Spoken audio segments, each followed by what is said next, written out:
Hello, everyone, and welcome to yet another year of the Game Awards. And me, hi, I'm Jeff Gerstmann, here to guide you through this special evening, this wonderful night of video games, celebrating video games by announcing a bunch of new ones and then occasionally giving awards to them. Are you ready to feast your eyes upon the future of gaming? That's right, I mean the Ouya 2. Are you ready? Are you ready? They're having the pre-show now. We'll join the broadcast when they start the real broadcast. How about that? And then we'll check out the show. I think so. You know, there's there have been a couple of news stories in the last week talking about there's going to be some big announcements at the show, and there's gonna be a lot of stuff happening, and I kind of got read in a little bit on a couple of things, and yeah, there'll be some stuff. There'll be some stuff at the show. There'll be some relatively largish video games announced. I think we'll see. I think everyone. I think people are gonna. You know, some people will be excited. It's some of these are going to be announcements that I think that it's going to be like, hey, if you're into this sort of thing, there's more of this sort of thing, and people will be like, oh hell yeah, and then the other people will be like, you know. Like any good announcement these days, you know, when we'll kind of see how all of that stuff goes. I think, you know, it's fun to speculate, and it's fun to kind of run wild with this stuff, but I think people get a little too,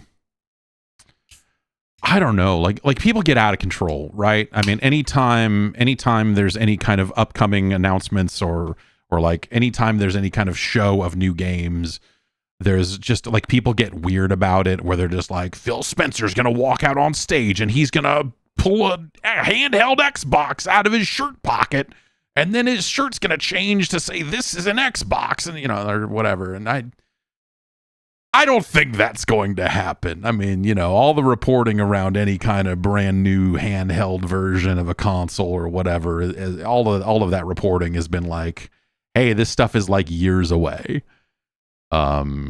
So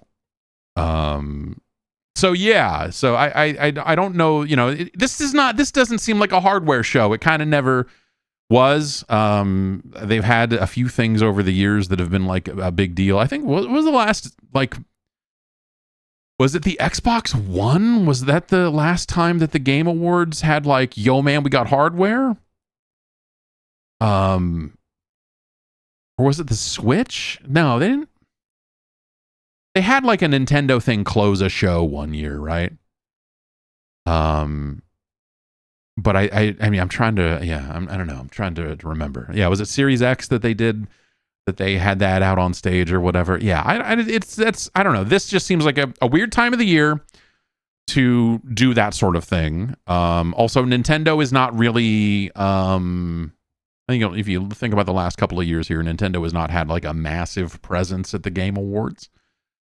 And so I think, you know, some people going like, they're going to reveal the Switch 2 here on this stage. I think you're going to have some reporters coming away from this event knowing a lot more about the Switch 2, because there are a lot of people in town. And so I think you'll see a lot of interesting reporting over the next like week or so of like, here's some shit I heard while I was at the Game Awards, because that's the real stuff. That's the real reason to go to the Game Awards, honestly. Is for stuff like that. But yeah, it's I don't know. It's an interesting show, and people get real weird about the Game Awards and like their place and what they think it's supposed to like the role it's supposed to play in video games, and there's a lot of weird.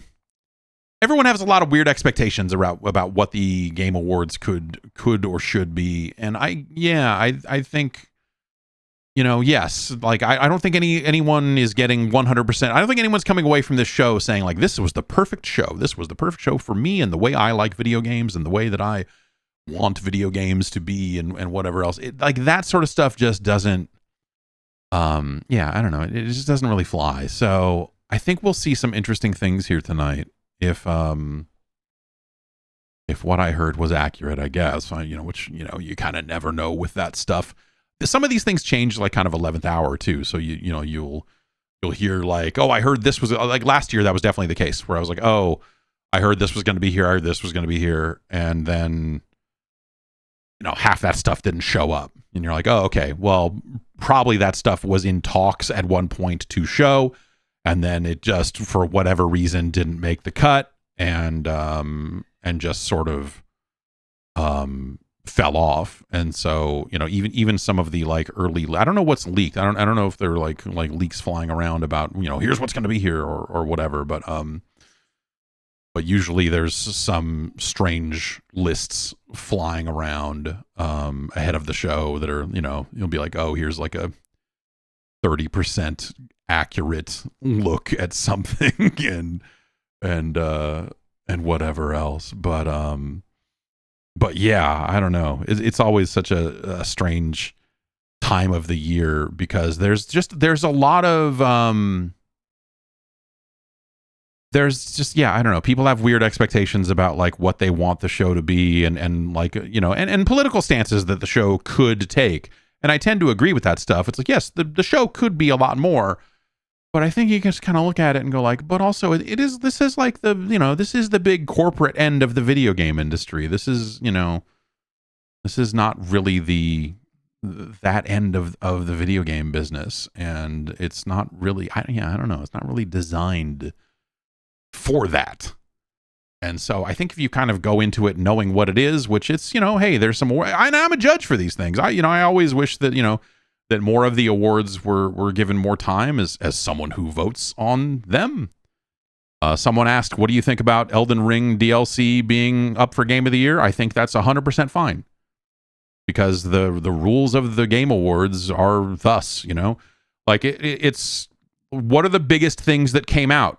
What are the biggest things that either came out or changed in the year 2024? And so I don't think that that's really a problem. Do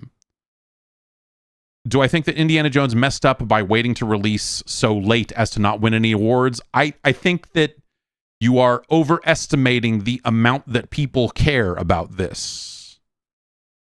Like, sure, yeah, would Indiana Jones have been in the running had it shipped earlier? I'm going to say probably. At least for some categories, maybe, maybe it wouldn't have won Game of the Year, maybe it would have, but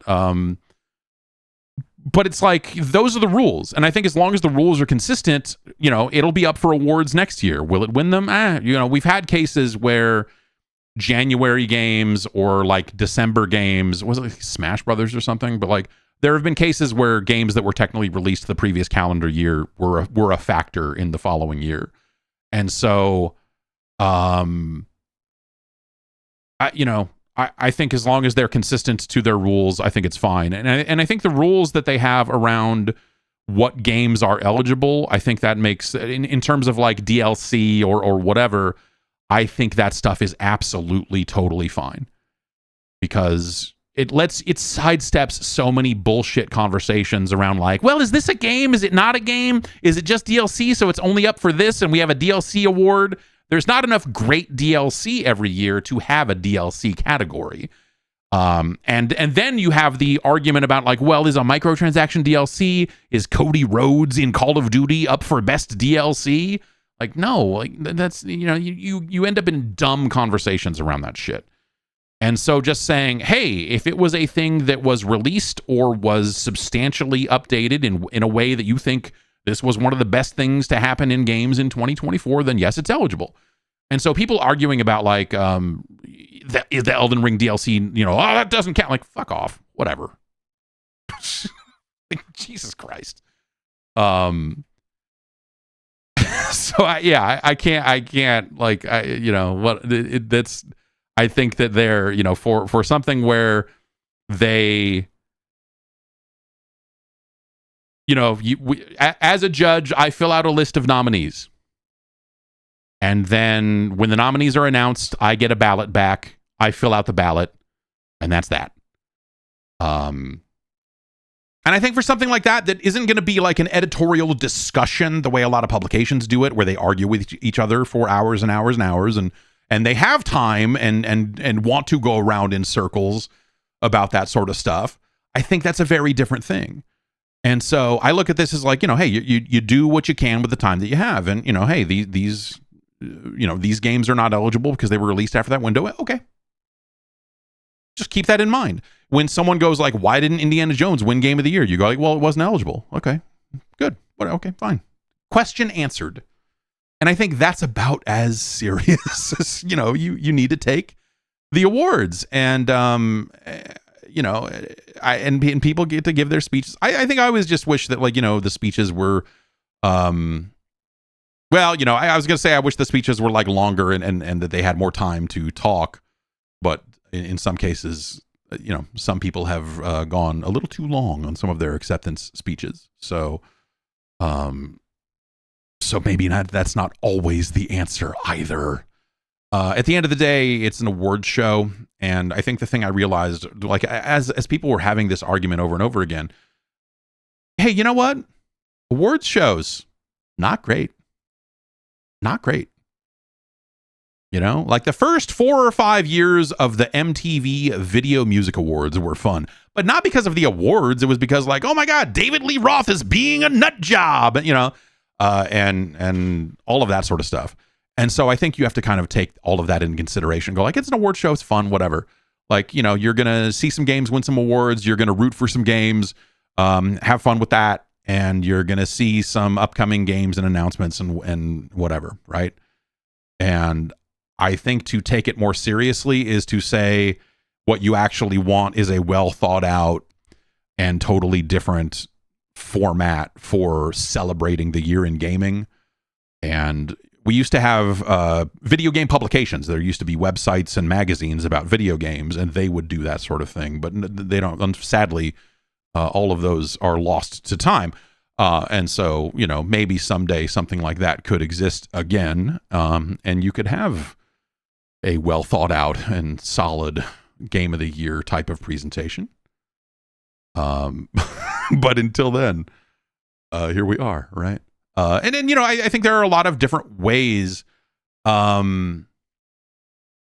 think there are a lot of different ways to celebrate the year in gaming. And I think whether that's, as an individual or whatever, I think there are a ton of different ways to do that.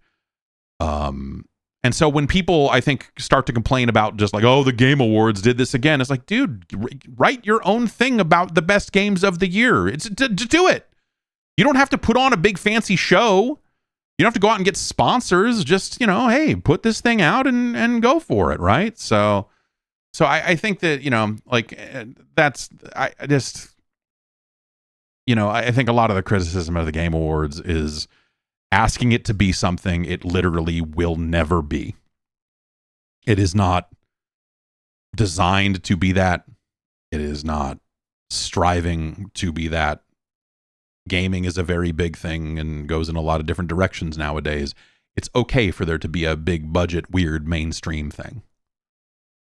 Even if there are maybe fewer big budget, weird mainstream things in gaming these days, I think it's still kind of nice to have something at this level, but take it for what it is and try not to get too wrapped up in it, I think is the lesson that I have taken away from this over the years.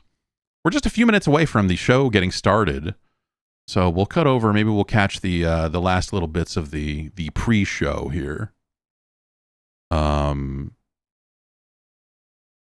It looks like they have given out the Best Family Game Award, and Astrobot won it, which seems, well, I don't know. Depends on the age of your family. I try to map this onto, well, did my family like Astrobot? And the answer is my daughter sure wanted to play Astrobot, but then she did and was unable to because she is 5. So this award, it's for the kids and the parents out there. We love you very much. Thank you very much. Congratulations. Okay, the theater is... Yabo asks, when stuff like this happens, are you privy to knowing what is being announced ahead of time but not allowed to say what it is? Sometimes, like this year, I've been very busy with a lot of family stuff, and so that's why I'm not there in person. And so I have not been out there kind of like shaking the bushes and figuring out what the hell is going on, and learning what is up. This I did hear about. Apparently, the makers of Sifu are making a soccer game.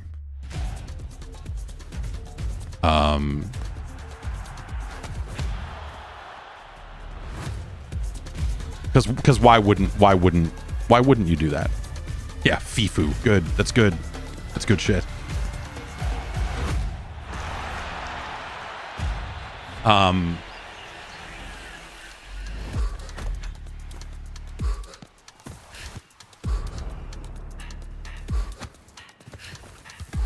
This is conceptually very strange, but like stylistically, that's really neat. It's like Rocket League, but in reverse. Like they brought the flash of Rocket League back into actual fucking soccer. Okay, would you believe me if I said I only have one more incredible world premiere for you? Get ready to have all your senses overloaded. World premiere. This is Solasta 2. 2. Solasta also.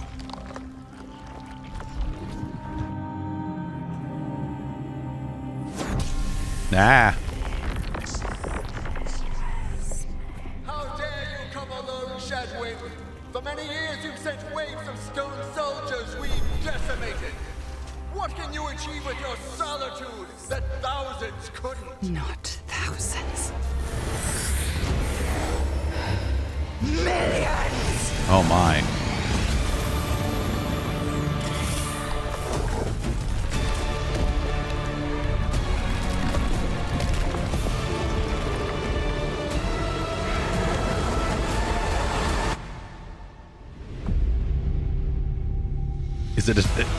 Is it a tactical adventure made by Tactical Adventures? Or did they just name the studio Tactical Adventures as a hilarious joke?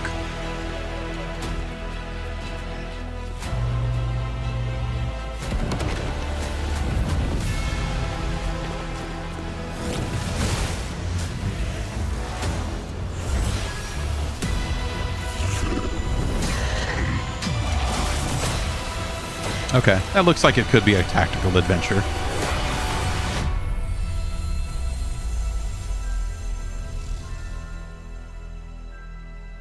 It's going to be a real bummer when they want to try to make a different game in a few years. Yeah, let's make a first-person shooter. That was the announcement of Solasta 2 we can't. Paris-based Tactical Adventures. We fucked up. We named the studio Les Tactical Adventures. Our opening act, but the 10th anniversary show is just getting started.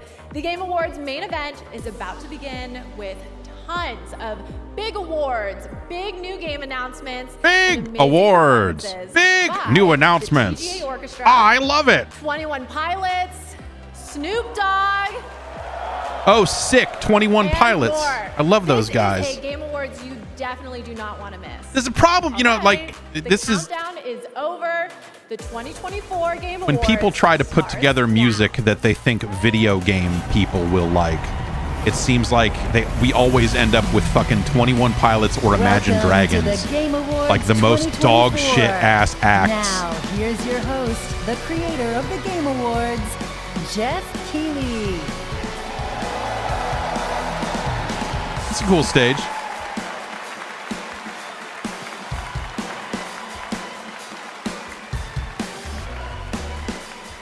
Good evening, everybody!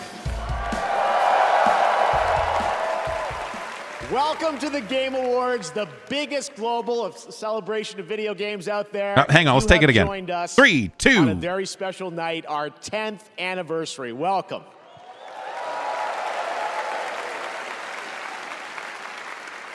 You know, when we started TGA Everyone in is here. 2014, we had no idea it would become as big as it is around the world. But I felt, like so many of you, that games and the people who make them and the fans deserve a moment like this. You watch this show because games are part of your identity.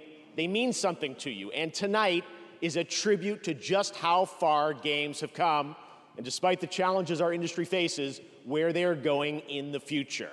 And let me just tell you, you have tuned in and joined us on a very special night. Our industry is constantly evolving. This year, 4 of our Game of the Year nominees were developed in Japan, 1 in China, China's first ever nomination for Game of the Year, and 1, Balatro, was made by a single guy, Local Thunk, who's here in the audience tonight, in my home country of Canada. Isn't that amazing? Now tonight, cut to the camera, 2, 3. Wait, which one was him? Joined by many special guests. First, it is a tremendous privilege to have this man with us. Back in the 1990s, he convinced Sony to enter the video game industry with the PlayStation, which this month celebrates its 30th anniversary. Please join me in welcoming the father of the PlayStation, the great Ken Kutaragi. Word up. Okay, I was going to say, is he coming up? What's going on? Welcome a double nominee who's Am I competing coming up? against herself in Best No? Adaptation. She stars in both Fallout and Arcane, the amazingly talented Ella Purnell. Welcome, Ella.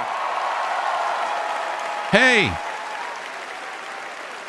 And finally, we announced his studio at the first TGA, and in 2021, he won Game of the Year. And tonight, despite our better judgment, he's going to have the stage all to himself to reveal his next game a little bit later.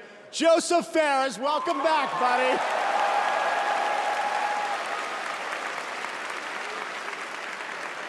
Now, as always, we're recognizing an outstanding year in gaming while looking at what's Waldorf. next. What is it, Stadler? How long is this bozo gonna go on? How come they didn't tell Ken Kutaragi not stand up? 10 years. Hey, guys, yeah, up here, host. Yeah, we're you know, we can hear you. Oh, good. Can you hear this? Boo! Yeah, please wrap it up. Statler and Waldorf, everybody. It's the last thing we need tonight. Listen, fellas, if you don't mind, Sure. we have a lot of people here in the audience waiting to see the show. Yeah. Speaking of a lot of people, why isn't this theater full, huh? Yeah, we heard you always sell out. Oh, he got him. All right, let's keep the show rolling. It's already rolling. Both of those things are... Oh! Yeah, they're here all night, Statler and Waldorf. I don't know what we signed up for. All right, well, in any case, let's Gonna get get this Mike Nelson anniversary next year. started. And to present tonight's first award, I couldn't think of a better duo. He's one of our industry's greatest creative forces, alongside one of our most talented performers. And they've teamed up for the newly released Indiana Jones and the Great Circle. Please join me in welcoming Bethesda's Todd Howard and actor Troy Baker.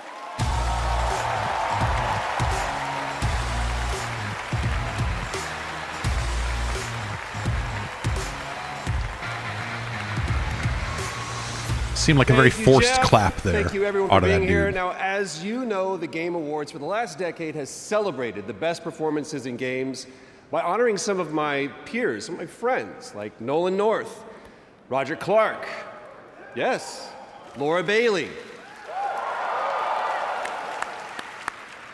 Actually, Troy, have you ever won this award? Look, they do give an award for best indie game, and I think everybody here can agree you make a great case for best indie performance. Oh. Aww. Thank you. They should have made a joke about the game shipping There too was late. another guy, though. The joke right there should have been like, well, maybe if you put the game out 3 weeks earlier, I would. I wonder what he thinks.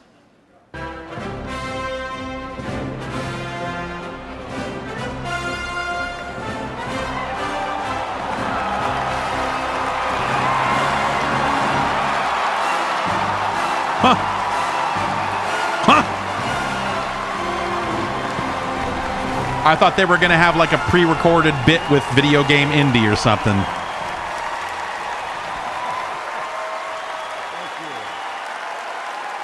Thank you. Thank you very much. Thank you. Crashed a plane into the building to get While here. you're on your feet, let's give a big round of applause to these two guys for the great circle.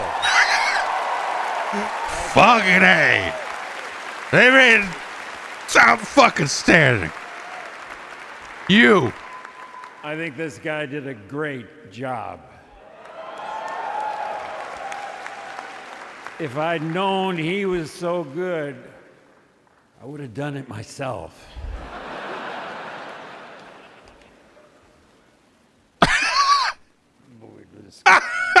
Yes. And now, we're here World to present premiere. the award for Best Performance. Here are the nominees. Best performance. Wow, just look at it all. It's still going strong. I should cross over and start asking questions. I think she's going to need our help.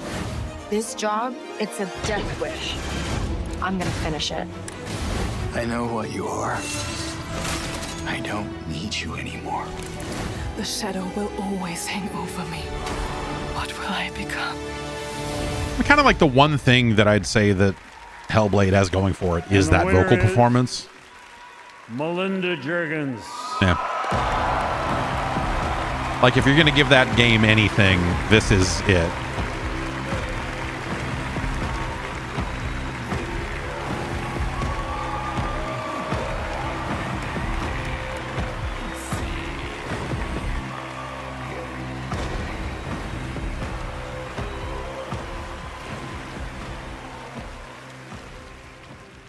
Oh my God, this is an incredible honor. Like I'm gonna cry. I don't know where to start. I want to big shout out to my fellow nominees. You are all incredible. I want to thank our incredibly talented team at Ninja Theory, who are just so amazing. Our cast, our crew, our stunt team, like they've done just such a great job. Our collaborators and especially our fans who have been so supportive of us. Thank you so much. And also, congratulations to the Game Awards for 10 incredible years. Thank you.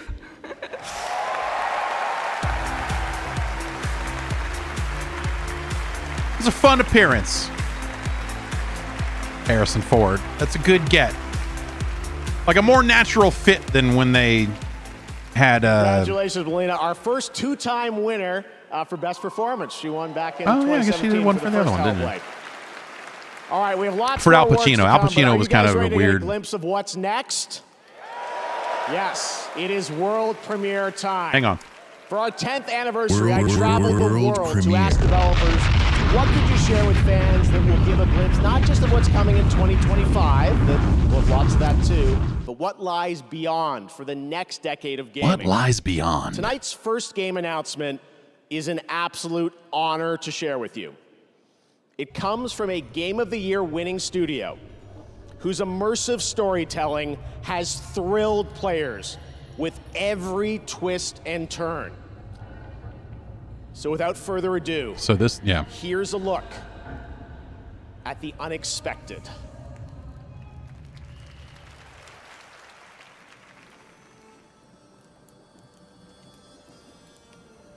An unannounced NVIDIA GeForce GPU is what they said rendered this. I watched ye grow from a devilishly curious child into a remarkably young lass with much grace, wisdom, and kindness.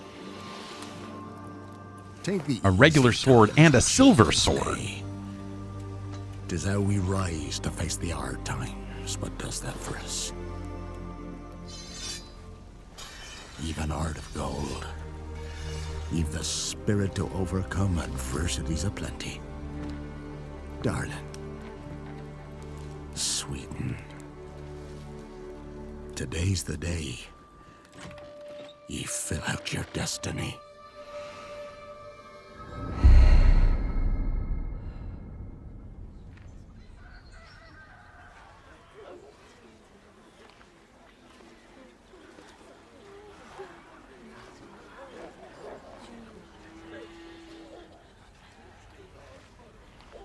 Did they ever fix the movement in Witcher 3? I know they patched movement stuff at one point. I remember going back to it and going like, neither of these options feel good. Forgive me, daughter. Still bad? Okay. 'Twere Yeah. my only choice. Maybe someday. I shall be the bringer of salvation.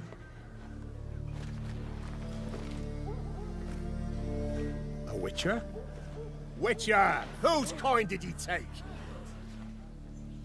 Witcher! Nay, you can't. 'Tis tradition. Chosen she is. By the gods. No! You chose her.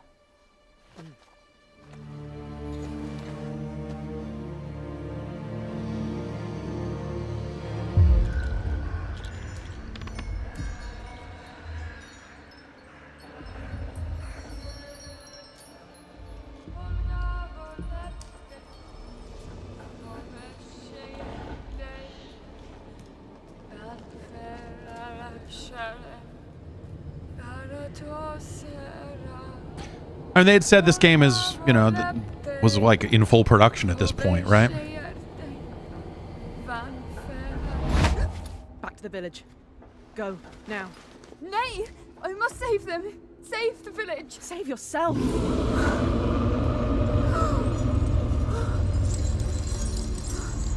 Run! To shelter! To your father! Run! Stupid ass!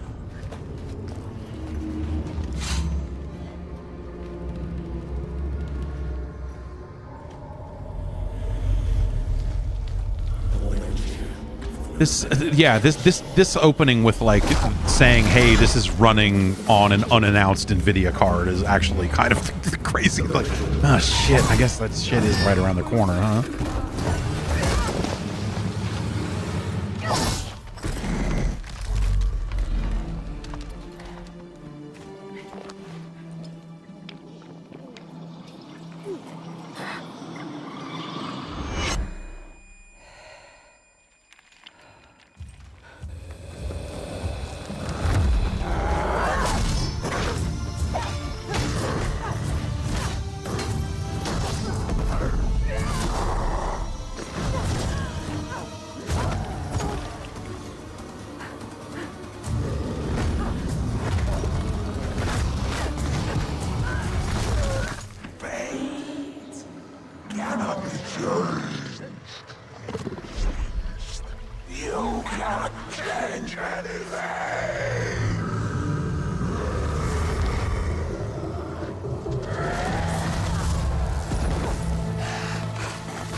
I think I'm mostly curious. I mean, it's obviously like a very early thing to say, right? But what shape is this game in when it ships?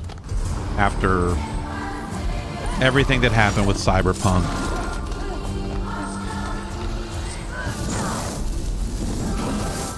You know, they've said, hey, we know, we are aware of how that went down. We do not want it to go down like that again.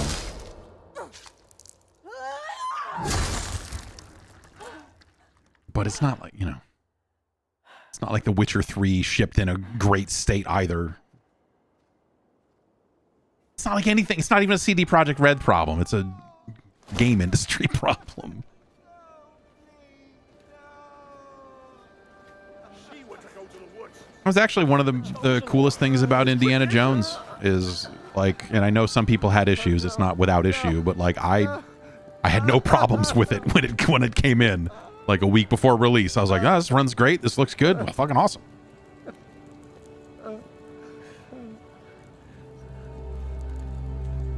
It's all we wanted. For her to go to the woods.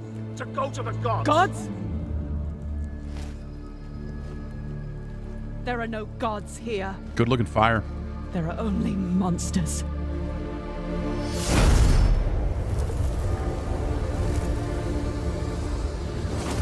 Time for a new saga. See you on the path.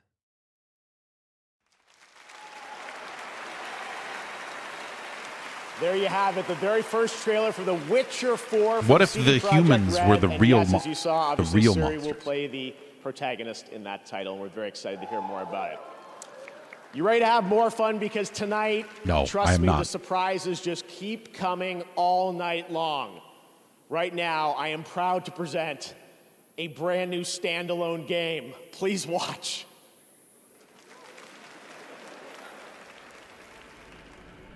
Oh. Oh.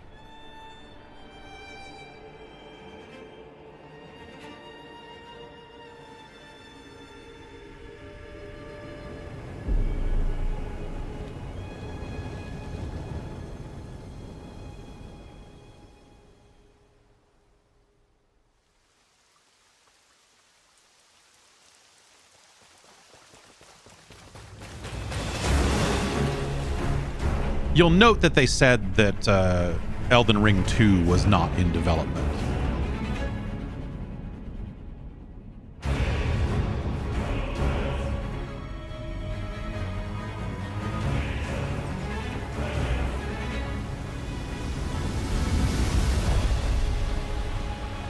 But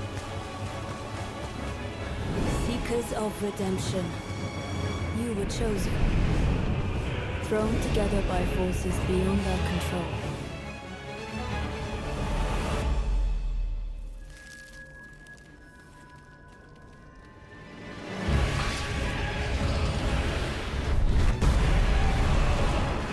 so what is that? 3 dudes?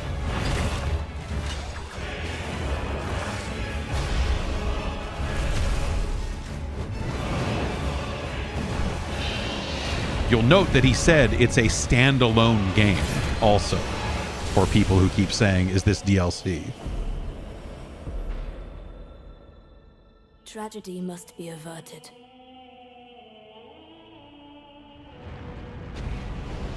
And for that, I need your help.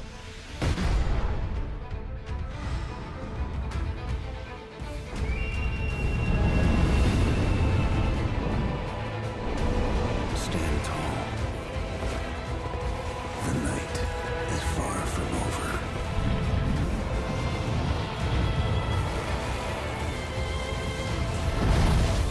Little pillager. Venton.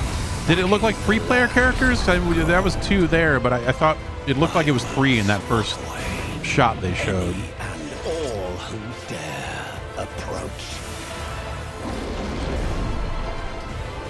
Yeah, there you go. 1, 2, 3. Band together and prepare to claim. So a 3-player multiplayer Elden Ring game. The life of the Night Lord.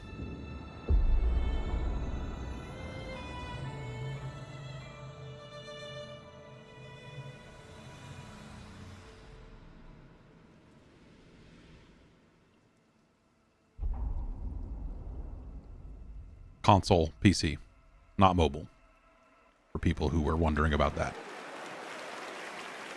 Now you know why I was so excited. There you have it. Elden Ring Night Raid is a new co-op action-adventure game from Bandai Namco Entertainment and From Software, the only studio that's won Game of the Year twice before here at the Game Awards, and it is coming next year, 2025.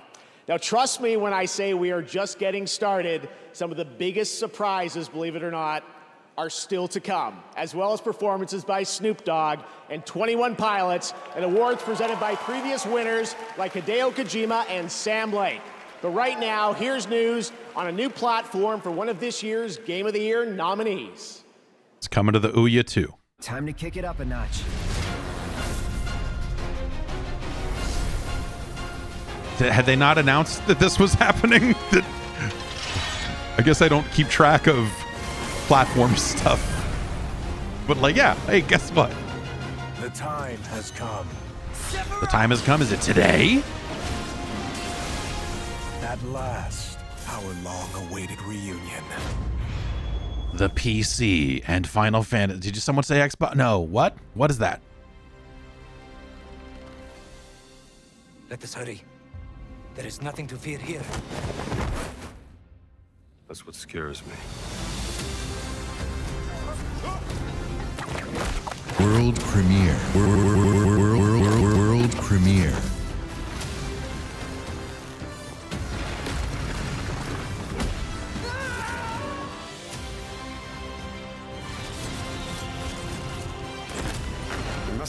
powers beyond your control. It's a very good game. This is a very good game. Are you sure about this? Don't worry. I do this all the time. Find a way out before we're crushed. A gun and a whip. You'd be surprised how often it comes in handy.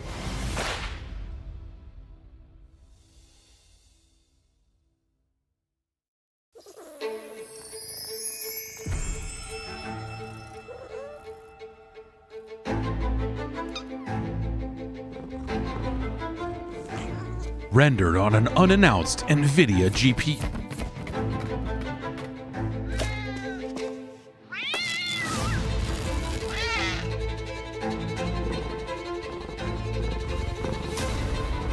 Three-player multiplayer Stray.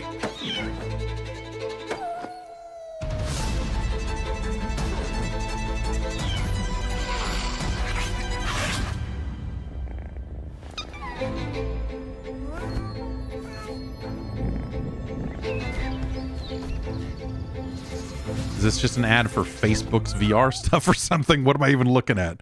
Generic ass looking avatar thing.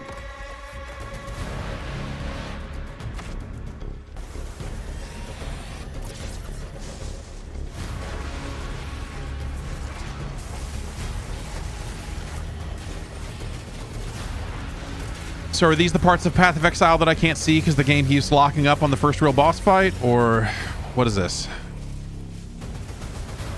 50 bosses. I'm on the second one, and it won't let me beat them because it locks up.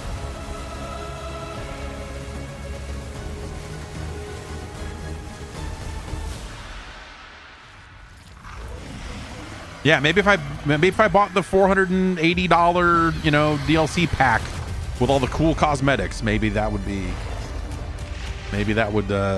get me there. Who can say, really? Welcome back. I made it to the main show. You couldn't get rid of me that easily. For a limited time only, Prime members in the US can go to amazon.com/thegameawards to get up to 50% off select nominees: Final Fantasy VII Rebirth. That's a good point. Maybe if I had an unannounced NVIDIA GPU, Path of Exile 2 would not crash in the same spot every time I try to play it. Please welcome Abu Bakar Salim.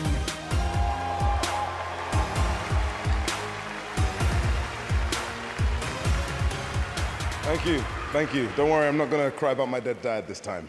But I'm here to present an award that celebrates victory. The thrill of conquering your foes in a battle where physical and mental prowess collide in a struggle that feels like the most important fight of your life. And no, I'm not talking about Twitter, but I am talking about the best action game. Here are your nominees. I might have played last year. I don't know. Best action game. I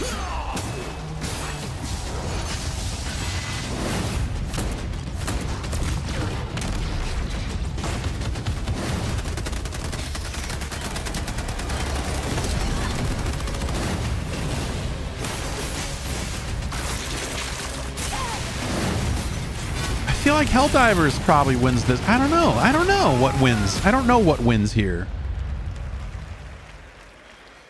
And the Game Award goes to Helldivers, right? Black Myth Wukong. Okay. Yeah, the people who liked Black Myth Wukong really, really liked it. So I could see it.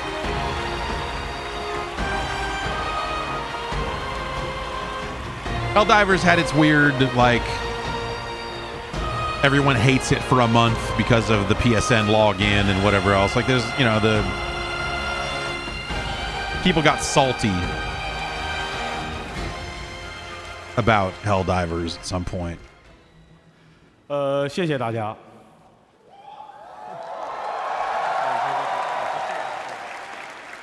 非常荣幸能够获得这个奖项。首先要感谢每一位玩家，是你们的支持，让这样一个关于勇气和智慧的东方神话，得以在这样的一个舞台上绽放光彩。也要感谢主办方，没有在我上台的过程中设置空气墙。Thank you, everyone. We are deeply honored to receive these awards. A heartfelt thanks to every player. It's you who brought the tale of wisdom and courage. It's not going to translate what that dude was saying because it was too crazy. It was too real. On this stage. And of course, a sincere gratitude to the Game Awards for not placing any invisible walls on my way up here.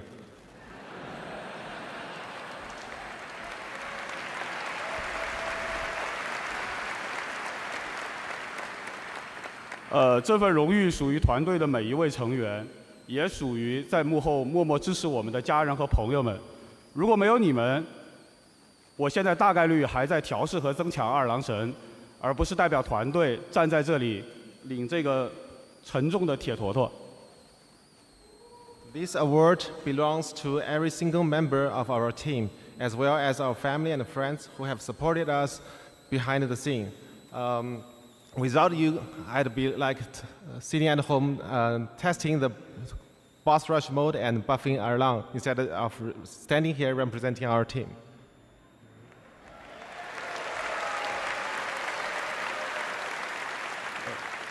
最后我想说的是，《黑神话：悟空》这个游戏真的不难，尤其适合没有玩过动作游戏的玩家。These guys wearing bad mics? What's going on here? Lastly, I want to say they're talking into our that mic, game so it's isn't not hard at all. It's perfect for players new to action games. Trust me on this. Thank you.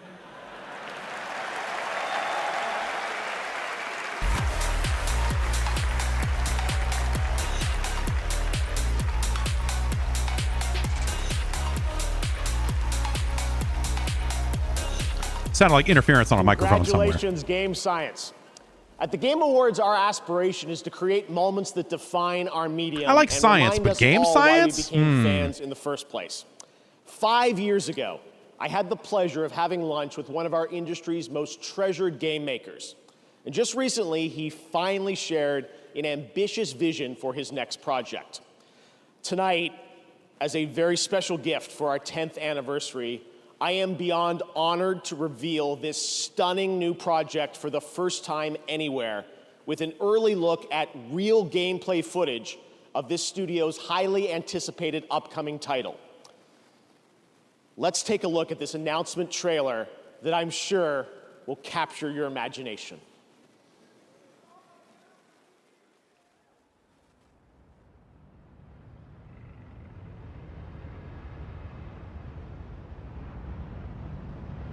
As you recall, Gary Smith was like 25 kilometers radius of ground zero now.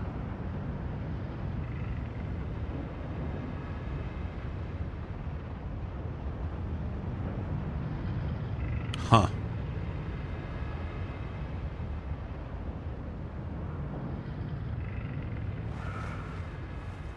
Seconds.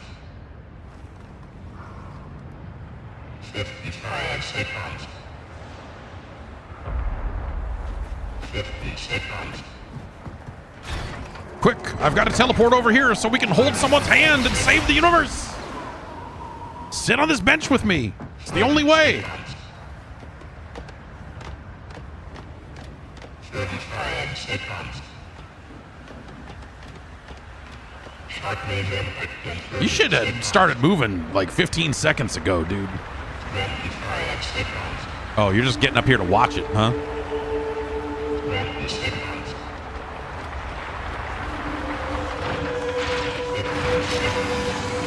Now you are the Colossus.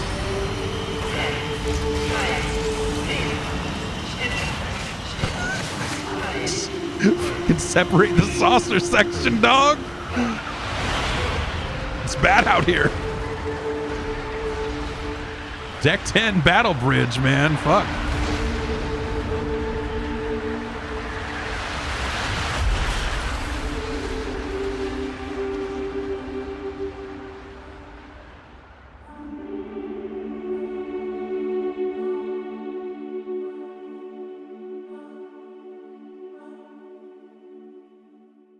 It looked like it had some kind of project name on it there.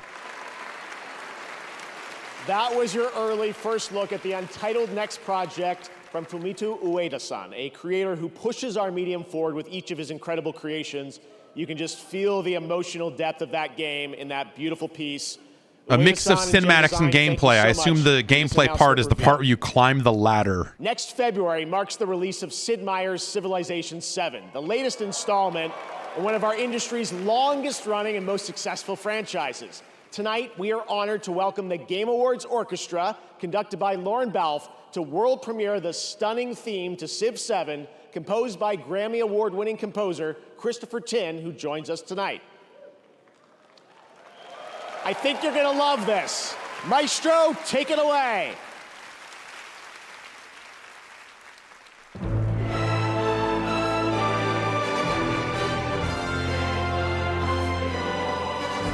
Kind of a lot of 2K on this show from the sounds of things. I mean, we got this. They said that Mafia was going to be here in some capacity, as well as Borderlands 4.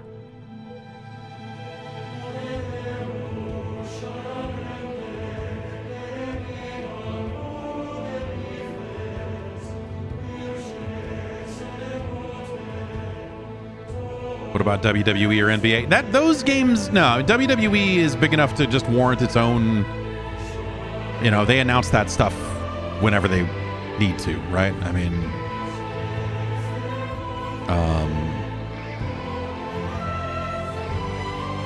you could do like a fun stage announcement for a WWE game. That would be kind of neat.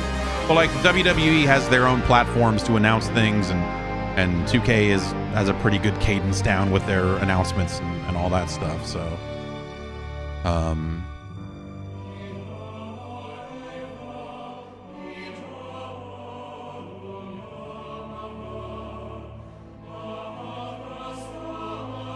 but like, what are you going to do? You're going to have Cody Rhodes come out and he's going to say something, and then Kevin Owens comes out and power bombs him on the stage, and then Saturday night's main event is happening. You know, like, be like a fun little moment, I guess, but like, or been like NBA, same deal. Like they don't need to spend the money to put an NBA 2K trailer on this show. That game has its audience, and I bet a good deal of that audience is not watching this broadcast. Good time to check my email.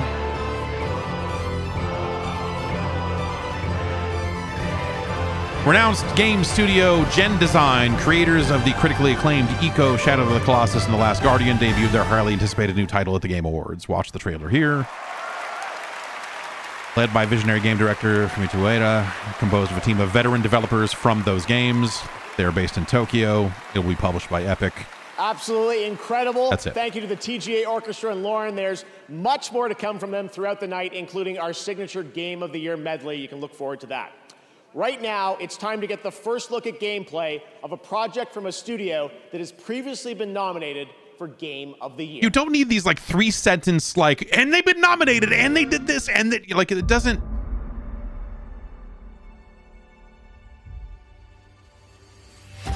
From the studio that brought you Star Wars: Knights of the Old Republic, Part 2.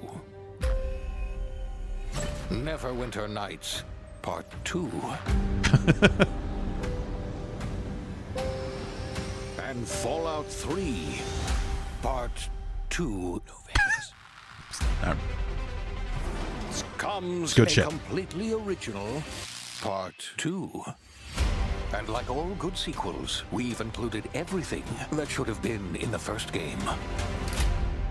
More action. More weapons. I am excited for this game. I liked that first game. It was not perfect, graphics, but it was like the first main major quest in that game was really great, and then everything after it did not live up to that. But like, there were good bones to it. Bigger.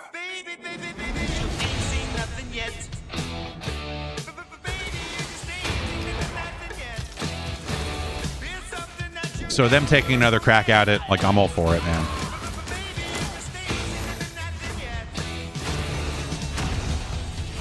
In 2025. Welcome back to the future. Try not to break it. again. The Outer Worlds 2. I'm not interested in hiring any more idiots. I'm looking for people of tact and vision and perspicacity.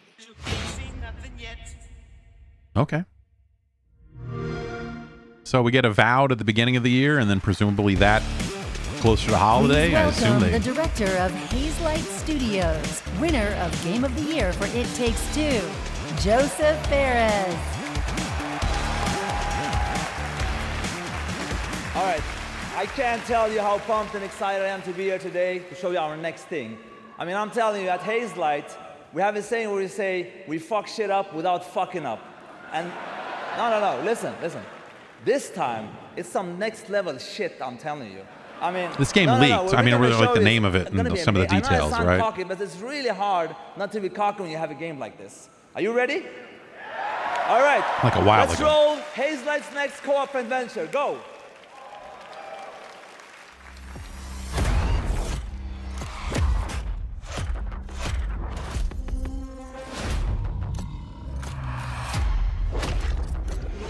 We sure cause a lot of explosions.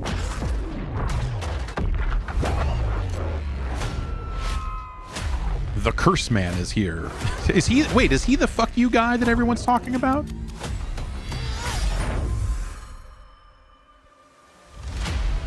Okay, you better get ready, because I'm about to show you Hazelight's next co-op adventure called Split Fiction. Now, let me tell you this, get ready for a ride.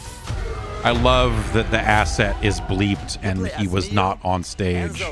What a fucking That hopes to get published by a new tech company dumb way to that do simulates your this. stories to life. I can't do this. Please calm down. It's time. You can't shut. Oh, jeez. Accidentally, they end up in the same simulation. What are you doing in my story? Something bad is going on here. And there, they find out that their stories are about to get stolen.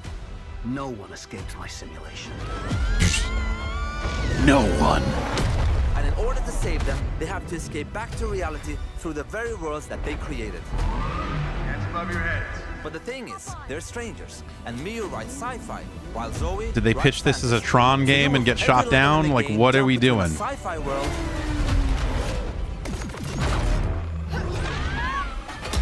and a fantasy world. This looks like kind of cool. I'll probably never play it because it's a co-op game. And you'll have a unique mechanic for every level. Let me give you some examples. In this level, you start out by finding dragon eggs that hatch. Hey, stop licking. And then they become a little bit bigger dragons with new abilities.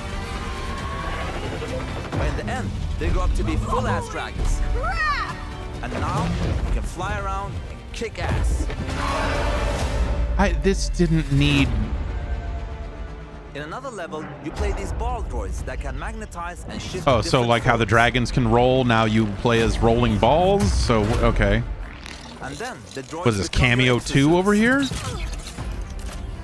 And you can now attack and hack different objects. I don't think this game needed this deep of a. Yeah, a deep dive was not. Pigs, and they later become. Anyway, let's not talk about that level for now. And as always, with the Friends Pass, you only need to buy one copy of the game to play it with your I don't friend know that it online. needed this That's level. what Like, you Hazelight's could have just had a about. trailer. No loot boxes, no microtransactions, and no bullshit. You just get the game. You have unpaid parking tickets. Time to die. Excuse me?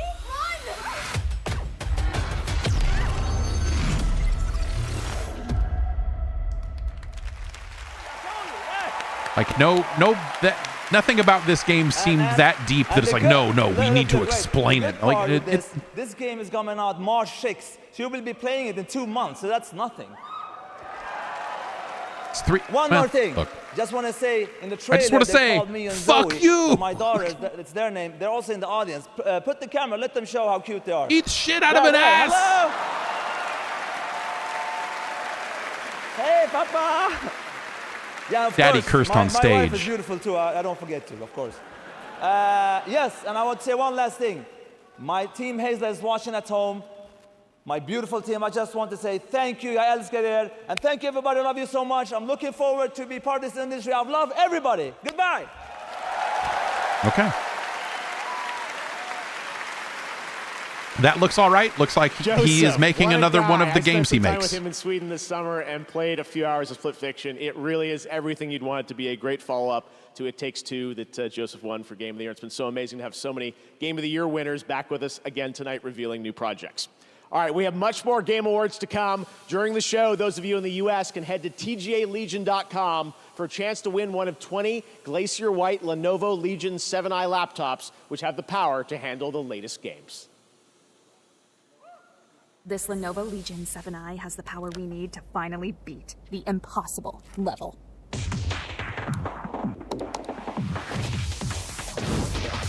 Oh, man. So high, I can see every NPC. Oh, except that one.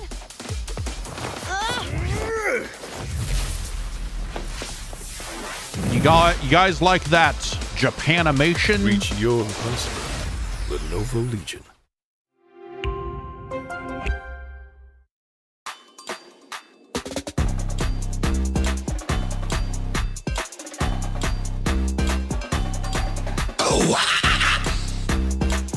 So Nintendo bought an ad for third-party stuff? All right.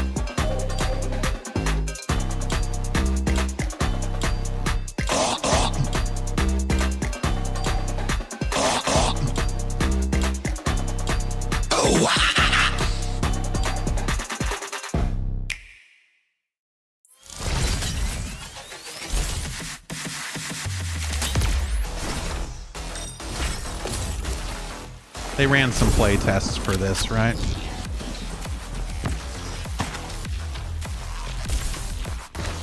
At some point, there's like this and a couple of other shooters that all ran play tests all around the same time, and they all blend together. And okay, this is the one. Okay, this is the one where you pop the cards and yeah, dude, this was. Are they here to announce that it's shutting down? What are we doing?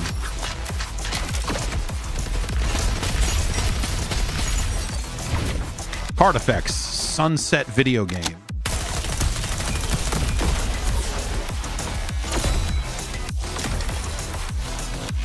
Perhaps that's a little harsh.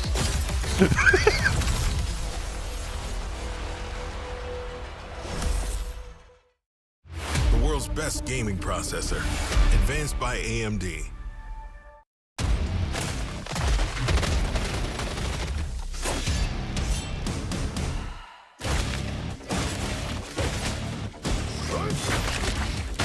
Processor looks like a pistol. I don't. What are we?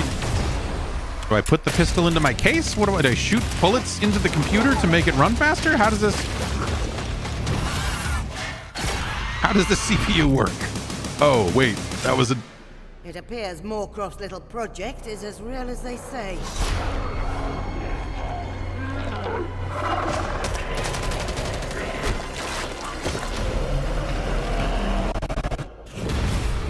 Start the party!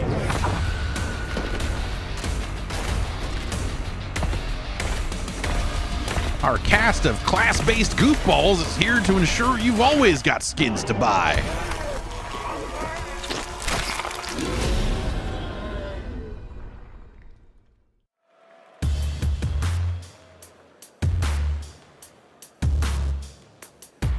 All right, we're back here at the Game Awards, and we have so much more to share with you.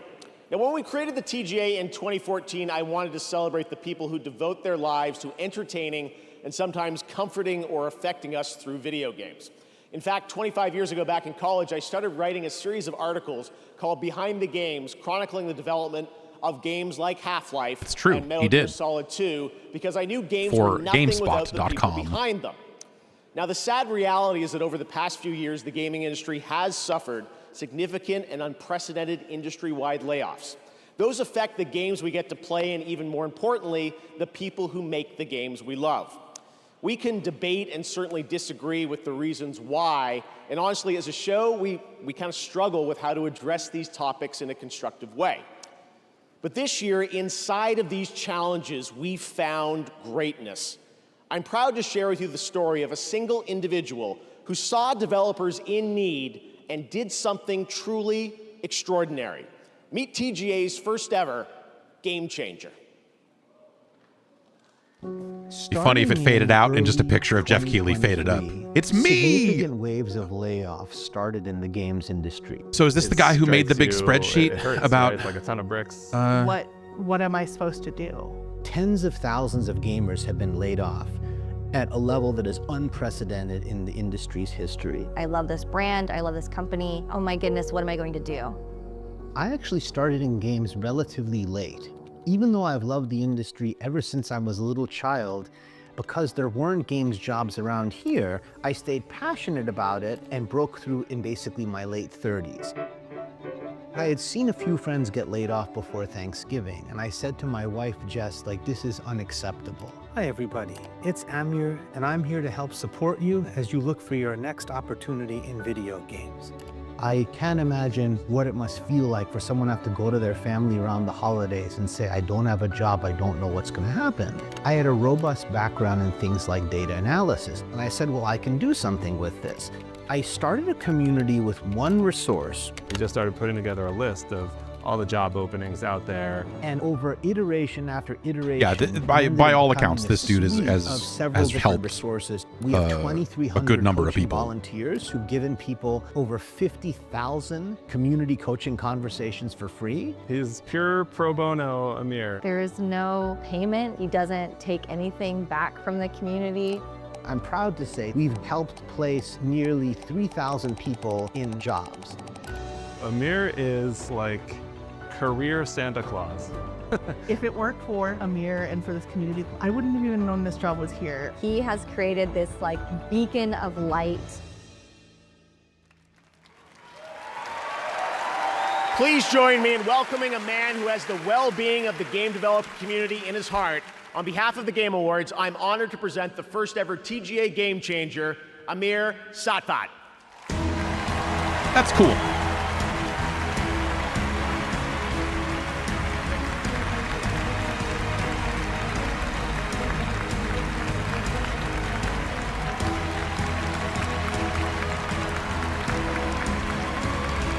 It's an interesting idea, like, you know, what they do with it going forward, the idea of this type of award.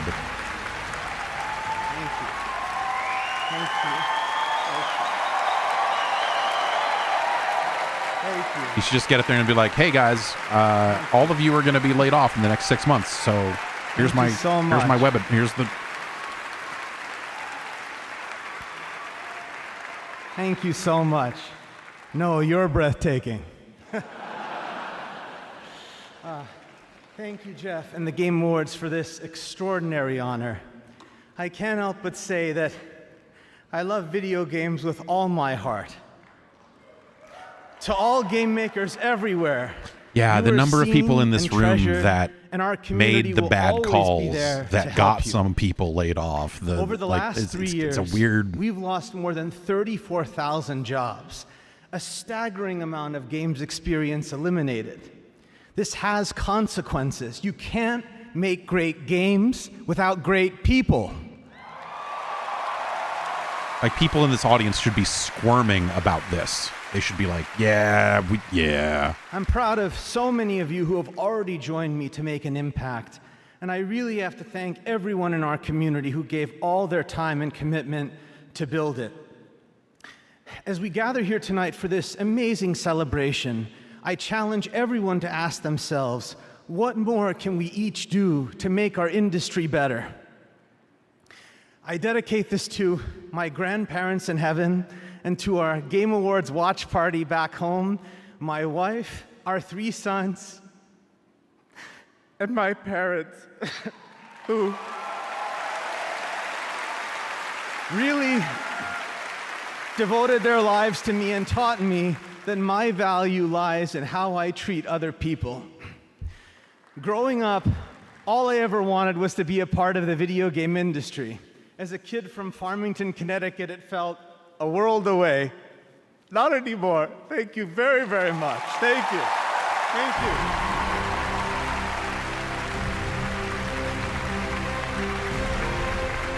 Yeah. Yes. He shouldn't need to exist, but he does, you know. It's cool. Yeah. 2067. We witnessed the end of the old world and the beginning of an unimaginable power. It unleashed the promise of our civilization. Forging souls. Like he's doing great work in at a very trying time, but like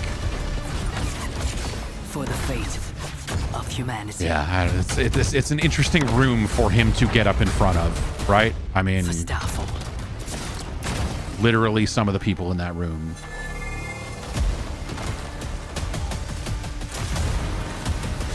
Are the problem. Rise, partner. Our hunt for Starfall begins. Raise hell, exert control. For mankind depends on our victory. Depends on our robot cats.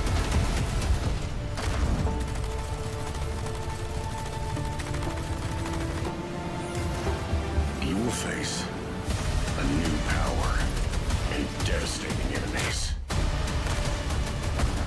And people are saying like, oh, it's good that he said that to that room full of people because they should, but like, those people don't have the self-awareness to actually be like, yeeks. They're gonna be like, yes, well said. Yes, absolutely.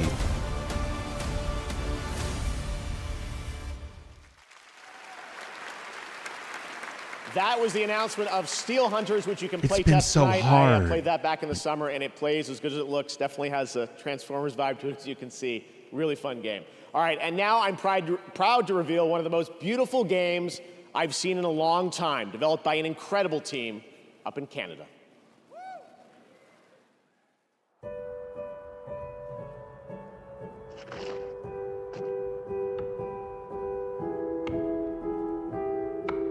Out here making Canadian video games.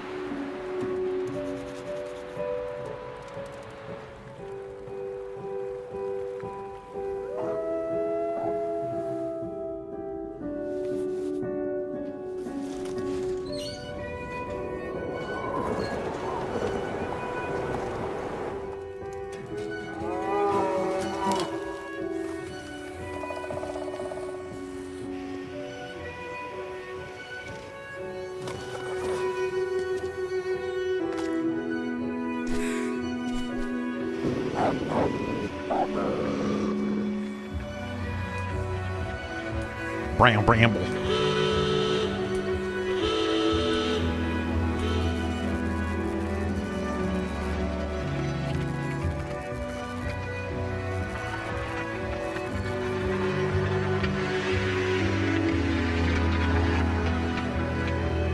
Oh, so that is the Long Dark too. Okay. All right. Coming to early access in 2026. Please welcome to the stage the founder of Gearbox, Randy Pitchford. Just a puff of smoke and he appears. Borderlands fans know why I'm here, right? This is the moment. Everybody at Gearbox is watching right now, and I'm kind of freaking out. Listen, this is the thing. Cool you fans shoes. of Borderlands, you're why we fight. Every pixel of Borderlands is made with heart and soul, handcrafted by the Gearbox team. We're all giving it everything we got, you guys. We're putting everything we have into this game. And listen, I can go on talking about Borderlands 4, or I could just show you Borderlands 4. Who wants me to keep talking? Anybody? Not the room for this, Randy. And who wants me to roll the trailer for Borderlands Mother Fluffin' 4? Oh, good. Way to not swear after the swear wish. guy The world premiere was up first earlier. look at Borderlands 4. Oh, God. It's not your PAX crowd. It's not your, like, PAX panel, dude.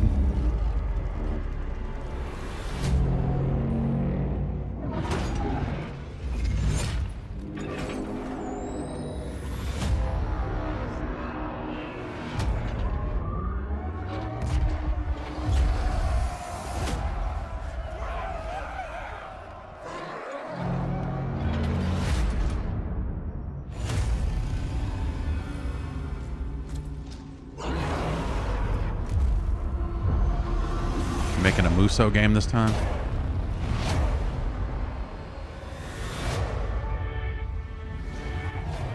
I mean, it looks like a change to the art style a little bit here.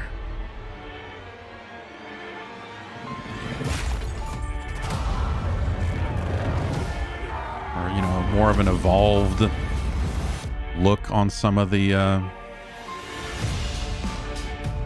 cell-shaded style of it.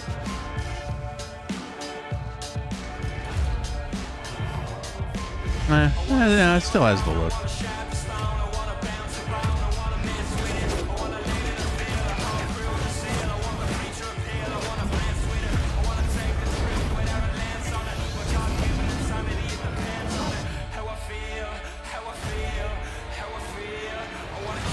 I mean, just like the models look better, and that kind of, you know, like it's like fewer creases on the models kind of makes the cell shading look a little less pronounced, I guess.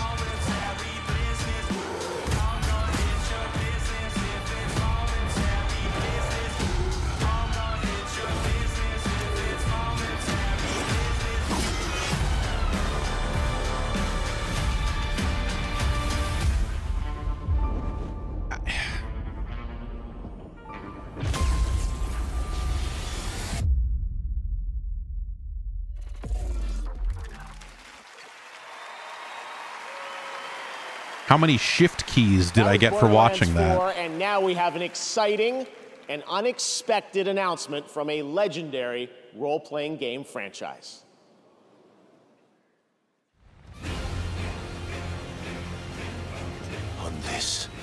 I mean, good on them for not like putting out a trailer full of like the worst dialogue ever written, I guess. But kind of remains to be seen what the final game looks like in that case, right?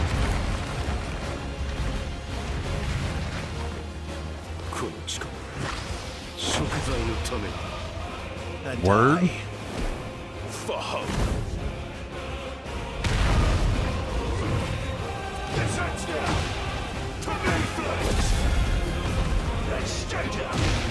The only fantasy here is yours.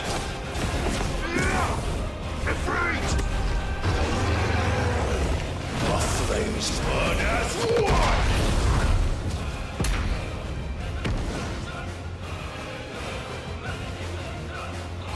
Ah, yes, Clive Rosefield, everyone's favorite.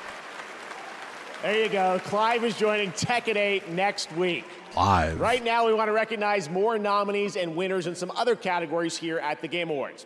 Here are the nominees for most anticipated game. Oh, right, awards. Yeah, I forgot they had these. Ghost of Yote, Grand Theft Auto 6, Metroid Prime 4 Beyond, and Monster Hunter Wilds. And this year, the Game Award goes to Grand Theft Auto 6. Who could have? Congratulations, Rockstar. Here are your nominees for Best Multiplayer Game. Call of Duty Black Ops 6, Helldivers 2. I figure Super Helldivers Mario takes Party this one, Jamboree, right? I mean, if you're going to give it anything, that's probably the award. Warhammer 40K Space Marine 2. This year, the Game Award goes to Helldivers 2. Congratulations, Arrowhead. Now the nominees for Best Community Support. Baldur's Gate 3. Final Weird Fantasy game for 14, Helldivers 2 to be in, but I guess they had a lot of good Helldivers 2, community support and until No it went Man's bad there for a Sky. while. The Game Award goes to Baldur's Gate 3. Congratulations, Larian. Now your nominees for Best Art Direction. Astrobot, Black Myth Wukong, Elden Ring Shadow of the Erdtree, Metaphor ReFantazio, and Neva. The Game Award goes to Metaphor ReFantazio. Sure. We have many more awards to come in the Game Awards, but right now, here's a new look at Splitgate 2 that blends gunplay, movement, and portals, coming in 2025. Playing for keeps with no losses, dripping around with no frosting. Look at the team, our bosses saying our dues, and we don't care what it's costing. Doesn't matter to me if you coming for one of mine, I'm coming for anybody, everybody in line, yeah, it's fine, now who am I? It's gamer rap.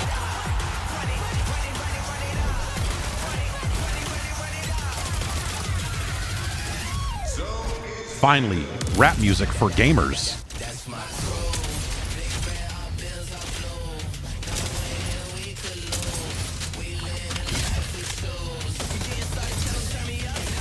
We heard Spotify had a gamer playlist, and so we decided to write a hot track that was about winning or doing something cool.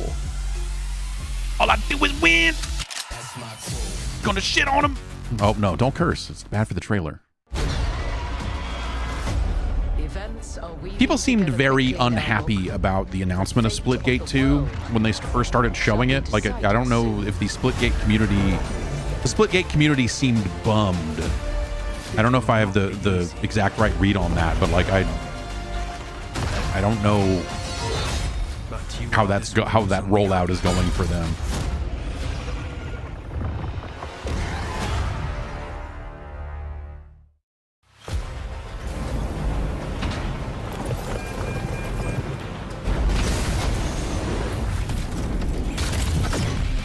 Feel like it's too soon after Splitgate 1? Yeah, I mean, yes, but also, like, when they announced, like, hey, we're starting to work on the next thing, it was coming from a perspective of, hey, we made some tech choices in Splitgate 1 that make it really hard for us to evolve this game the way we want to. And so, in order to have a better foundation, now that we've stumbled upon something very popular, we are going to rebuild it. This is Mecha Break, right?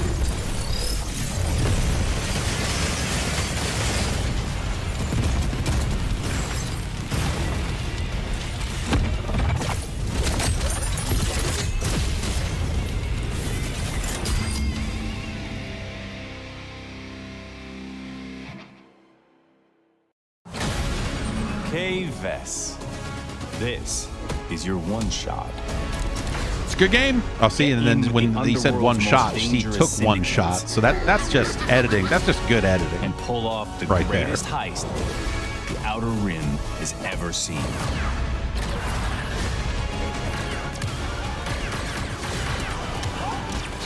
Now with improved gameplay is just a really weird way to frame the patches they put out. Improved gameplay. Like what? The only people who were going to know or care about that are people who already bought it. If you heard it was bad, it's less bad now, or what? Yes, I don't know. It's a good game. It was a good game when it launched. Nominated tonight for Best Adaptation, Riot's Arcane is a stunning animated series based on the League of Legends franchise. Anyone who's watched this show will tell you the music. It sits at the emotional core of this Game Award-winning series. Here is a special tribute to Arcane's music and iconic characters, featuring Royal and the Serpent, David, and 21 Pilots with the Game Awards Orchestra. Sick!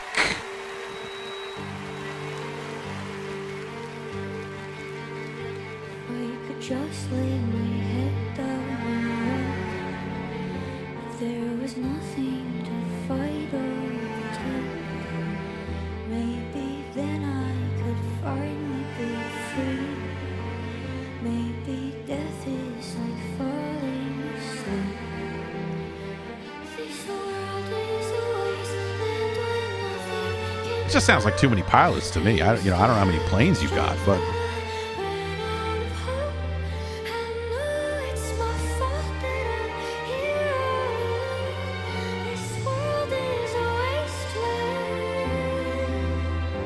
are they a ska band? I mean, if there's 21 of them, surely that's a robust horn section.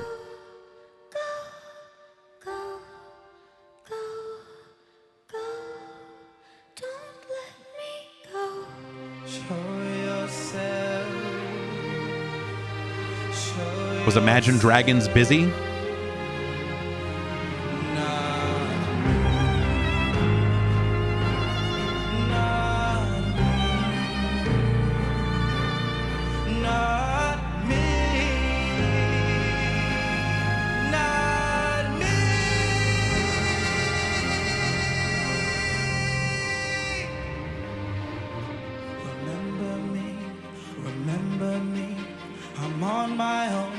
It sounded like people liked Arcane. I don't know. Like I don't. That's not.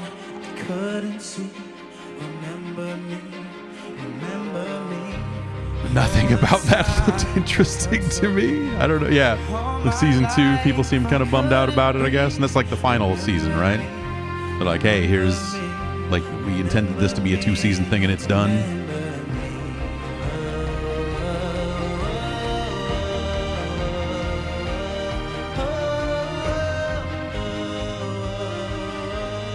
Yeah, I definitely, you know, when Arcane was, you know, when the season was debuting and stuff, I definitely saw a lot of people that were just like, oh my God, I gotta drop everything and watch this. And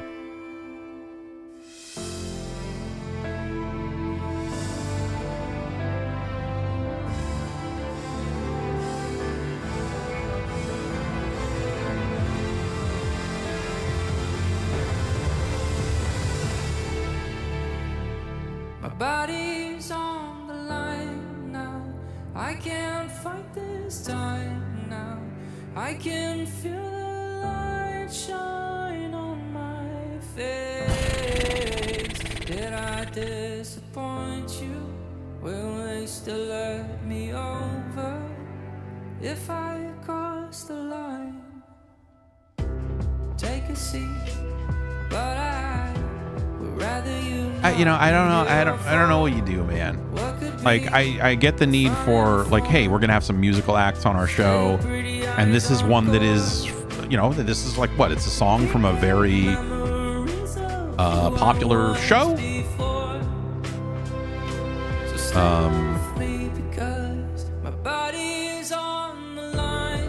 What if you had good what if you had actually good music and not just like, here's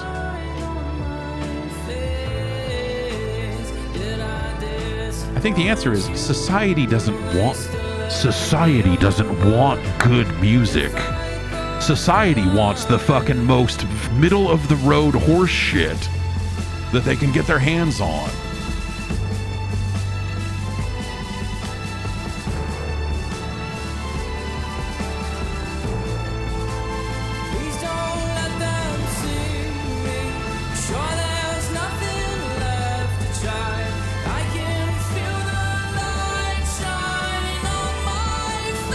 Like, this dude is perfect for this role, whatever this role is, of singing a song for the animated video game TV show. Yep. Yeah, man. If I cross the line, you are getting it done. If I cross the line. Like, could you get anything with some edge, some fucking... Get some music with some balls out there. This limp dick horse shit. I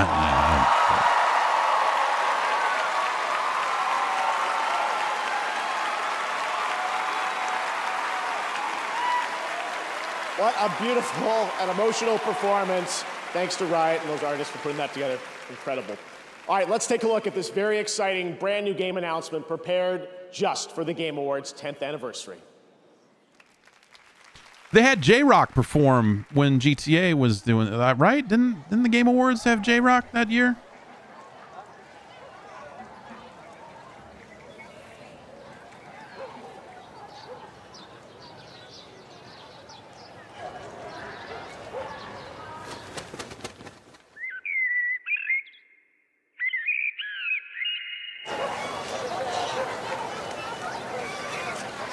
New Yakuza game. For that ass.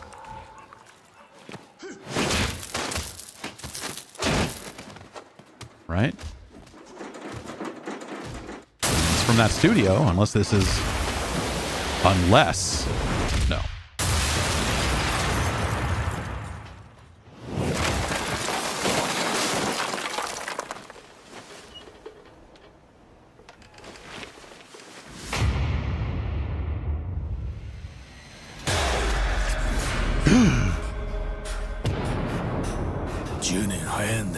Oh, he said the thing.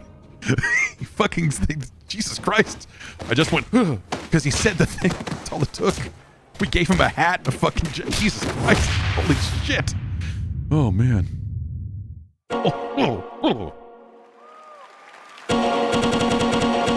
They just keep coming tonight. That's right. There's a new full entry in the legendary Virtua Fighter series now in development at Sega, and you can find out more in that special direct broadcast. Tonight, we've got another announcement for you. Check this one out. Man.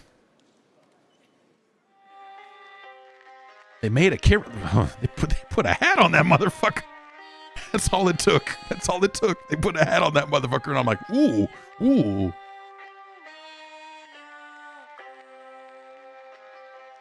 I felt a shiver in my spine on that one. God damn. Ladies and gentlemen, tonight I've got a little something special for you. We're going to try out a brand new tool. I'm glad that they finally announced it.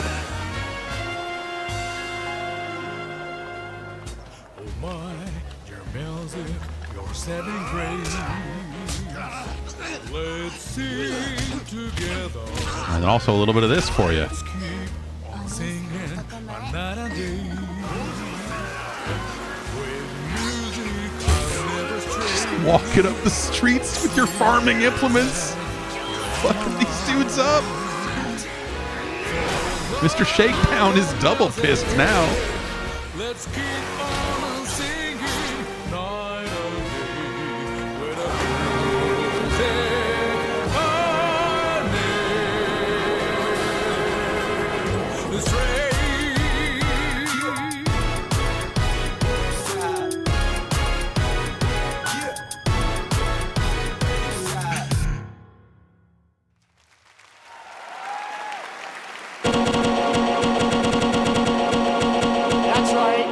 Studio, nominated tonight for 4 times for Like a Dragon Infinite Wealth, has not 1 but 2 projects in the works, and we are honored to reveal both of those titles for the first time here tonight. Now to present our next award, please join me in welcoming a dear friend who also happens to be one of our industry's most innovative creative spirits. He put a hat on that motherfucker since the very beginning of TGA in 2014, and is currently hard at work. And then he was all Death Stranding 2 on the beach and OD. Please welcome an industry icon, Hideo Kojima! Who's this jabroni?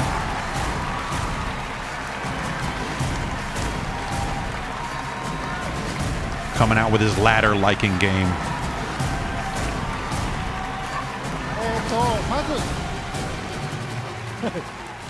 まず TGA 10周年おめでとうございます。ジェフも。First and foremost, congratulations on TGA's 10th anniversary. 僕は1回目から参加させていただいてますけども、年々 TGA は大きくなってきてます。もともと制作者を称える賞でしたけども、 I'm gonna lay down the best ladder, the sickest ladder. You are all gonna like it. You're all gonna like this ladder. プレイヤーと結ぶ非常に重要な賞となっています。で、ゲームだけでもなく、映画やアニメ、音楽といったデジタルエンターテインメントと架け橋というか結ぶ重要な賞だと思っています。今後20年30年ですね、ますます大きくなっていくと思います。で、僕もできる限り応援したいと思っています。I've had the privilege of participating since the very first TGA, and I've witnessed how the role of TGA has grown every year. Not only does it celebrate the achievements of those involved in the gaming industry, but it has also evolved into an event that brings together industry's professionals from around the world, focusing deeper connections with the players. TGA now serves as a bridge, not just within the gaming industry, but also between gaming and other digital entertainment, such as film, television, anime, and music. This role will undoubtedly become even more important in the next 20, 30 years. I'm looking forward to supporting that too. ゲームディレクションっていうのは、数多くのアイデアをまとめて一つの作品に昇華する非常に大切な、役割だと思っています。今日ノミネートされているタイトルは、数百名から1000人を超えるチームもありますけども、数名で作ったタイトルもあります。小さな手漕ぎのボートでも、数百人が乗る、巨大な豪華客船でも数百数千の船団でもやっぱり方向を示すですね、舵取りが非常に重要だと思っています。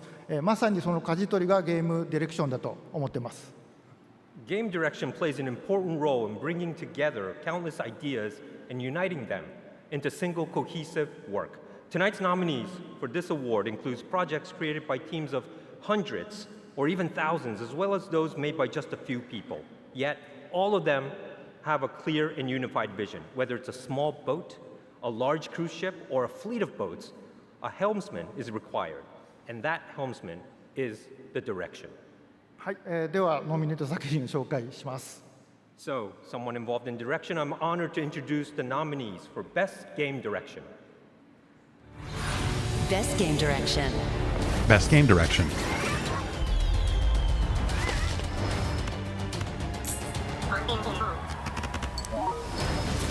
Cleanse the world with blood.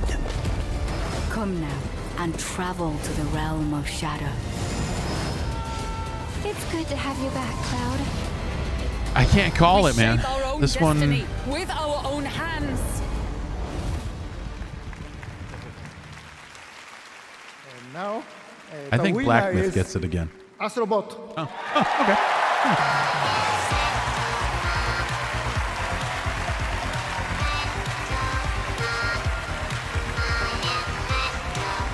I mean, there is a clarity of vision to Astrobot, like from a direction perspective. You can't fault it, but it's in there with some heavy hitters. You just can't go like, oh, what's the game with the biggest scope? It automatically wins. I would have liked to have seen Balatro win here, just from the idea of it being such a simple and clear vision. This is really amazing. Astrobot kind of splits the difference between a popular thing. All of you, really, this is for Balatro's you. popular, but game direction is of a course popular big thing. As You know what I mean? Kuzuma said, like an ensemble of things, and but actually in our case, it's really like every single person on the team coming and really bringing their own vision and being responsible for their own work. So Every you are person all on the game team doing directors what now? back home, and I really dedicate this one to you. Thank you so much.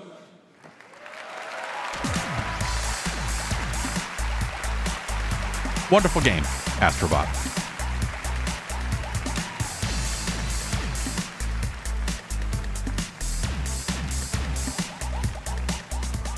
Congratulations, Nico and Team Asobi. And now, let's journey to another world for our next announcement. Another world. World premiere. This is that, what is it, that Jurassic... Was that? No. Did they ship that already? Or was this something else? Okay. Probably not Jurassic Park. Are they making an Avatar fucking zoo tycoon game or whatever? Oh, is this... No, this is Turok.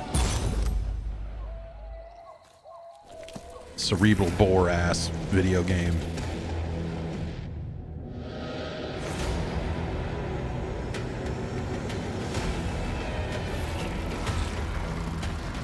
Yo, it's like they're the dinosaurs now. Fuck. In Origins, we were the dinosaurs. What?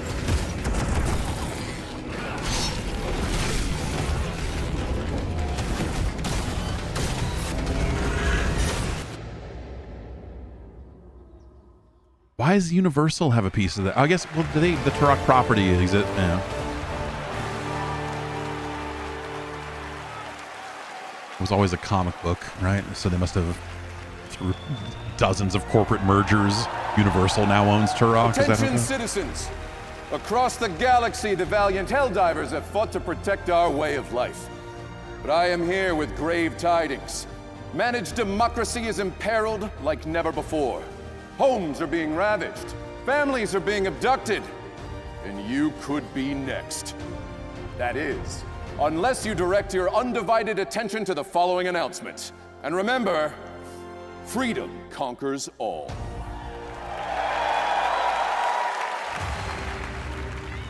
Nailed the role in person. You got to give it to him. Laying waste to our peaceful colonies. Crushing all resistance. They stole our citizens' homes and their minds. And something much, much worse, their freedom. But when our citizens are attacked, our greatest heroes arrive to set them free.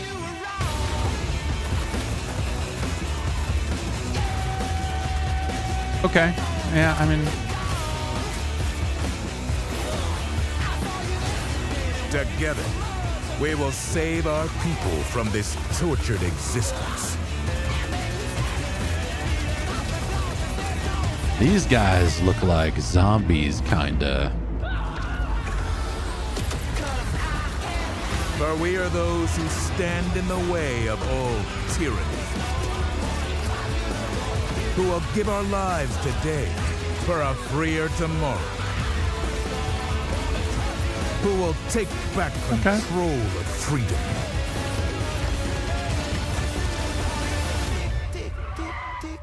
And deliver peace to our homes. We are the Helldivers. Major update. Out now. Now, please welcome the creative director of Warframe, Rebecca Ford. Good. That game was getting to a point where it felt like they probably needed some more stuff in it. Hello, everyone. Hi.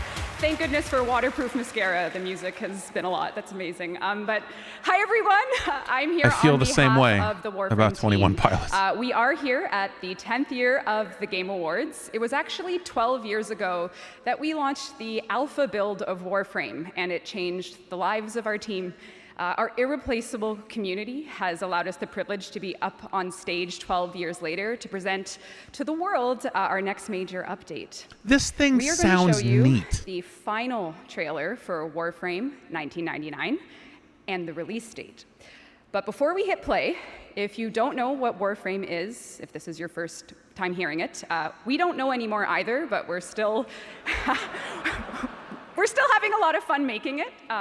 And 12 years ago, we never could have imagined that our alpha build has turned into something like this. We are forever grateful for our community. Thank you for giving us the best version of yourselves, Tenno. Please enjoy our trailer. It launches tomorrow. Thank you, Tenno. Please enjoy.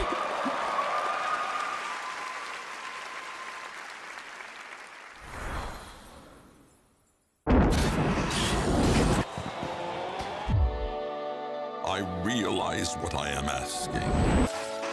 But you, of all people, understand what is at stake.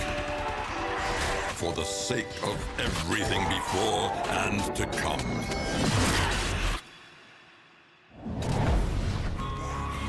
Scoldra think they've contained the outbreak here, but the tech rot here is different. Patient. 19 hours till we're popping corks or vaporized. We get Intrati and put a stop to this. I mean, asking the question, what if Warframe had cool motorcycles in it, that's fucking awesome. Trapped here. You know what this means. We're gonna have to risk it. Arthur, this place is swarming with Scoldra. I've seen enough, Albrecht! Maybe we cut our losses like we should have done weeks ago. Albrecht, I have seen enough! I told you this was a setup. Intrati, get me out of here!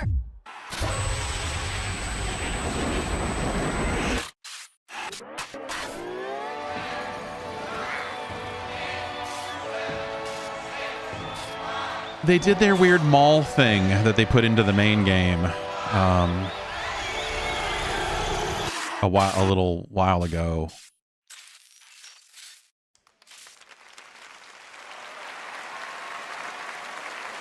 That looks great, and if you're watching TGA I on wonder, Twitch or Steam, you can get a free Nyx Warframe tonight during the show. I wonder if Still to you come, started that Snoop game Dogg for the takes first time stage today, with world would you be able to premiere play new that music stuff, and the or Game how much Awards Orchestra Warframe would you need to returns. play before you could First, actually earlier this get year, to that? Palworld took over the internet and broke records for the independent studio Pocket Pair. Tonight, we have a first look at the game's next update.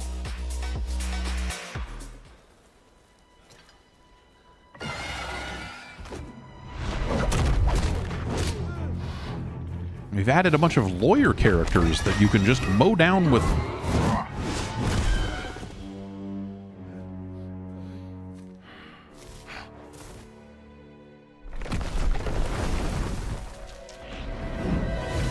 So my understanding is that they reworked the like Pokeball style, the Pokeball-esque moments of Pal World, that they maybe took some of that stuff out.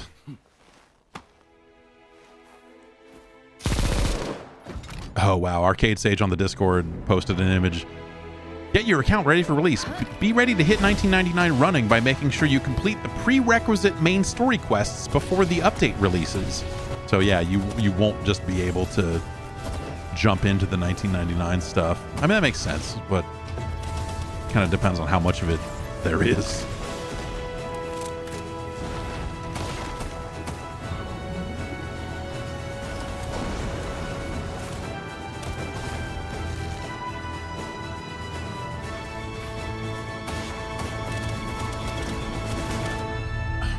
Wait, I looked back at the screen and there's a bunch of third-person shooting happening. What the? It was like a bunch of real rough-looking third-person shooting. Rover, one is furious about your choices. Follow the true law. We have the answers we wanted already. I will not back down.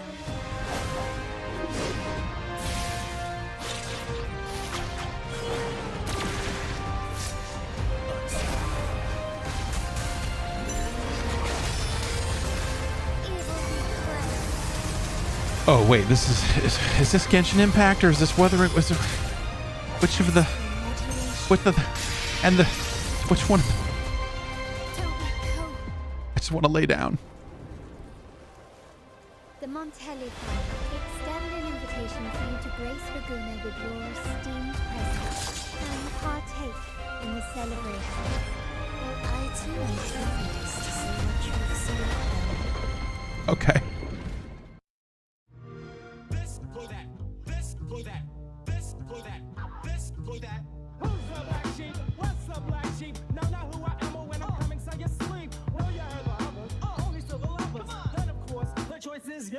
What is this, like, re-recorded, like they removed?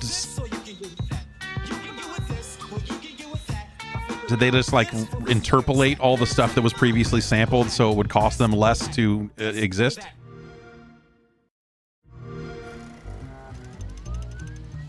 Yes, double up. Yes, run these back to back. Run the beginning of this song again.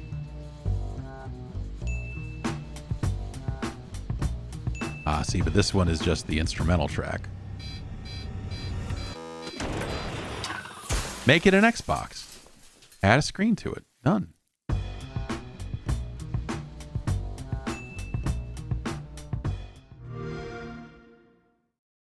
Creativity unrivaled anywhere. Advanced by AMD. We're back with another deal. For a limited time only, Prime members in the US can go to Amazon.com/The Game Awards to get $50 in-store credit when you buy MetaQuest 3S. So I just bought a Quest 3 when they were on sale, and I'm going to say that seems like a bad way to go. Buying a Quest 2 with fancier lenses seems like a bad way to go. Wait a minute. 10 years ago, we were called onto the stage, completely stunned, as Shovel Knight, our first game, took home the first ever Best Independent Game Award. Now, thank you.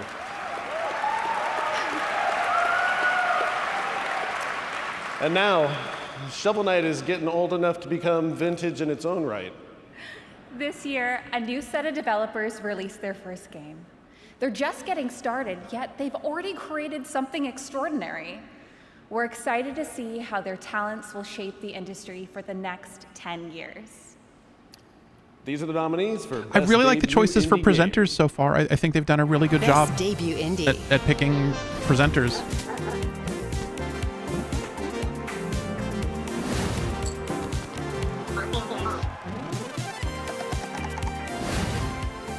Surely Balatro wins this category, right?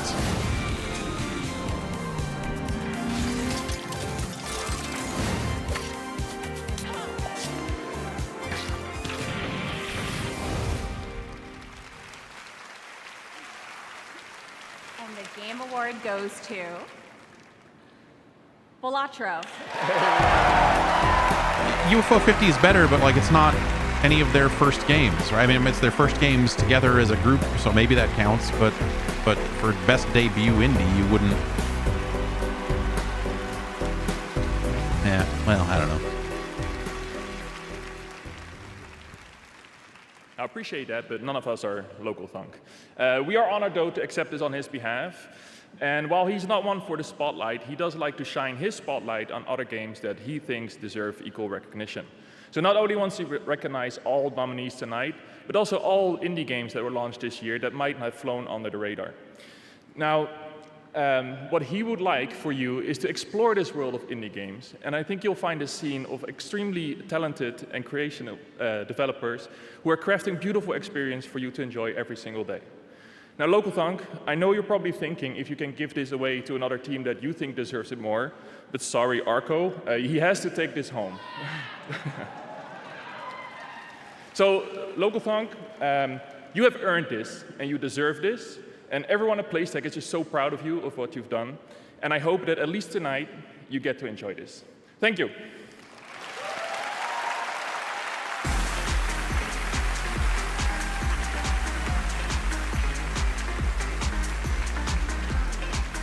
Congratulations, Local Punk. All right, as we've been saying all night long, we have some very special game announcements tonight.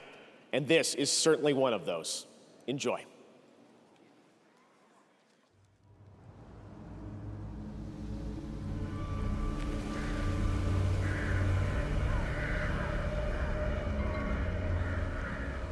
World premiere.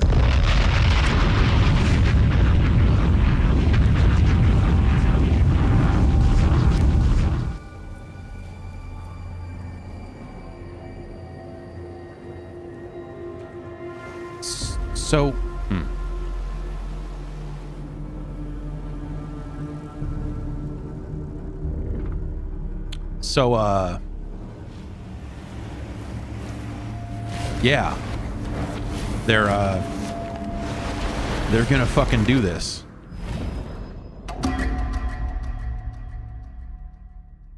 They're gonna motion capture a horse.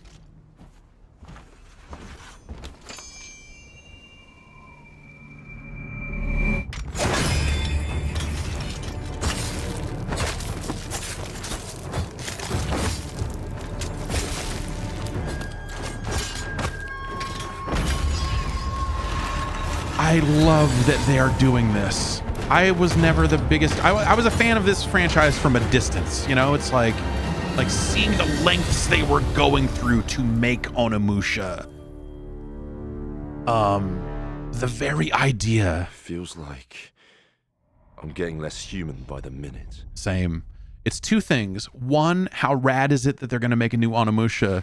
Two, if you are on the Dino Crisis fan train, how bummed out are you that they keep doing this with everything but Dino Crisis? That was definitely a good one. I had a great time seeing that game this summer out in Osaka. I love that franchise and how it combines swordplay and a Japanese dark fantasy setting with some amazing over-the-top enemies, as you saw in that announcement. Was it Onimusha 2 that they motion captured the horse?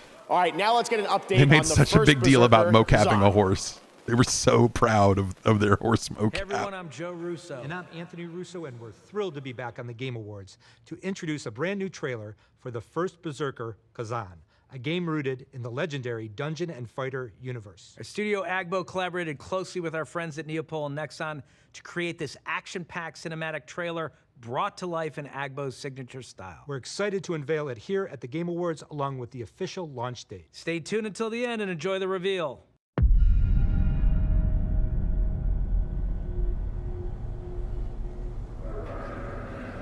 Yeah, they're gonna make a new Onimusha. And then these guys show up and yeah, stay tuned to the end. I don't know, man.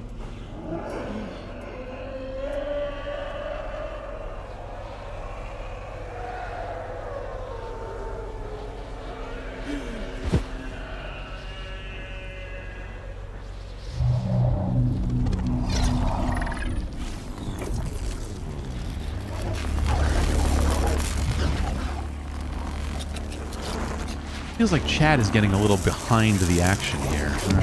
Weird. Anyway.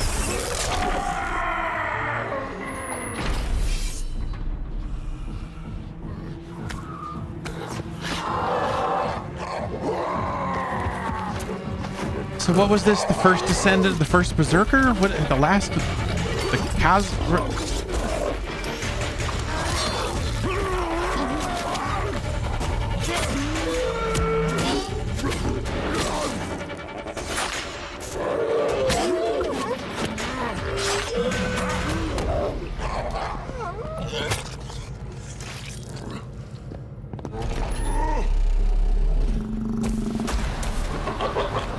I had a build of this at one point, and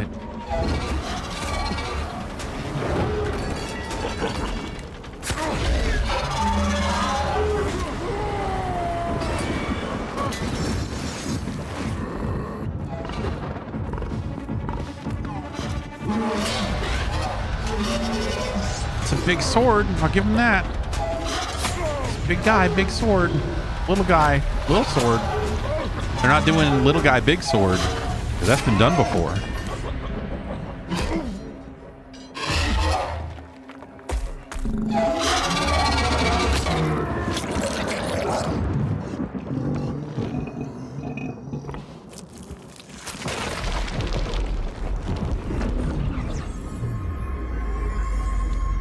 I feel like there's been a trailer for this. If not this game, then a game that you might just mistake for this game. Every single major showcase for the past year and a half has just been like, here's some fucking dudes with swords fighting monsters. That and was it the first kind of looks okay and kind of looks like shit. And you're like, all right. Hardcore action RPG. And now we're thrilled to show you another game set in the Dungeon and Fighter universe for the first time Finally, anywhere. it was about time the Dungeon and Fighter universe made its big comeback. It's coming to Steam console and mobile. Here's Did that man just say Steam console? Oh, the squeal is back. The microphone noise is back. World premiere.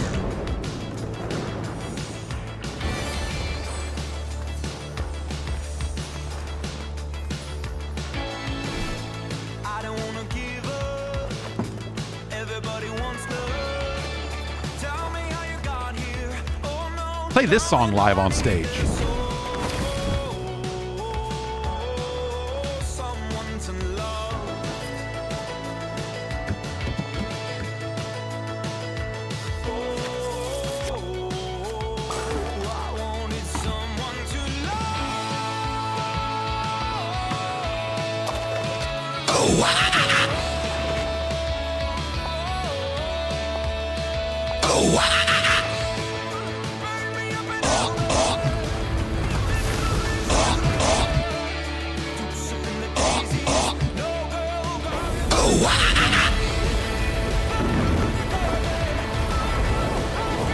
This song's all right.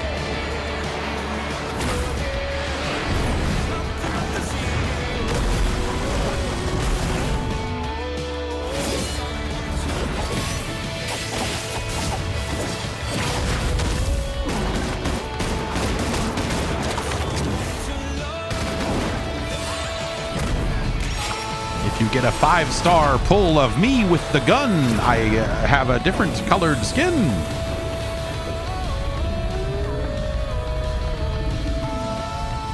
Every 10th pull, you're guaranteed a rare.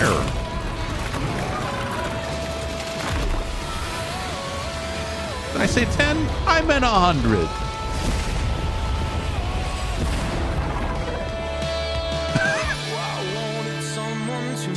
I love that the song never stopped. Like, they never cut it to be like, and now it gets serious. They're just like, nope. This is the song for our trailer. Even when the monsters are getting murdered.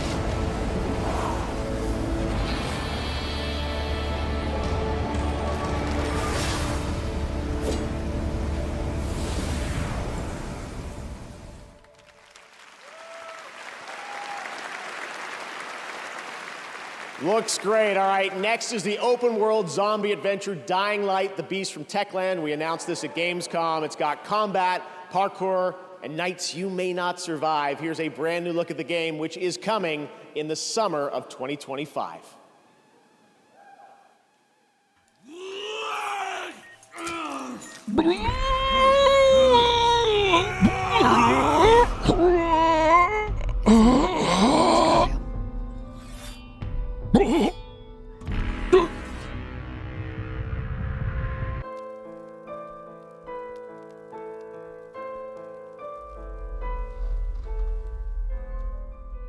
Zombies hate this record.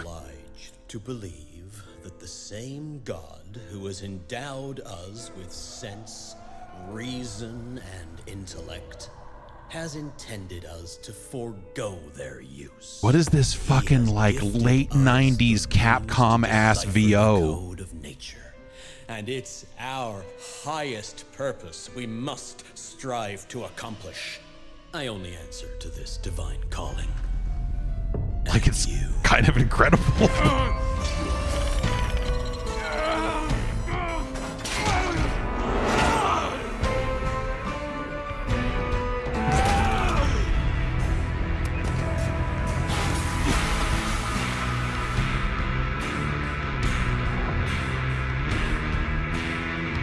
Do you see who's the real beast here? Are you telling me that the humans were the Walking Dead all along?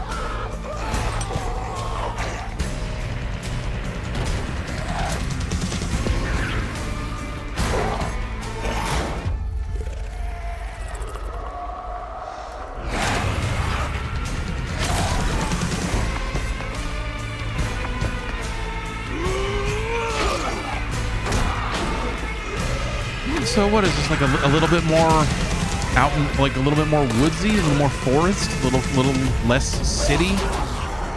Is that their slant on this?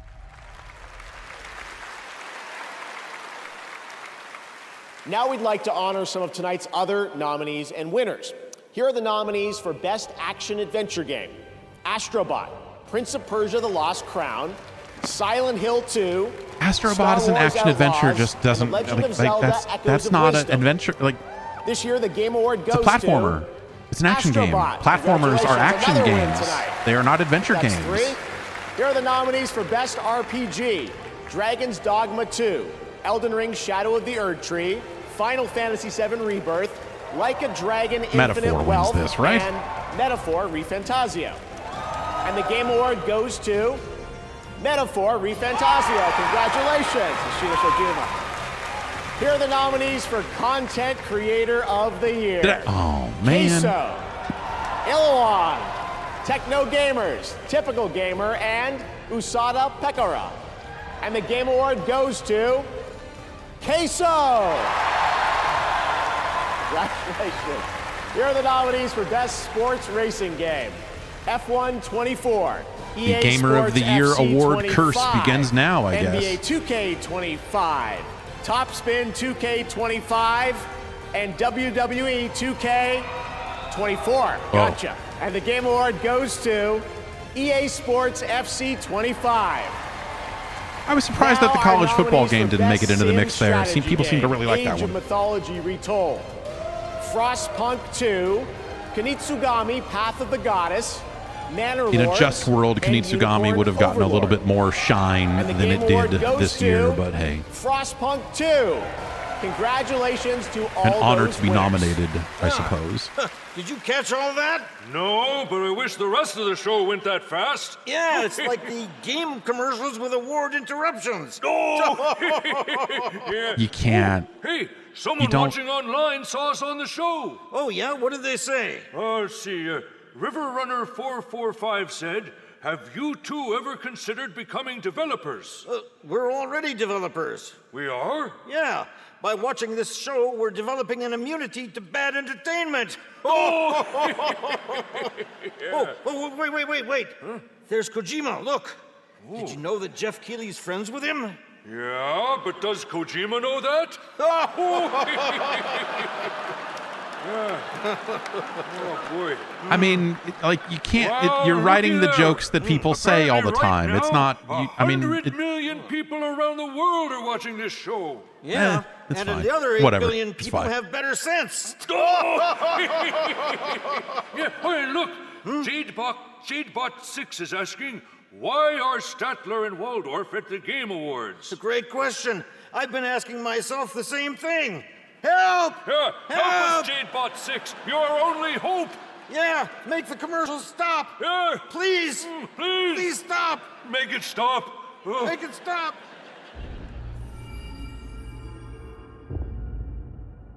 It started in the swamps. And moved to the mountains. Everywhere corruption went. Hunters followed. But now, there's something new on the move. Post Malone! And things will never be the same. Post Welcome Malone! to my murder circus. Post Malone! This motherfucker just said, "Welcome to my murder circus."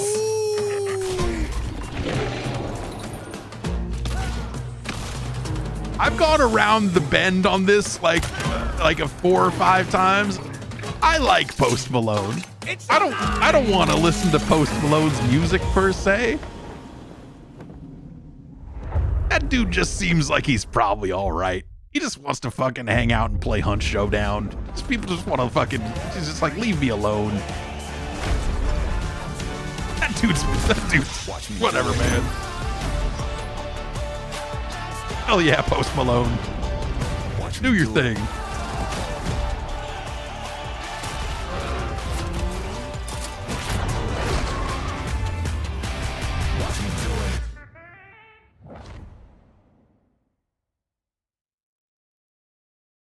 Handheld gaming revolutionized. Advanced by AMD. You like watching TV shows and movies? Don't watch on Heck that. no. You want a Quest. No. Look at that. It's a movie theater in your living room.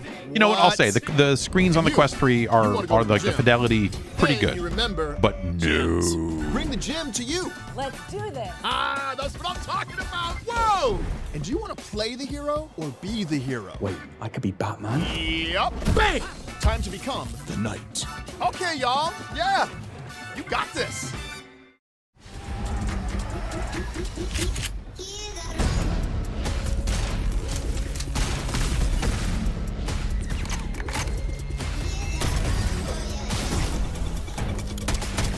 This is Ballistic, right? This is the...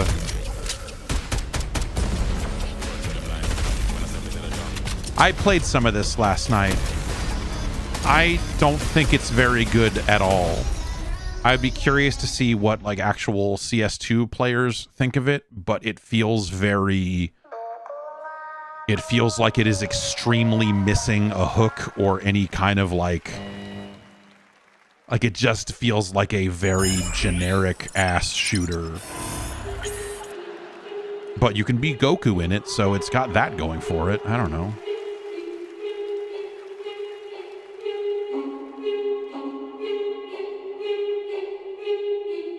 Sorry, I'm checking on my kids here real quick here, looking at the camera to make sure all is well.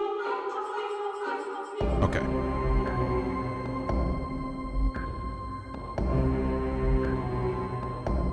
Well, it's about time we celebrated the history of the PlayStation. Wait, what is this? Hello, Game Awards. I assume you are all familiar with the Squid Game. It's Polygon Man. Because not everyone can physically experience the games. The original PlayStation mascot. Unleashed will provide the same highs.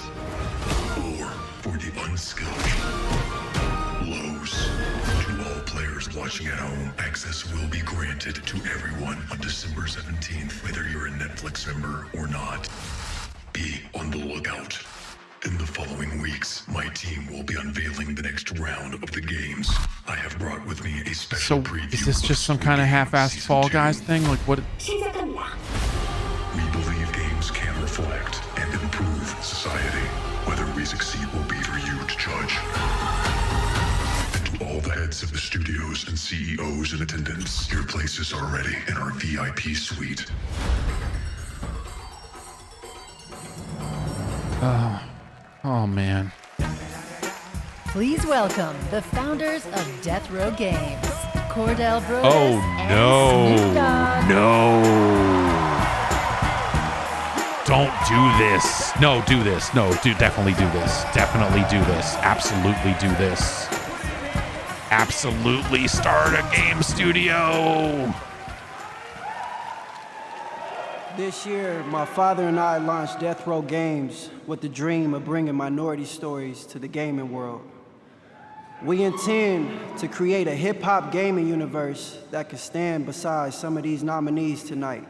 Here we are to present. That's what Master P said. You see, back in the day, if you loved the game, you wanted more, but you had to wait until the next game, or as I like to say, chill till the next episode. Oh, I see. Yes. But obviously, y'all just couldn't chill. Today's players are treated to regular updates to their favorite games, making sure the experience always stays fresh. Here are the nominees. Best ongoing game. This place is Oh, reshaping reality. this feels like a really weird year to nominate Destiny 2 because it just feels like that has not been a great year for Destiny 2. Into the light. Diablo 4 had some really bumpy updates and then like kind of got it back on track, but I don't know. The DLC was good. I don't know. People seem excited about the Fortnite reboot stuff. They fight for Helldivers had kind of a bumpy ride. you.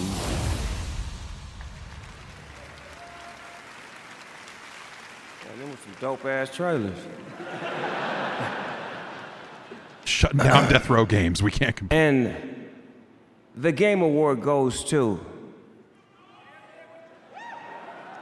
I don't have a game, cuz. Fear and Respect. What, oh, wait, Yet. revive that. Revive, you know. Helldivers 2. Probably the right choice in context of, you know, like I said, it was a bumpy ride, but the people still fucking love it.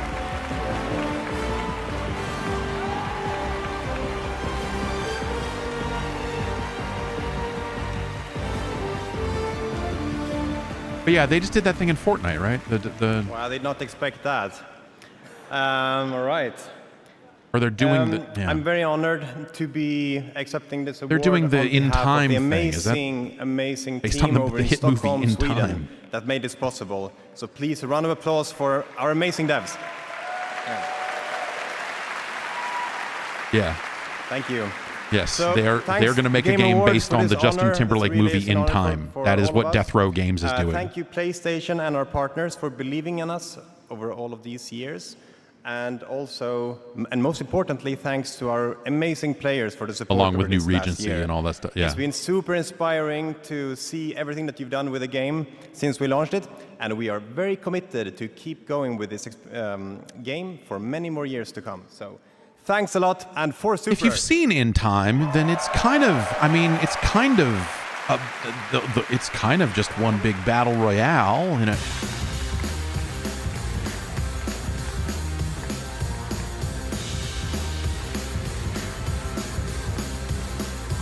Insofar as that you're stealing, well, I don't know. Congratulations to Arrowhead, and thank you, Snoop. He's dropping like it's hot right now in Fortnite Indeed, Festival. Mr. Keeley. Season He 6, is after an dropping appearance as in if it Chapter were 2 hot. Remix, and later tonight, he will be back live on stage, premiering brand new Snoop Dogg music. You are not going to want to miss that performance.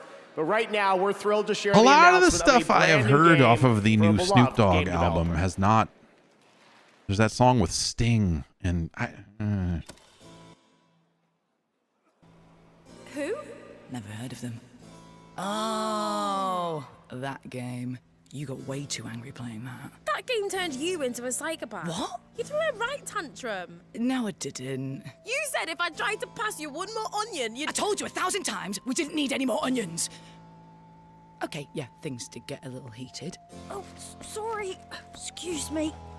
What did I miss? Shh, it started. Hey, you're blocking the screen. Rude. What is going on back there? Death Row Games. Death Row Games. Oh, this looks wicked. Oh my. Oh, it's a When when he bought the rights to Death Row and bought the label and bought the name and all that other stuff, one of the first things he did was launch a bunch of fucking NFTs and start a Discord server that I joined about the NFTs. And it was perhaps the saddest Discord server I've ever been on, except for maybe Harris's. I don't know, like the Harris's Discord server is a Drew! shit show. That? But Did you feel that? Oh, I don't understand what's happening. This would never have happened at E3. What the heck is that? Huh?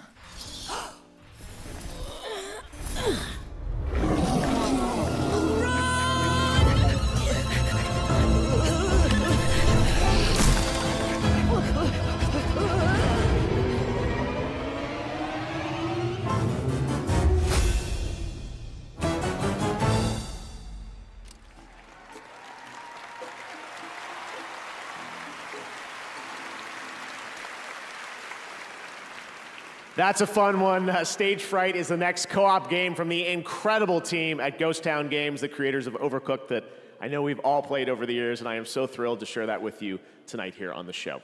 And now it's time to head to a familiar place, the home of iconic novels and television shows, and now an upcoming action-adventure game. In the name of the warrior, I charge you to be brave. In the name Netmarble. of the Father, It's a fun thing to say. just Netmarble. It sounds so 90s. Sounds like they're making Dreamcast games over there at Netmarble. the innocent. Arise, a knight of Renan's Rest.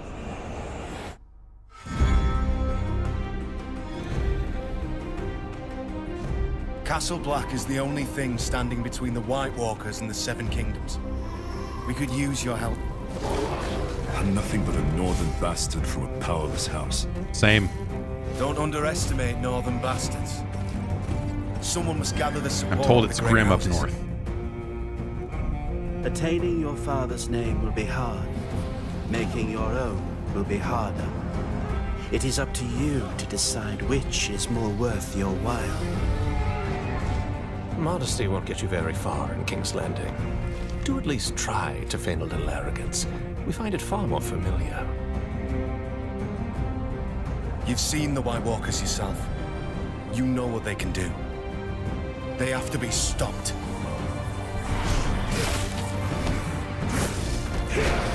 This is reminding me of that those Lord of the Rings games that Monolith made a little bit. Insofar as I'm watching this going like, man, it's Warner. I wonder if they would ever put the Nemesis system in something like this. Anyway. Like it or not, winter is coming. Oh, they watch AEW also. Oh, yeah. That was a good episode last week. This week, winter is coming. Yeah. All right, hunters, get ready. Monster Hunter Now brings the monster hunting action to mobile, letting you take down epic monsters on the go. Thinking more We're Monster excited to Hunter introduce later. Season 4 Roars from the Winter Wind.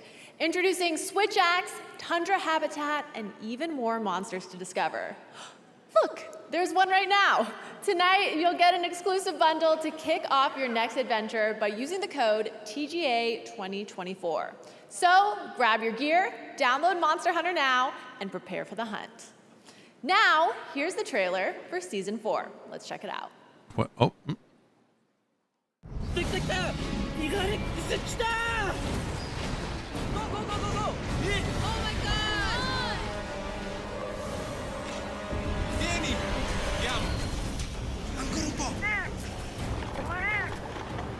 Finally making its Monster Hunter Now debut, T-Rex. Lagombi. This Get dude, ready to hunt this them airport and dude. Wield your own Switch Axe. A new season begins. Monster Hunter Now.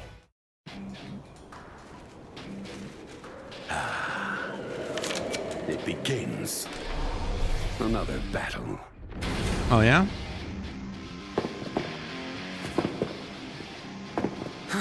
Oh, is this is the Double Dragon game, isn't it? Yeah. It is time we Oh settle boy. this. Shadows surround you. Let's go. No time to waste. Oh boy.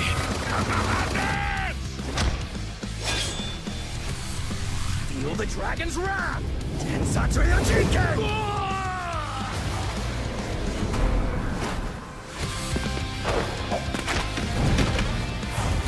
The Patriarch grew his hair back, huh?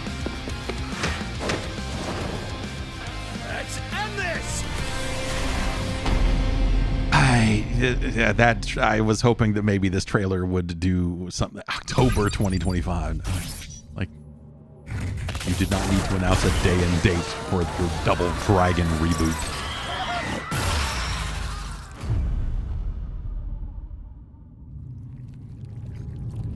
But that's a long time. That's still a ways off. Maybe they could make it look less bad by then. I don't know. It just, the initial unveiling looked rough, and that did not do anything for me. Double Dragon. Oh god. Yeah. You are all weak. Who is your king? You call. Are you the king of the humans? Sure.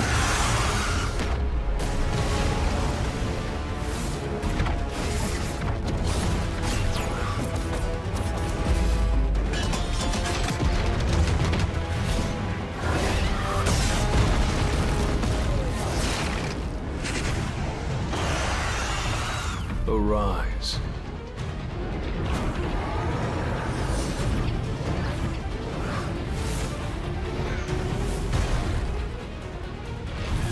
He's got a big posse.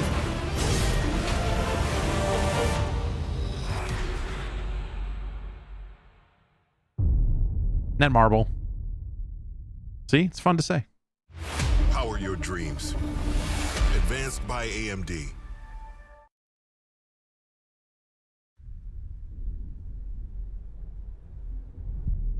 Longing. Ambition. Vengeance. Powerful emotions that fuel our lives. Mm-hmm.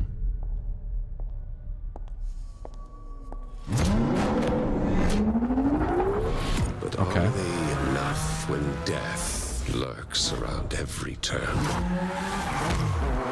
When fear and destruction consume us? Again. Is this the and again. Is this the Shitoku Highway Battle game? Is this the new one of those? The new TXR or whatever? To defy death. Show me the strength of your will, Screamers. Oh. No. I was gonna say TXR and something like this would be a little. Okay, yeah, so here's. Oh no, okay. All right. The drill.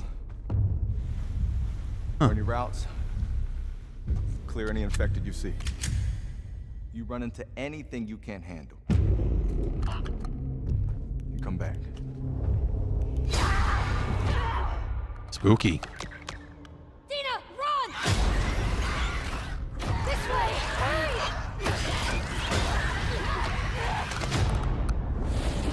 I have to finish it. You killed my friends.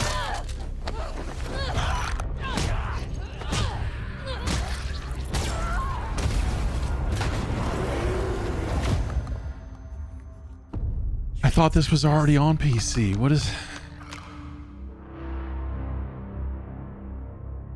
R2 remaster. I have so lost track. Please welcome, from The Last of Us Part 2, Shannon Woodward. And from Season 2 of HBO's The Last of Us, Isabella Mirsad.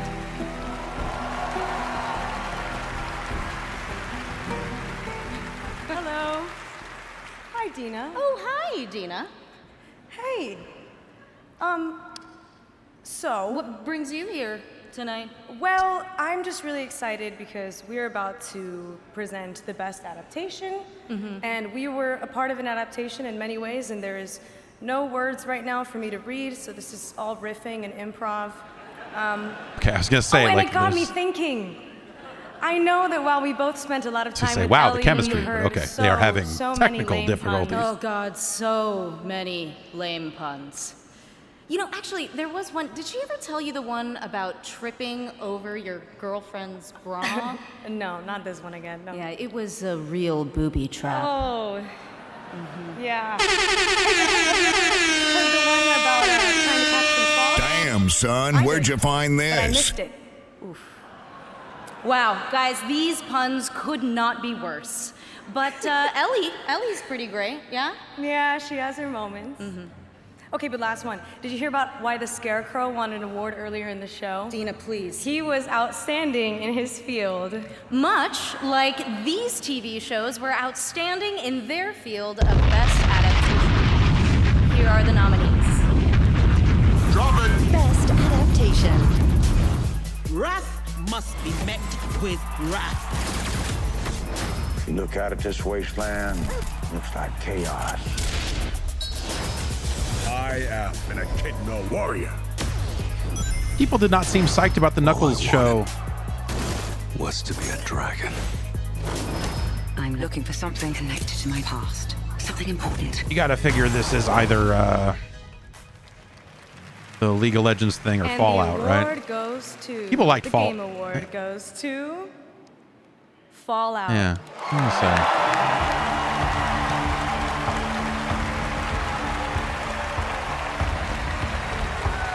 Let me button up my jacket again. No, not you button up your jacket. Oh no, you're not gonna wait. Where are you going? I thought we were gonna do our double jacket button thing.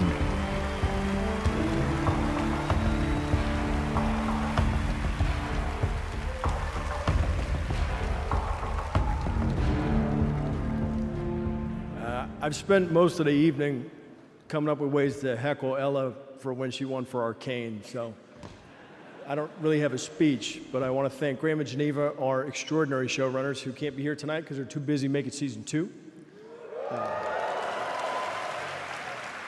I want to thank Ella, Walton, Todd and the Howard, rest creator our of Fallout. extraordinary There he is. Cast and our extraordinary crew, Amazon, Kilter. I want to thank the fans of Fallout New Vegas for not burning my house to the ground. You'll be very happy you didn't. Yet. Last but not least, I want to thank Todd. Todd and the extraordinary team at Bethesda, who were absolutely the most incredible collaborators you could possibly imagine. Thank you.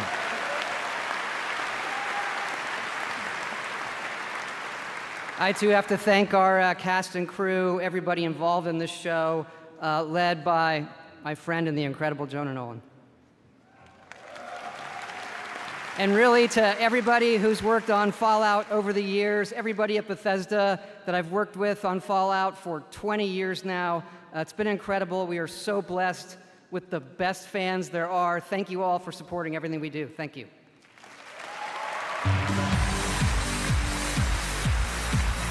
He could have said, you know,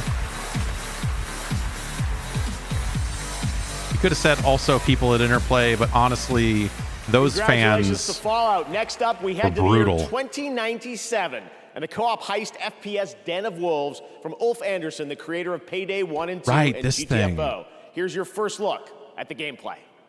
This thing.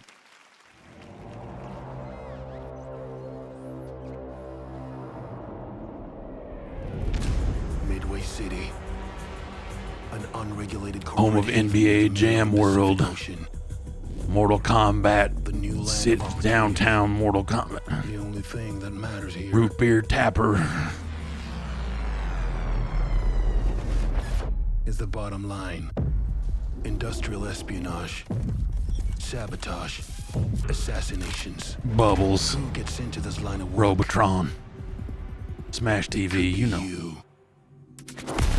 Dr. Mudo. The Suffering 1 and 2. Stranglehold.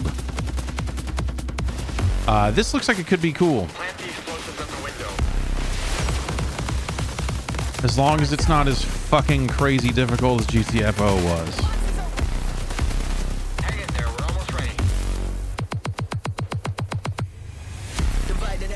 line up one by one like a real foot soldier. Stand my ground when I stare them down, cause they can't control us. Diving in 3, 2,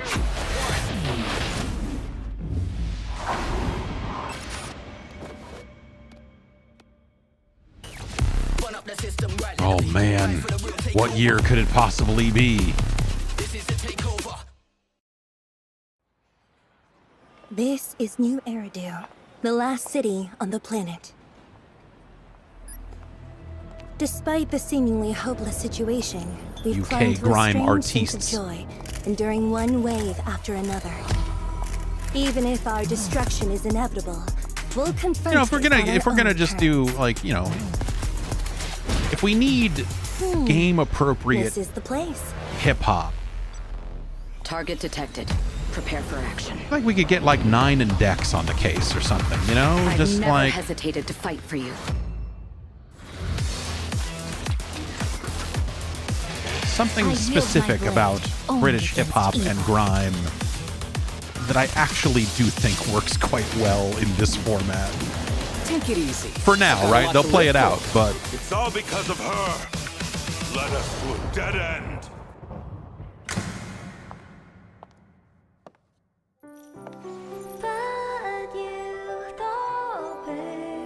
get Pete and Baz on a track while we're at it.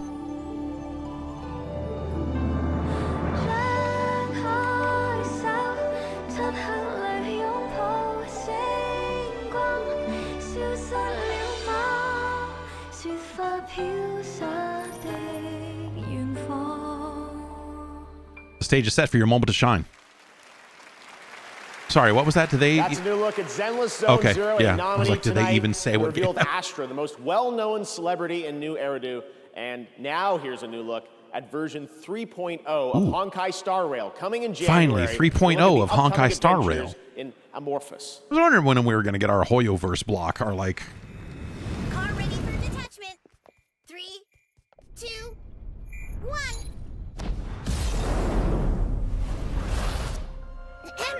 I'm over here. Nice to meet you.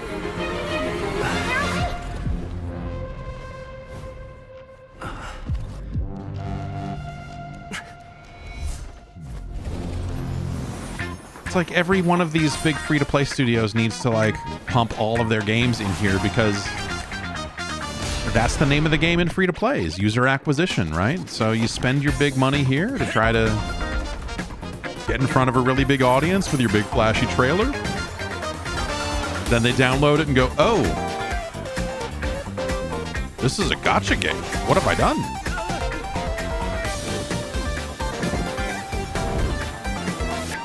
Sign up for your Level Infinite Pass today.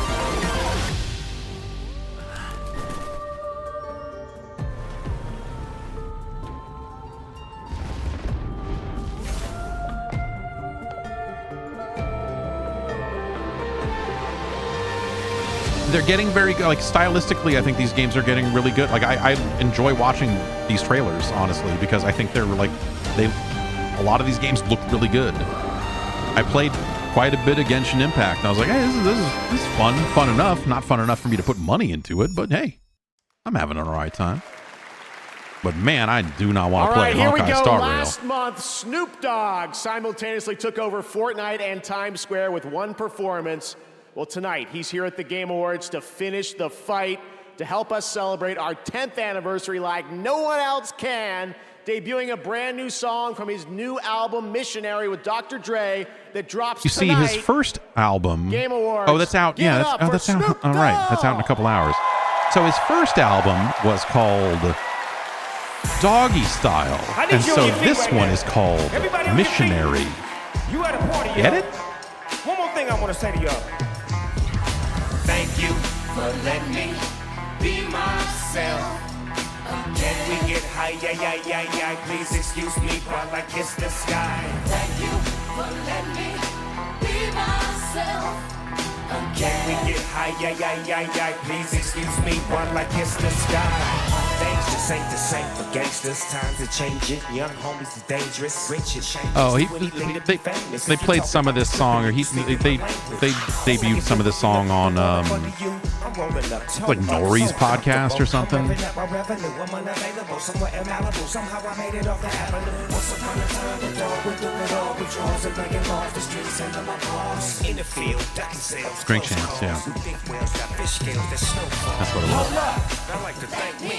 And if we talking about the West, homie, thank me. Walk of Fame made a name. You better thank me. Ain't nothing new. This is what I wanna do. I just wanna say thank you for letting me be myself. He's got a backing track and he's rapping over it, which every time I saw Snoop live, he can fucking rap live. Like, he can fucking do it. Like, it more so than most other rappers. If you're having a good time tonight, make some noise. All right, fine. Here's a song you maybe have heard. No, this crowd, not a crowd for this one either. No, you don't know Gin and Juice either. Jeez, guys. 32 years of Snoop Dogg. We gonna give it to you 1993 style. With so much drama in the LBC, it's kinda hard being Snoop D or Double G, but I somehow, some way, keep coming up with funky ass hits like every single day. You'll notice there's no backing track on this one. It's because he knows the words to this song. It's 2 in the morning and the party still jumping cause my mama ain't home. I got some freaks in the living room getting it on. And what time y'all leaving?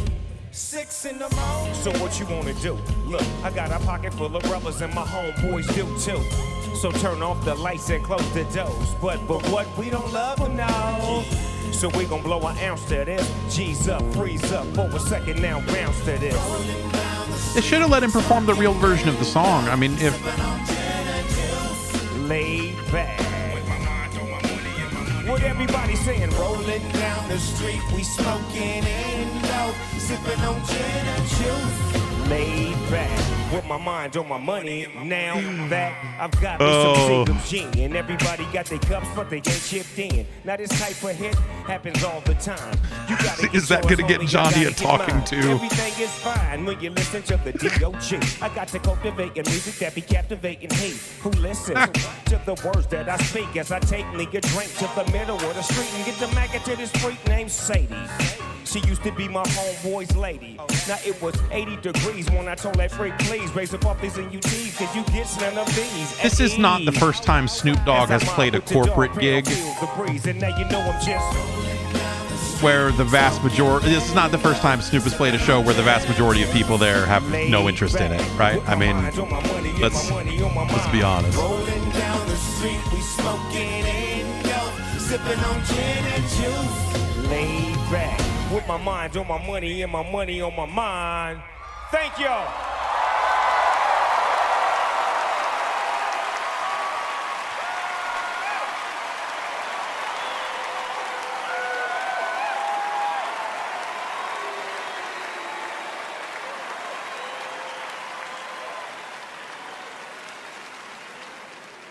Snoop Dogg, the legend, what an amazing performance. Thank you, Snoop. His new album with Dr. Dre, Missionary, comes out tonight. And Snoop's now in Fortnite as a Season 6 festival icon. And starting today, you can also grab Platinum Festival icons, The Weeknd, Lady Gaga, Billie Eilish, and Karol G. Also this year, once again, we had the Game Awards vote in Fortnite Island, where the Fortnite community picked Murder Mystery as their favorite island of the year. You can head to the TGA Island right now to check out all the nominees and meet Metahuman Jeff. Yes, that's actually a thing. Stick around, much more Game Awards ahead, including more surprise new game reveals. That's right, we are far from done. And awards like Best Narrative, and of course, Game of the Year with the Game Awards Orchestra.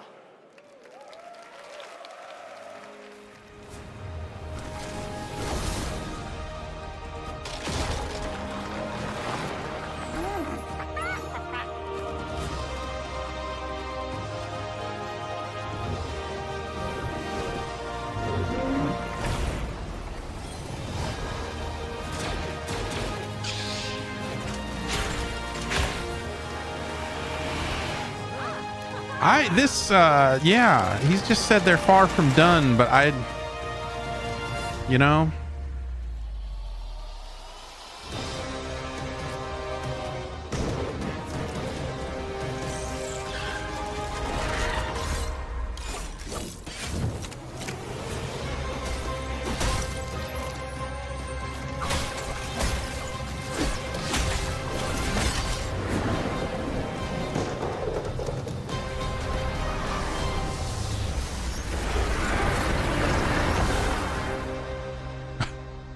I just got back a text message with 3 question marks, implying Zelda's that no one else has begins texted him to with say, hey, by the way. monsters?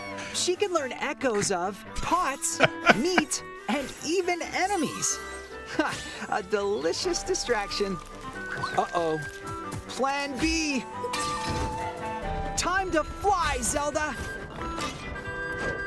With so many echoes to learn, how you use them is up to you. The Legend of Zelda Echoes of Wisdom, available now only on Nintendo Switch.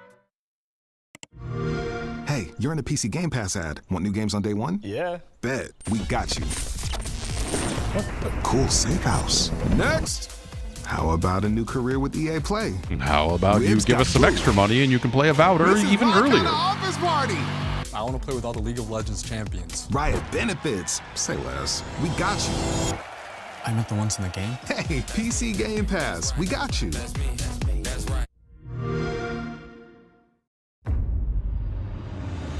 rat cult spreads through Gotham like a plague. I have to stop it, even if it consumes me. We repress our rage. It feeds the shadow deep inside us. I'm done holding back!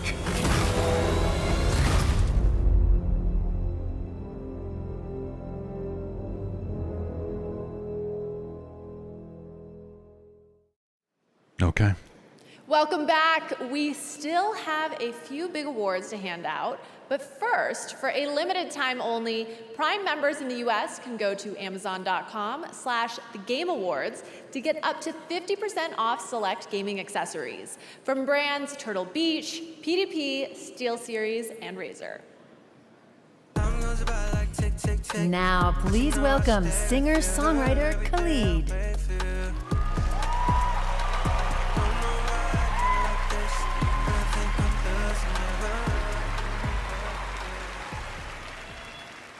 Music and score in video games isn't just the soundtrack of our journey. It's the racing heartbeat of every battle, the haunting echo of every failure, and the soul of every victory.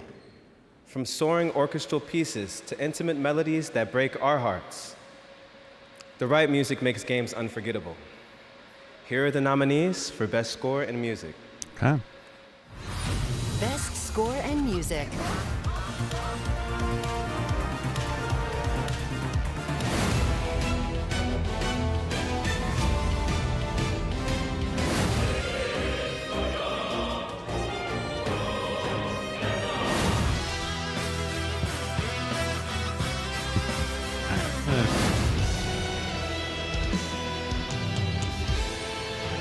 The clip they used for Silent Hill 2 just sounds like Silent Hill 2 era appropriate And the wrestler Game Award entrance goes music. to Final Fantasy.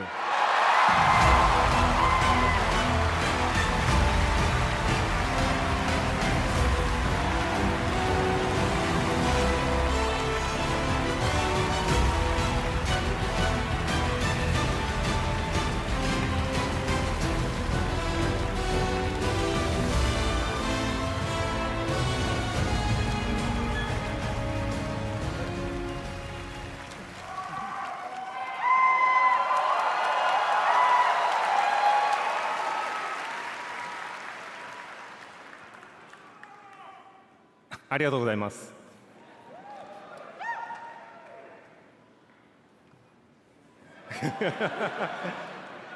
すごい、まだ興奮してます。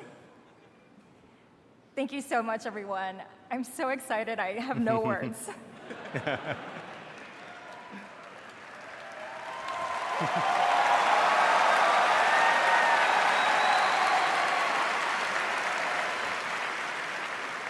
まずこのような素敵な賞をいただくことができて、一緒に開発をしてくれた開発メンバーにまずは感謝を伝えたいと思います。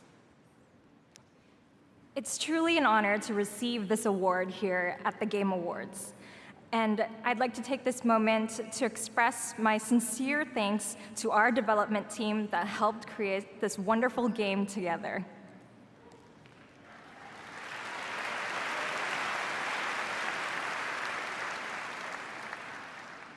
私は今回この TGA に初めて参加させていただいたんですけど、初めて参加させていただいたこの賞でですね初めて受賞したことをすごく嬉しく思っています。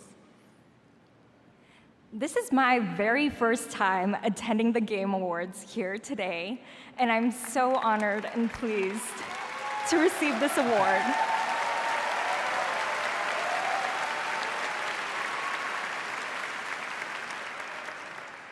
本日ですね、ゲームファンが待っていたようやくファイナルファンタジー7リバースの PC 版を発表できてすごく嬉しく思います。また、この PC 版を通してですね、このゲームのサウンドをですね、多くの人に伝えられたらと思います。とてもワクワクしています。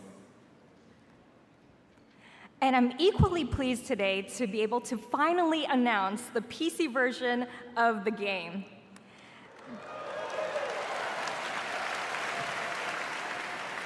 With this, I am delighted to be able to bring the beautiful music of this game to even more fans around the world. All right.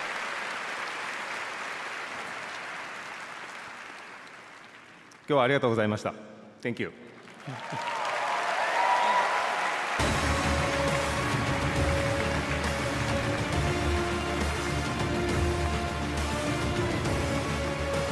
I think that's a totally fine choice. It's, Congratulations to Final Fantasy, and now it's Again, time some for a tease metaphor of what's fans next are- from a legendary gaming franchise.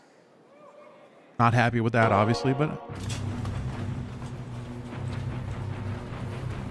oh, what if Sonic Drive Car? What if Shadow Drive Car?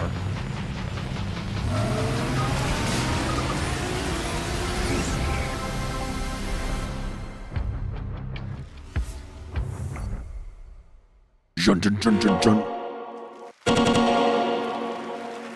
Yeah, that's all you get. There will be much more to share That's about all you Sonic get. Racing. That's all you need to know. In What do you? That's all you 2025. get. I've had the pleasure of playing it, and trust me, it is A video ton of fun. game. Next year, fans will get to experience the Mafia franchise like never before in Mafia: The Old Country, an origin story set in the brutal criminal underworld of 1900 Sicily. Tonight, we have the world's first look at this cinematic narrative action game. World premiere.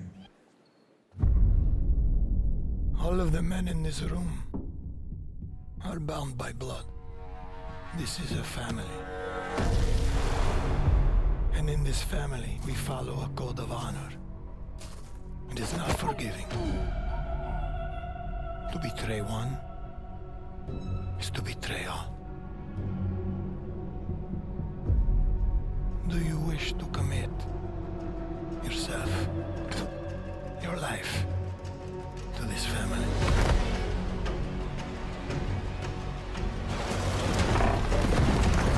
It's just gonna be a lot of like rude stabbings in this game, huh? I do.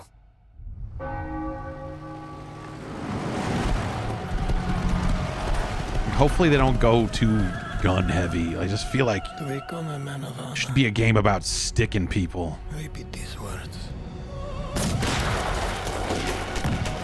I swear my Though loyalty- apparently it's an Uncharted game. It's a cover. It's a cover stabber. Gonna hide behind cover with a tiny knife. My flesh has to burn like this saint. If I do not keep my oath,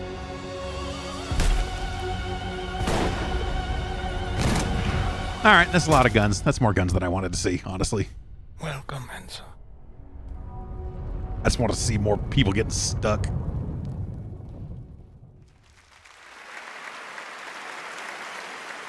Summer 2025. Now, more winners tonight at the Game Awards. Here are the nominees for Best Independent Game: Animal Well, Balatro, Lorelei and the Laser Eyes, UFO 50. Neva, UFO and 50. UFO UFO 50, God damn it. And the Game Award goes to Come on. Balatro. God damn it. I mean, of course, Congratulations right? But Now the nominees for Best Mobile Game: AFK Journey, Balatro, Pokemon Trading Card Game Pocket, Wuthering Waves, and Zenless Zone Zero. And the Game Award goes to Balatro. Congratulations again, local fun. Here are the nominees for Best Audio Design: Astrobot, Call of Duty Black Ops 6, Final Fantasy VII Rebirth, Senua's Saga Hellblade 2, and Silent Hill 2. Probably Hellblade, right? The Game Award for Audio Design goes to Senua's Saga Hellblade 2. Congratulations, Ninja Theory. Now the nominees for Player's Voice. It started with 30, down to these 5.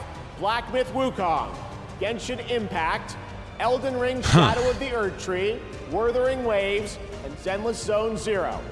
And the Game Award, 100% by the global community selected this, goes to Black Myth Wukong. Congratulations, Game Science. All right, there's still more Game Awards to go and more game announcements ahead. But right How much now, work do you here's think a they look did at on the Infinity Nikki, which voting has already achieved 20 million website stuff downloads, and a look at the new making sure it shooting was star scene for the first time anywhere. legit, deduped, so on and so forth?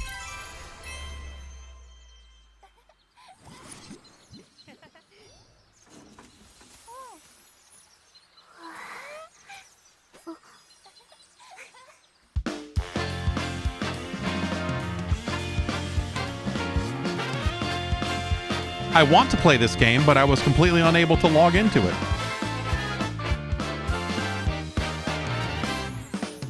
Jump into this life, falling through the rings of sunshine, explore and fantasize, pick an outfit for this ride, trying out all styles, and don't leave any friendships behind. Add a final touch, snap a photo so adventures can rewind. The world is full of surprise all the time.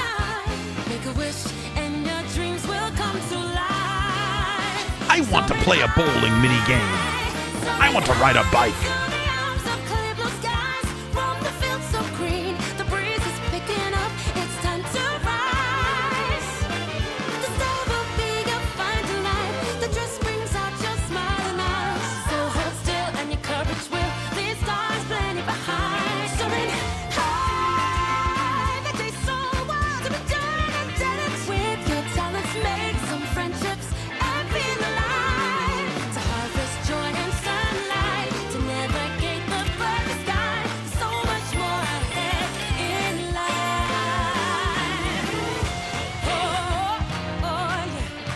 It does sound, it is somewhat like Jump Up Superstar, this song.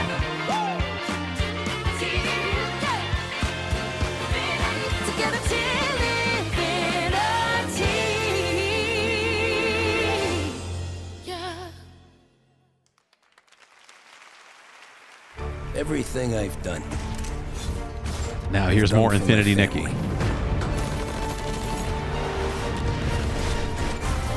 Buy the Founders Pack, you get this briefcase full of money.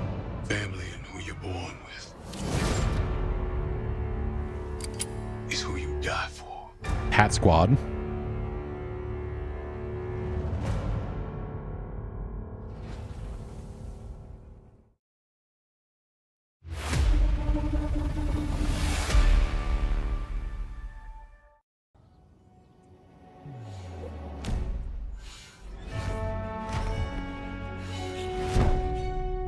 What? Video game characters jumping out of my phone. Now I've seen everything.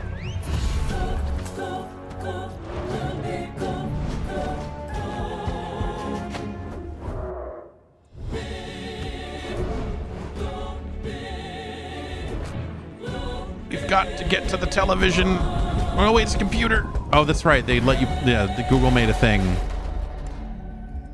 Google has a weird Android emulator type thing for PC now, right? Is it basically what it is?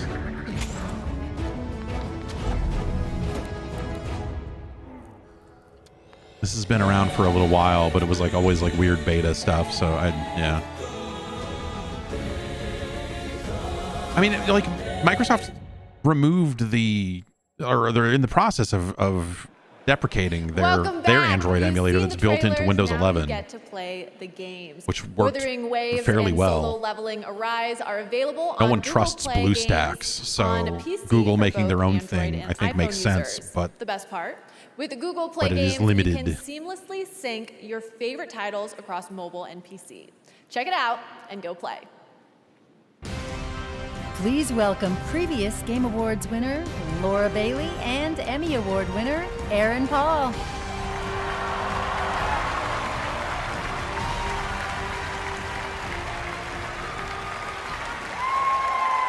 Wow. Oh my God. It is just so awesome to be here at the Game Awards with Laura Bailey, an absolute voice acting legend.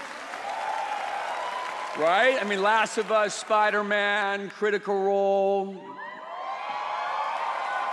I'm honored to say that I got to work with you on Dispatch, the game that we're actually announcing tonight. I was in Need for Speed, the movie. Worked with you, you know, we never recorded at the same time. No, I know, but you know, technically we never shared the booth, but it is cool if I tell people, our friends out there, that we work together. Wait, no. Let me get this straight. You are asking if it's okay to tell people you worked with me? Yeah. No. No, this is just a flat no. Flat no, yeah. Listen, Evan. That's funny, but that's actually Aaron, not sure Evan. It is, but yeah. Look, I get it. You were in like the greatest show of all time, and yeah, everybody loved The Wire. But listen, okay, that's TV. Right. And this is video games, okay? Yeah. This is art. That's the appropriate. That is the most appropriate thing I've heard anyone say in a long time. Backstage the whole time, and you're only say, hey, asking me this fuck now. video games, Well, fuck you told me TV. not to speak We're to making you video backstage games over when I here. came Yes. up to you. No, Video I games, told you better not than to TV. look at me, okay? Oh. Listen, Wow. Evan. Acting is listening. Okay. We're back Got there it. all night. You jump on me with this now? I mean, look, I guess I was just a little starstruck meeting you, you know. Let's be honest. So I know we're just reading off the prompter, but it still felt really good to hear you say that. Yeah. Yeah. Yeah. What'd I say about looking at me, though? Sorry. All right, here is the world premiere trailer for the game Laura and I worked on separately Yay. together.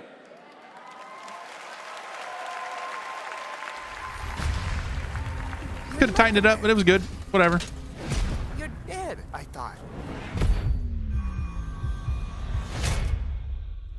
This on the inside. My suit was destroyed. You have a lot You know, like left to give. podium comedy at a award show is not like, unless you're the host and you're just getting out there just talking shit every 20 minutes or something like that. Like to do that in In exchange, a brief bit like this. Yeah, good. washed up dad bod superhero with no superpowers. Can't wait. Whenever there's a crisis in the area, we get a call, and guess who answers? Me. This looks neat. Oh, you shouldn't have done that. What are you doing in Visigal? Is that your car? I don't have a car. That's gonna be a weird insurance claim. You're right at home behind that desk because you're no hero. You're a nerd playing a video game in a suit your daddy built.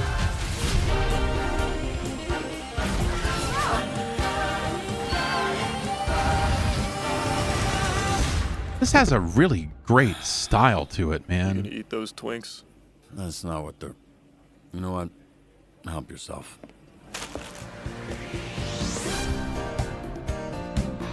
Yeah. What's your name, little guy? My name's Beef, and I'm naked. Oh, no, I refuse to believe that's what he sounds like.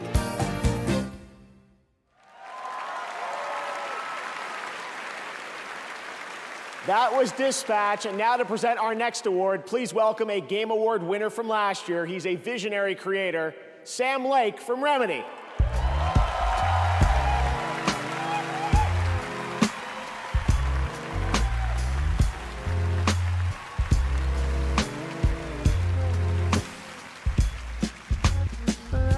They're just gonna make him come out here and dance again.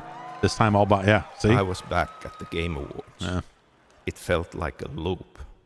I'd lost track of how many times I'd been here, how many awards I'd won.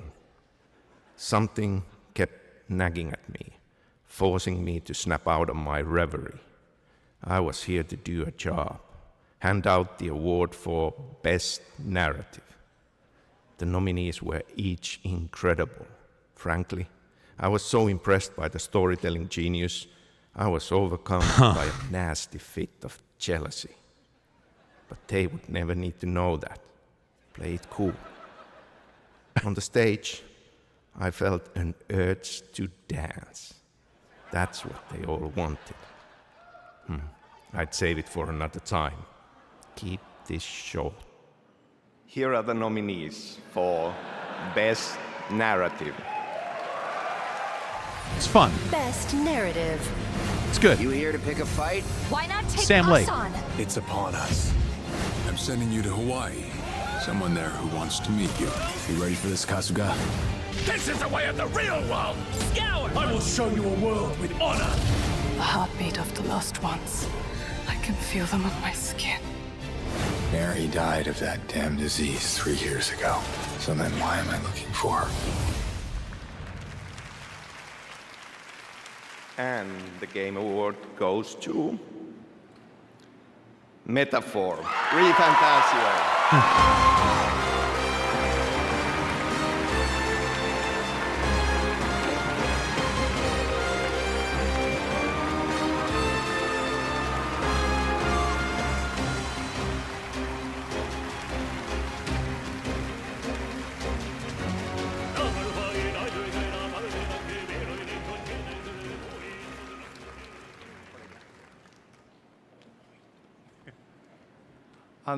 今日は本当に素敵な素晴らしい賞をありがとうございます。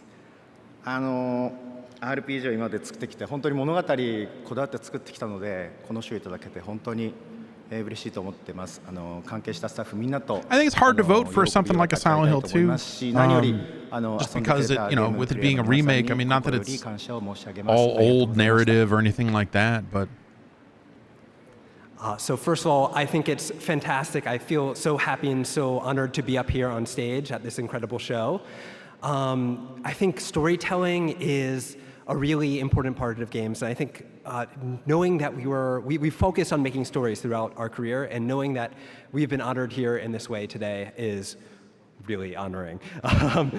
So additionally, I'd like to thank everybody at the studio who has helped make this game. Without their help, we could not have done this. So thank you guys so much. Thank you. Thank you very much.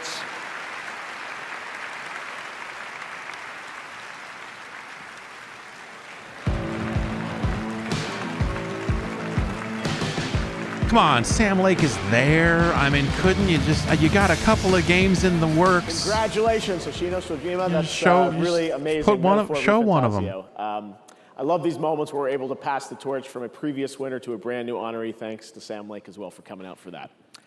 All right, well, before we get to Game of the Year, we do have one last very special announcement to share with you.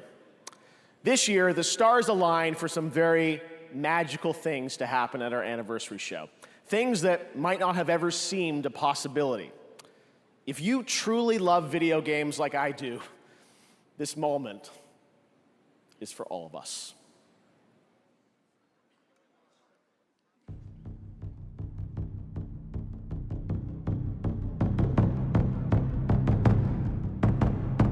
Is this the medley for the Game of the Year stuff, or?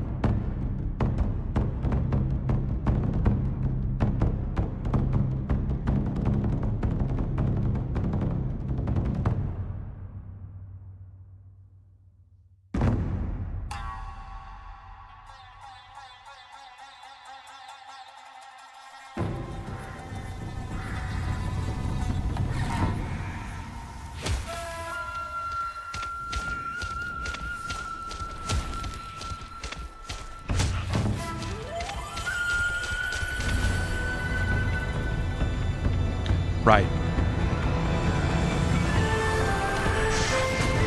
Right.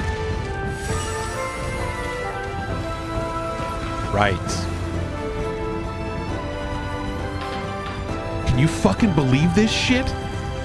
Can you fucking believe this shit, dude?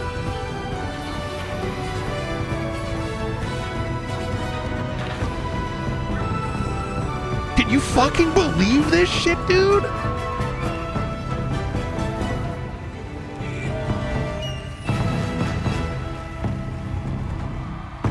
They're like, hey, by the way, and dude is doing it. you fucking believe? On the same Oh my show, God, they're what like, an hey. amazing moment together again. Yeah, by the way, we're making a new Onimusha. And also, new hey. studio that we're also announcing Clovers. Production is just about to begin on the Okami sequel, and I am beyond honored we could share this very special announcement here at our 10th anniversary celebration. Thank you to Capcom and the Tujimoto family for this anniversary gift. Still to come, Game of the Year, but right now, here's some much-awaited news on the release timing for Crimson Desert from Pearl Abyss. Capcom, man. The continent of Pie Whale. They made a Dragon's Dogma 2. By the battles of those who seek peace. and now they're just like, no, fuck it, dude. Piano 4. What? What? There are beings who brought chaos to providence. The rifts they have created. At this point, everything's got to be back on the table, right? At this point, I mean, if dude is going to call, if you're going to be like, hey, by the way, we're calling the studio Clovers, like assuming Okami 2 doesn't shit the bed. At some point, they're just going to make a new fucking Beautiful Joe, aren't they? What I can tell you now, right? Is that I mean, this mission will restore the disrupted providence.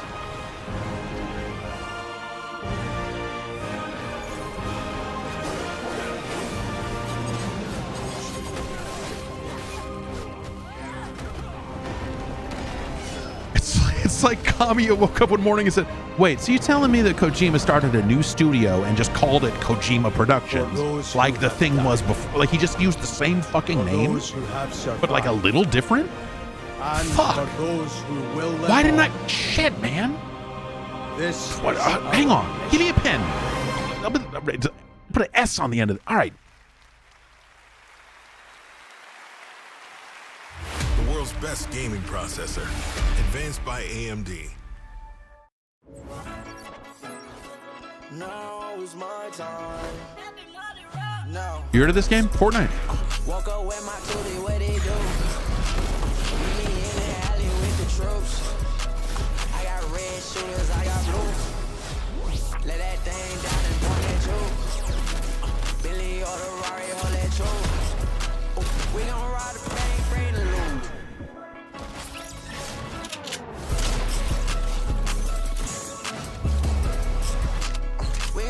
Fortnite should only be allowed to use music that was written about Fortnite. The fucking all I want to do is chug jug with you song.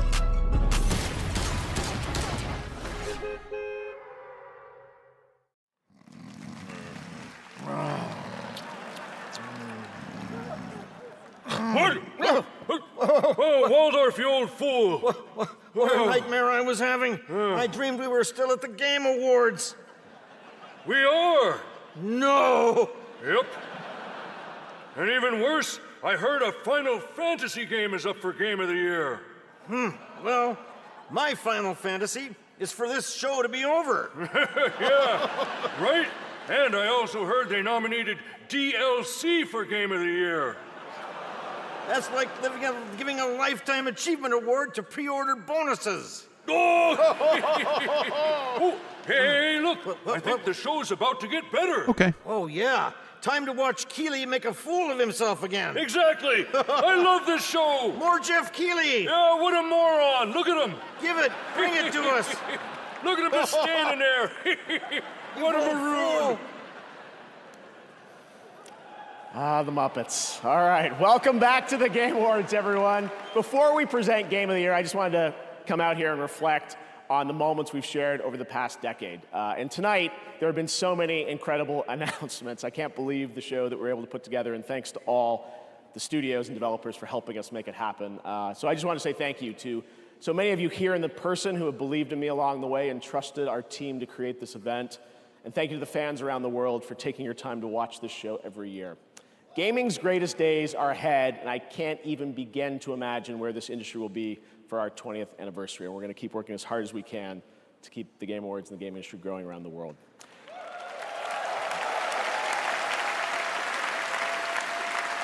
Now, because tonight is such a special show, we do have one more thing.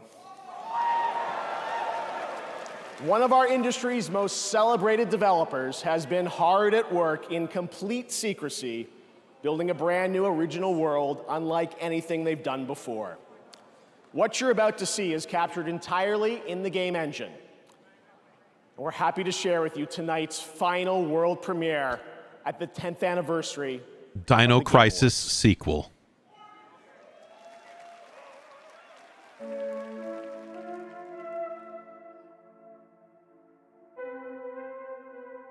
Fez 4.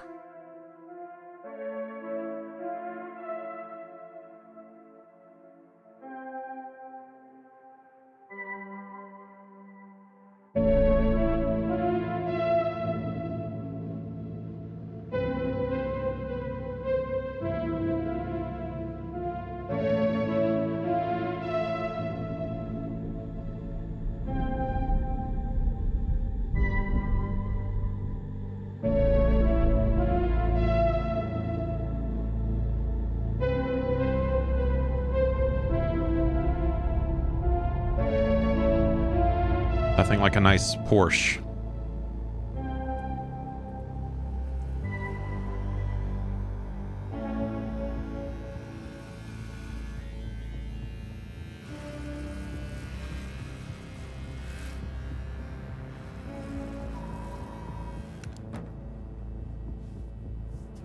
Something about the idea of a world where, like a sci-fi universe where that company still exists is like, even that one little tidbit is like weirdly compelling to me.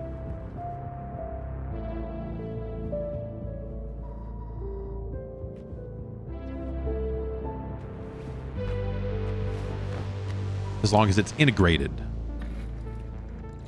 in a world where all that makes sense. Show me something good. Well, you're right, it checks out. He's hiding out around the Superior Moon. Excellent. How is that excellent? He's next to fucking Superior. No one has left that planet in over 600 years. Anyone who even flies close to it is never heard from again. Superstitions. No. Superstitions are the crazy rumors about what happened on that planet. These are facts. 4x3 screens. You worry too much. Right? You know what I worry just the right amount.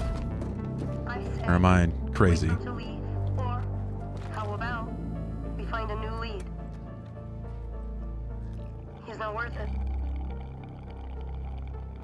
I mean, it ain't Last of Us 3. I'm wasting my time right It's now. got that going for it already. Can you please blame him? I don't need another hunter swooping in. Who is swooping? No one is crazy enough to go there. He clearly is. He is clearly desperate. And so am I, so claim him, or I will find another agent. Anyone else will deal with your fucking shit. Okay, alright, you know what? There, you're the boss.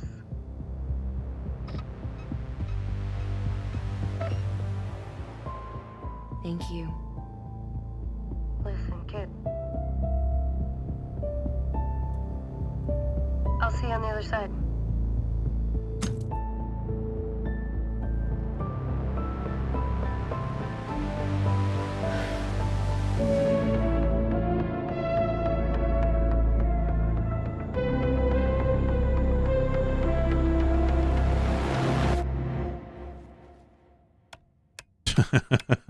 Oh, man.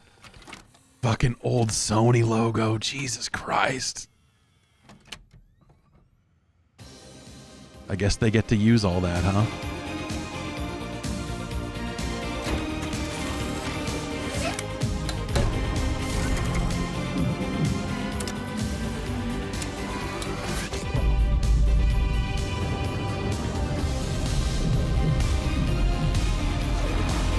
High hopes, man. High hopes. Having Crash be the first game on the list is so dope. That's so dope.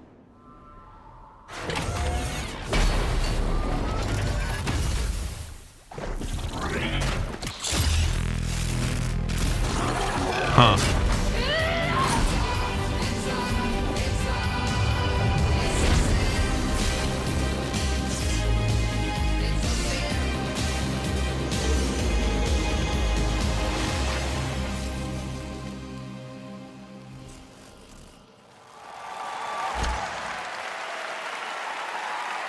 Like the one bit of on-ground sword stuff was the bit that I went like, that I'm a little like, brand new okay. franchise from But Naughty Dog and PlayStation, directed by Neil Druckmann and starring Tati Gabrielle as Jordan Munn.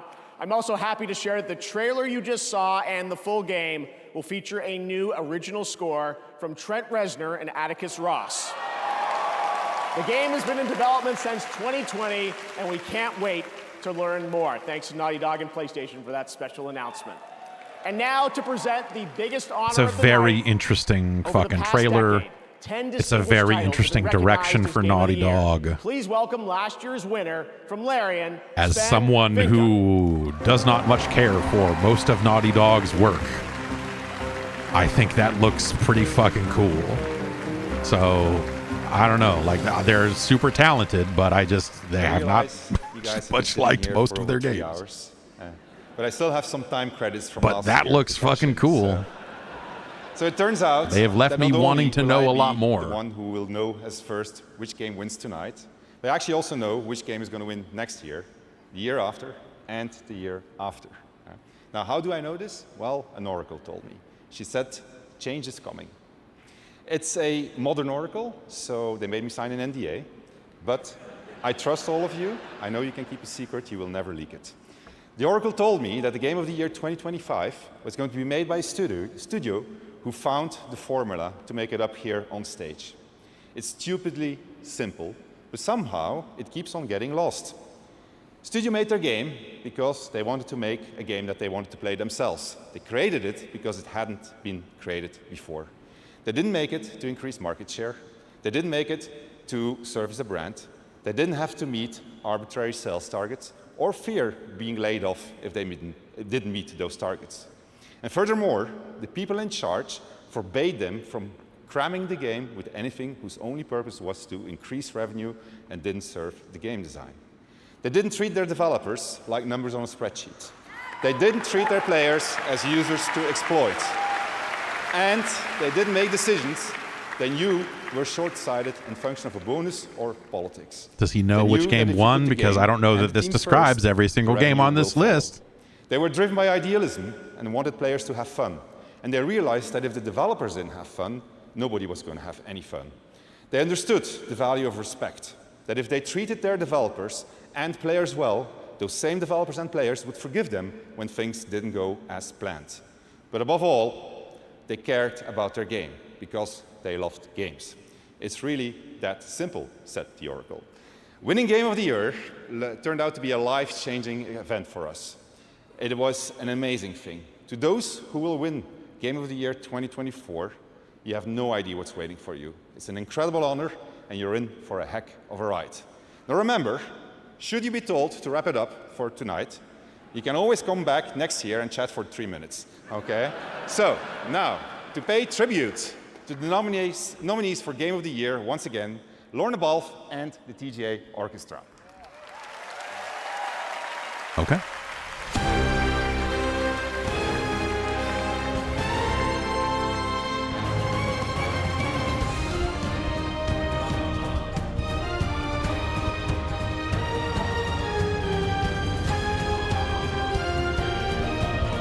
Like of the nominees, like what wins, man?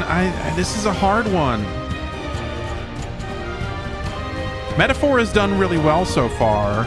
Probably a bit better than I would have immediately, better than I had guessed prior to the show. I'll say that.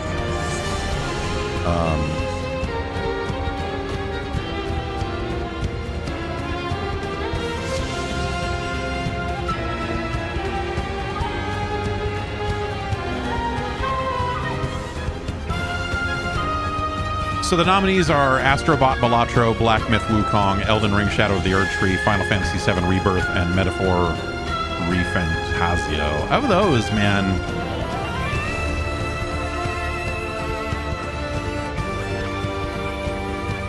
if I can handicap the voting a little bit, I could see Elden Ring getting nominated, but maybe enough people in the pool going, it's DLC, and bypassing Elden Ring for it to not win.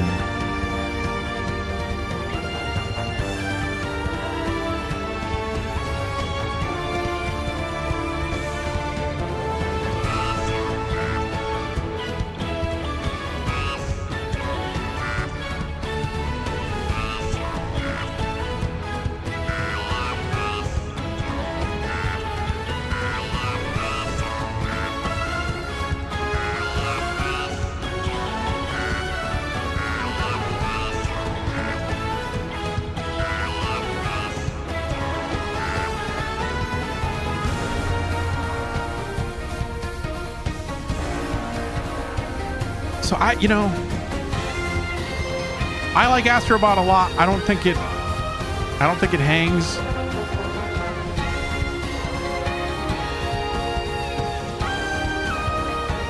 I feel like Final Fantasy got what it's going to get.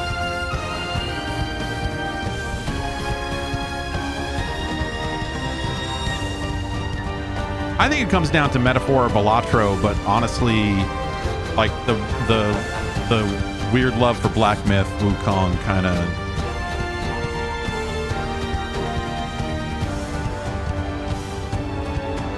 throws. I don't know what to make of it. But I feel like it's got to be one of those 3 games. If you're asking me of the games on this list, even though it's not, I don't really love it, but I think Balatro is when I think about the reactions that people had to Balatro and the reactions people continue to have to Balatro, I think that's the game.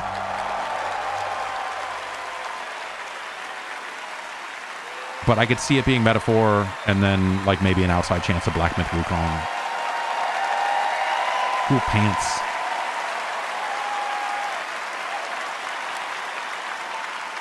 Severe lack of UFO 50 on this list. Not a lot of click holding on here.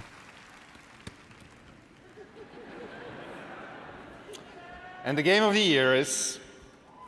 He doesn't even... Did he I guess that was the nominees. Astrobot! Okay. Yeah, all right. Sure.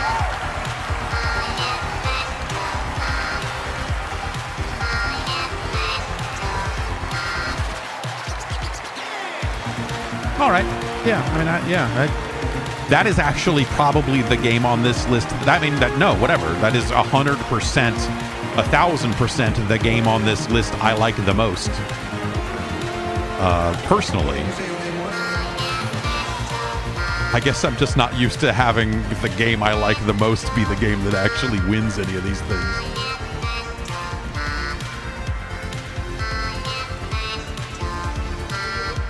Yes, the winner of the game of the year.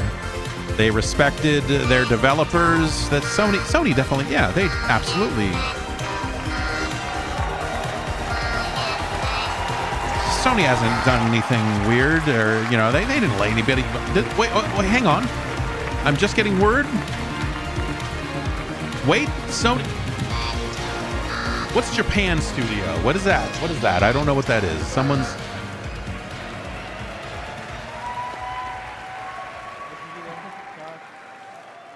Wow. Nothing can prepare you for that. Thank you so much. I'm thinking once again to all the Asobis back in Japan. All 65 of them right now, they're crying. So please, a round of applause for them. Thank you. It's you guys as well. When I thought about, why this game, give people joy and smiles on their faces, I think it came down to the people every day making the game and doing exactly that. I think, when I think of the team, it's the amount of generosity they gave. They put the user first always, never thought about any calculation. It was just about the kids, especially, because we had this huge privilege to be potentially the first game to be in the hands of children, and we know what it means very much. So Team Asobi, really, from the bottom of our heart, well done and thank you so much. Now, thank you. I have to thank a few more people because a lot of people Mark Cerny in the crowd, just eyeballing everyone's ears. PlayStation or Family, Herman who give the studio a chance, and Scott Roddy who really believed in Astro even before we did. Ken Chan on marketing and many other people that I'm not mentioning. Astrobot is full of 30 years of PlayStation history. And actually, a lot of people in this room tonight gave their characters, their IP, without asking anything in return, just because they cared about celebrating 30 years. So to them as well, from the bottom of our heart, thank you so much. And then last and not least, and you want to stay for this one because I didn't plan to say it, but I'm going to say it anyway. Platformers, PlayStation 30 years, and we made a platformer, which is great. It's very nostalgic and fresh at the same time. But let's not forget that even before PlayStation, there were people making platformers. I remember I was a kid in 1989, Christmas, and I got a gray box. There was a game packed in. It was called Super Mario Brothers. What is that? And it was really, really great. Oh, what? So, okay. We are in Japan. We're in Tokyo.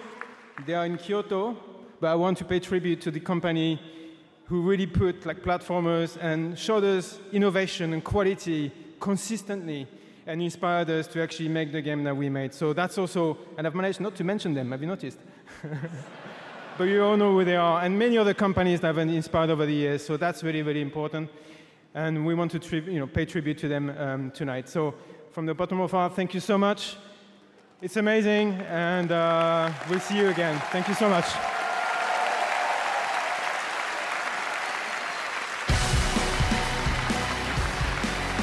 So you telling me that there were games like this before Astro Bot? Oh, now that I mention, talk about the 30 years of PlayStation. He was Jumping Flash, Congratulations, Astrobot, and that is going to do it for our 10th anniversary of the Game Awards. More than anything, I hope tonight made you believe the future of our medium is brighter and greater than ever. Congratulations to the winners, and thanks to all the incredible teams around the world who shared their upcoming work with us I don't want today. to believe it. I want it to be This show true. has been so special to our team, personally and professionally. Thanks to all of you for showing up and believing in me and the Game Awards. We'll see you back here at the Peacock Theater for the Game Awards 2025, our 12th show live on Thursday, December 11th, 2025. Thank you, happy holidays, and have a good night.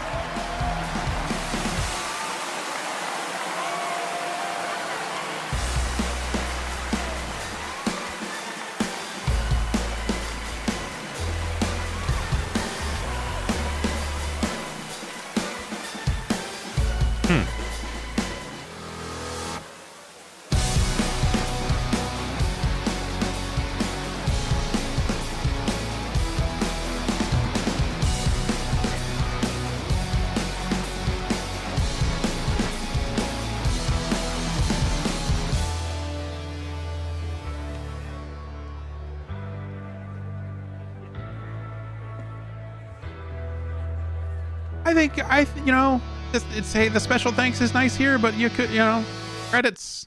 You could have put credits. I don't know.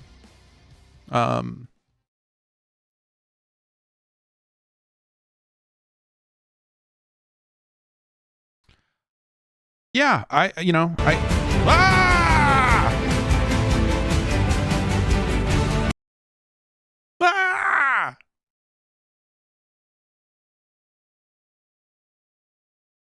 What one most anticipated? Oh, it was GTA. Of course it was. Yeah.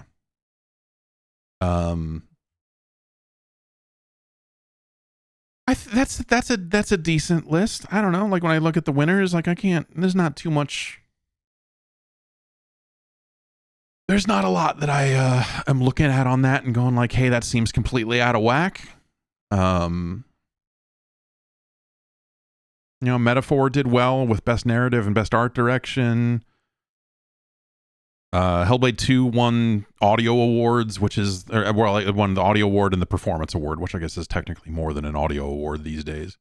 The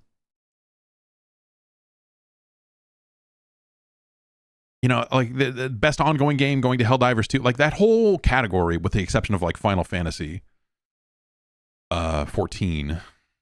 Well, no, Final Fantasy 14 certainly had a bumpy ride there for a while too. What am I saying? But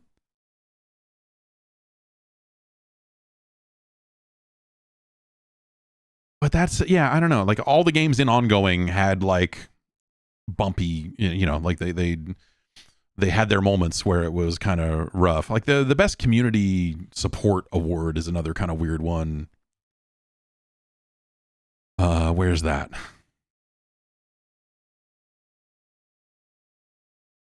Baldur's Gate 3. Wait, does Baldur's Gate 3 win that? Okay, yeah. We got to talking and I missed a few. Baldur's Gate 3 makes sense there. But yeah, in terms of announcements, like I said at the beginning of the show, it seemed like it was going to be a bulk, like a grip of announcements that would be very exciting to the people that like that thing, right? And so if you line up with those announcements, then I think that this was a huge show. If you're like a fan of The Witcher, right? Then you're like, oh my God, The Witcher 4, they're finally showing it. I mean, not a mystery that they were working on it. I mean, they already said as much. I think the Capcom stuff is fucking bonkers, dude.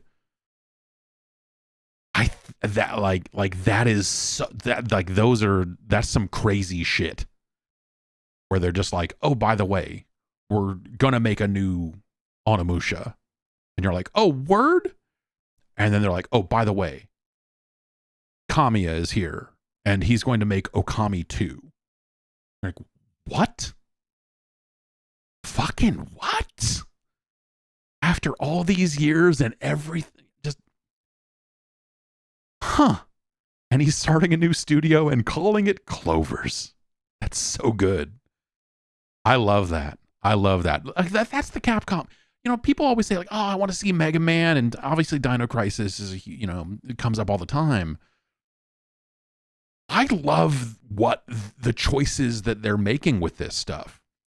I would love to see what Onimusha could look like today, because back when they were first doing that, they were doing such ambitious shit in a mocap studio, motion capturing a horse and all of that, you know, and Jean Reno and all of, you know, like the things they were doing with Onimusha were amazing, you know, like it was just really cool at the time. And Okami, great game, you know, like they brought it back out, right? They re-released that.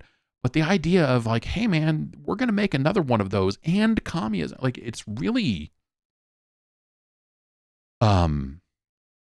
surprising, dude. And so I think that's really, that those announcements for me are the most exciting. Like the obviously the Virtua Fighter announcement is the one I'm the most like legit excited about.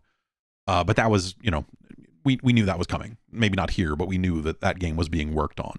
Of course, what they showed actually fucking blew me away. And they barely showed any of it, dude, but it's such a good little trailer. It's such a good little thing. It's a really neat fucking look and all of that. They're going to show some of that soon. I don't think I'm going to be able to stay live for it, but maybe. That's another 45 minutes away.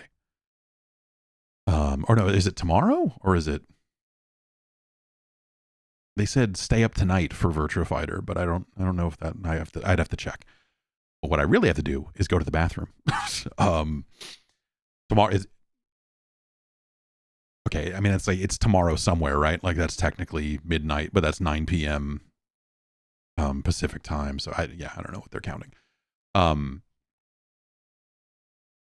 So yeah, man, I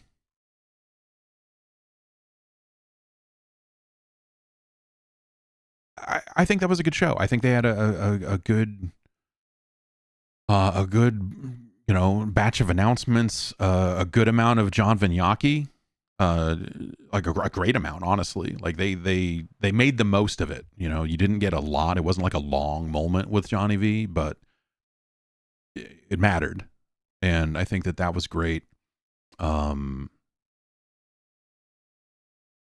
Death Row Games, the words Death Row Games were uttered on a stage, which is just, you think about Death Row Records and you think about Suge Knight and you think about everything that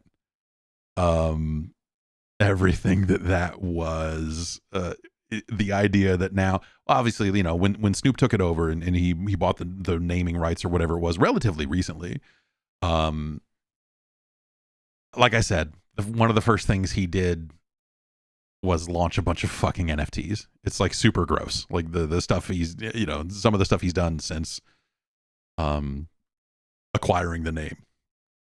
So it's kind of disgusting in a sense. But also there's something funny about like Snoop Dogg, a man who does not like Suge Knight, maybe they've buried the hatchet to a certain extent, but maybe not, buying the rights to Suge's record label and then saying, yeah, let's put out a bunch of fucking NFTs. Something like pure about that. Like, yeah, no, fuck Death Row Records. But I guess that album's also out at the top of the hour here. I don't, 3 or 4 of the tracks have been posted. I love the idea, you know, hey, we're going to get Snoop Dogg and Dr. Dre together on a handful of tracks. I'm like, yeah, that is my fucking brand. But those tracks have not been very good. They're rebooting fucking Screamer. They're just a weird, just a very interesting batch of games across the board. I think the Naughty Dog thing looks really cool, and I am excited that they're working on something new. I'm not, like I said, I'm just not a big Last of Us fan. Like the Uncharted games, I've always had a distant respect for, but have never really loved playing the games. But you know, the Intergalactic or whatever. I really like the vibe of it. I really like the kind of like retro, futuristic stuff. It's one of those cases where like I think there's a right way to use brands especially in your future thing. Because you get to like evolve those brands in kind of compelling ways. And so I think that can work if you do it well. Like think about Back to the Future 2. What Back to the Future 2 did with the Nikes in him, you know, like that thing. That's a good case of it done well, right? When you're like, look at this future thing. When you're like, oh, like we're putting the Porsche logo on this ship. And presumably then Porsche has to sign off on all of that and work on that, you know, to some extent as well, because they're not just gonna let you happen. Yeah, the over under on is the Beastie Boys song going to be in there? I'm gonna take the under on it, because if it was over, they would have used it in the trailer.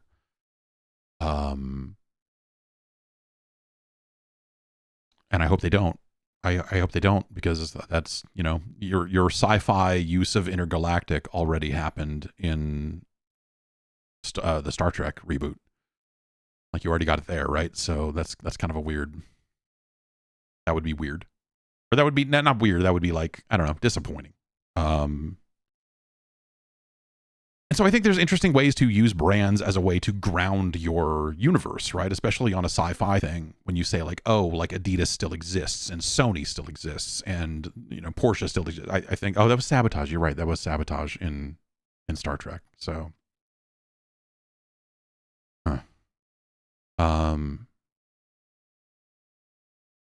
so I think I think that's a really interesting way to go. And it helps kind of ground their universe in ways that I find super compelling.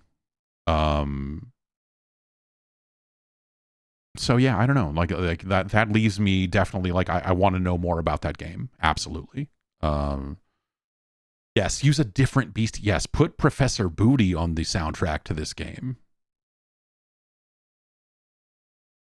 That's what it is. Oh man. That would be a good choice. Fuck it. Let's stay up and watch this Virtua Fighter thing. I'm gonna go to the bathroom and then I'll come right back. And then unless there's like a emergency with the kids, I'm gonna try to stay up and watch that thing. So I'll be back in like a little bit.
They're going to make an Okami 2.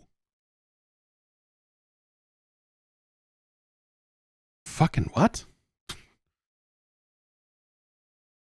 Yeah, yes, Harrison Ford was, yeah, good Harrison Ford. Good use of Harrison Ford. Great use of Harrison Ford.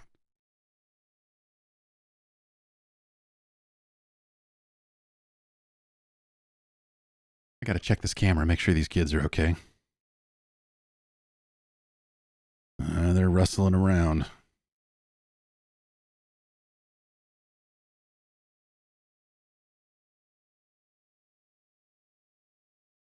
One of them is tossing and turning. Okay.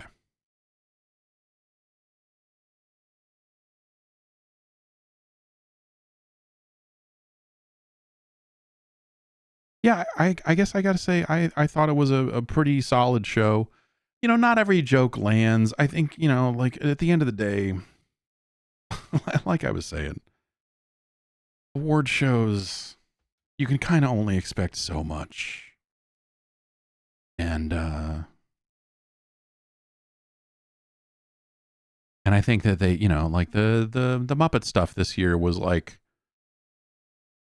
better than it normally is, but also like there's something about that specific style of humor, about something that is, I think when you can do that, right? These kind of self-deprecating style of humor, right? But I think when you are taking the actual criticisms people have of your thing and turning those into the jokes, it comes off like you're trying to deflect the actual criticism. Like, you know what I mean? Like it ends up,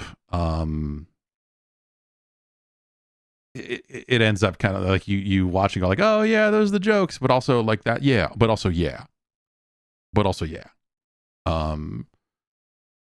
Like having them make fun of like, oh, there's so many ads on this show. Like, I mean, yeah. But yeah, you know, yeah, good speeches overall. You know, I think you kind of go like, hey man, it'd be cool if everyone who won an award got to speak. And I think there's a way to do that. And I think there's a way to do that without, if you want this show to feel peppy, and you do, because it's long as it is, right? It's the thing I might say is that this show felt a little too long in some ways. Like when we got to like 7:20 and they were like, all right, there's plenty more to come. It was after the Snoop Dogg performance when it was like, there's plenty more show to go. I was like, oh no, really? But like, yeah, they announced a lot of awards without, you know, letting people talk. And I think, again, like, you know, there are ways to do that. You know, whether you're, you know, do more in the pre-show and let people have more speeches there, or have a recorded segment where you go like, okay, we're doing, you know, the same way they do like technical awards. Like, not every Oscar is aired on television, right? I mean, they make some choices around that stuff too, because they have a broadcast to do. And so I think that there's, like I say, it'd be nice if everyone had a chance to speak, but you know, there's nothing stopping any of these winners from putting out a video themselves. That's not the same thing, right? It's not the same stage. It's not the same podium. It's not the, you know, that doesn't count. It's not the same way. So yeah, I don't know. There's always room for improvement, I guess, but I think every one of these shows is going to be some kind of fucking balancing act, right? And I think every time there's just stuff about the very nature of it. Again, like I was saying up front, the very nature of this is a show attended by, you know, like by a pretty wide swath of the video game industry. But you know, it's a lot of stalwarts and business types, and you know, like the Phil Spencers of the world are there, and you know, You saw Spencer and Booty there, and you saw, you know, like those types of people are all over this thing. And so you do this segment about layoffs. I think anything they do on that front is going to come off a little hollow because the show is it's a AAA, you know, like even though plenty of indie games get noticed and win awards and everything. I mean, it is a big fancy event for the big fancy video game industry, you know? And at the end of the day, I think there's only so much you can do while also, you know, hey, we are acknowledging, but I think whatever. I think it's kind of a no-win situation. And if they stick with it and continue to kind of do right by the industry and the people that work in it and all of that, in different ways over the next handful of years, then maybe they will chip away at some of that perception a little bit. But I think that there's just kind of a hard, you know, it's hard for them to have like credibility on these topics with the things that they have not said over the years in the Game Awards. So I don't know. I mean, I don't know if that's something they even want to tackle, right? If that's something that they even, you know, want this award show to be able to do. So I think that's kind of it's a hard one, you know. That's up to them ultimately. Like if they want to use that platform that way, I think that would be admirable. I think again they would have work to do on that front. But I think acknowledging the guy with his spreadsheet and stuff, he has helped a lot of people. He legit, I've, you know, seen and heard about all of that, and you know, like that's cool. It's really cool. But again, you know, I think there's even some criticism you could lay at that. But you know, at the end of the day, you could pick all of this stuff apart. I think in the grand scheme of like, I think this is a better and more watchable show than it was last year. I think it is it's a better show than it has been for probably the past few years. Some of that is down to the quality of the announcements and the shock of the announcements and not having everything leak and all of that stuff. Like that definitely goes a long way. When you can say, oh my God, they showed fucking, you know, we didn't get our annual Doke V segment. I'm surprised. I hope they're okay. Or did they just cancel that game? I don't know. So yeah, that's you know, some of this stuff not leaking probably helps. But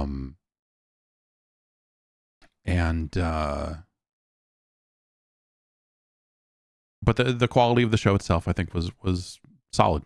You know, it's what you kind of want out of a show, like reasonably. I think it's what you could ask for out of this, given what it has been. And I think if you want a lot more than that, I think that's absolutely fair. But I think at some point you're asking for a very different type of show. This is a very sponsor heavy, the blah, you know, all of that stuff. So it's kind of they try to walk a very weird line, or actually, I mean, they don't, you know, maybe they don't actually try to walk a very hard line. But it would be a very hard line for them to walk. But gaming is so big right now, and so I think that's some of the stuff when, you know, when Keighley, I think he means it when he says it. Like the thing I'll say is I think Jeff Keighley is a very genuine individual when he talks, when he says the stuff he says about caring about games and caring about the game business and caring about like that is, he has been doing this for about as long as I have. Maybe you know. Maybe I started a handful of years before him. I don't know if he has Canadian history, but you know, he freelanced for us at GameSpot, with all of those behind the games features and all of that stuff that we had him do for us. Or he pitched it to us. He said like, "Hey, I want to do this with Metal Gear Solid 2." I don't think we went to him and said like, "Hey, do this Metal Gear Solid 2 story." Like he said like, "Hey, I want to do this big thing on Half-Life. I want to do this big thing on," you know, and he made these immaculate features that our design team worked up and turned into something that looked really special at the time. You go back and look at them now. They're web pages. They're not, it's nothing too fancy. But when you go back and look at that stuff, like he's done the work. He was reviewing games for, I think, Entertainment Weekly for a good long time. Like that dude has done a lot of stuff, and I think that the role he's playing right now is pretty far from that. Like he doesn't. He is billing himself as the creator of the Game Awards. It is not game journalist Jeff Keighley, which is, for a while there, that was how he was, being billed. Like he's become, he's played that role. And some of that is because no one else can play that role quite as well. And some of that is because no one else is doing it. I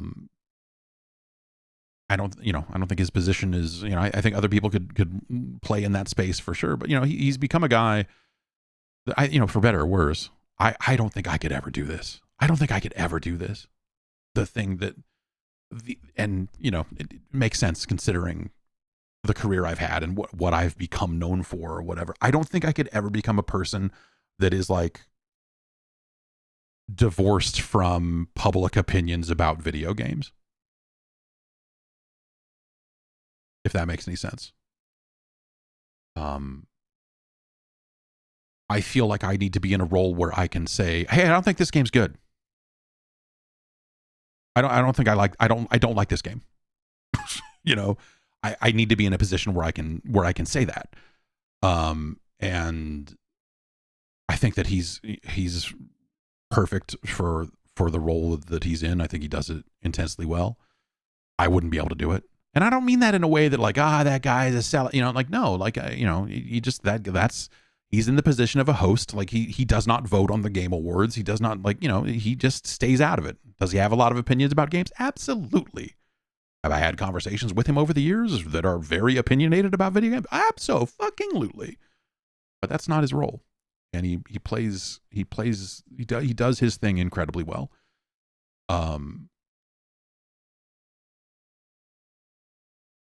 So yeah, I don't know.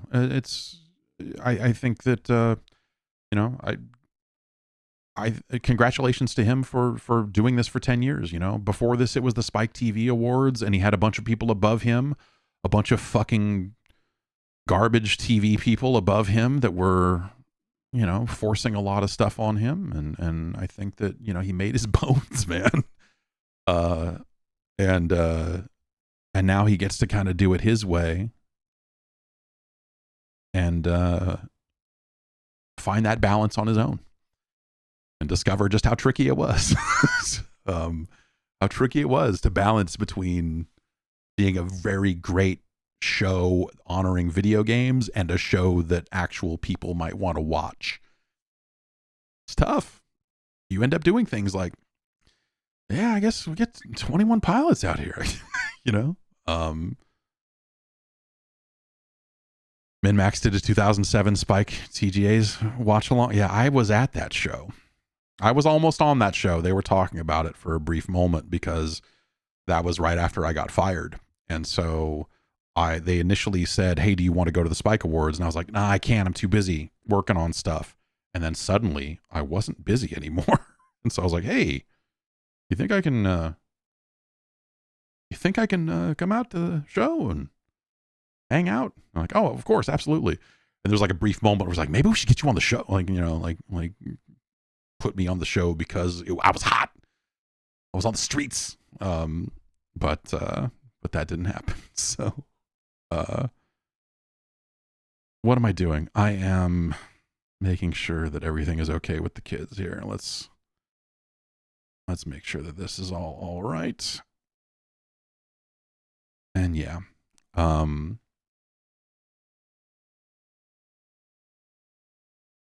so yeah, I'm very excited about whatever they're going to say about Virtua Fighter 6.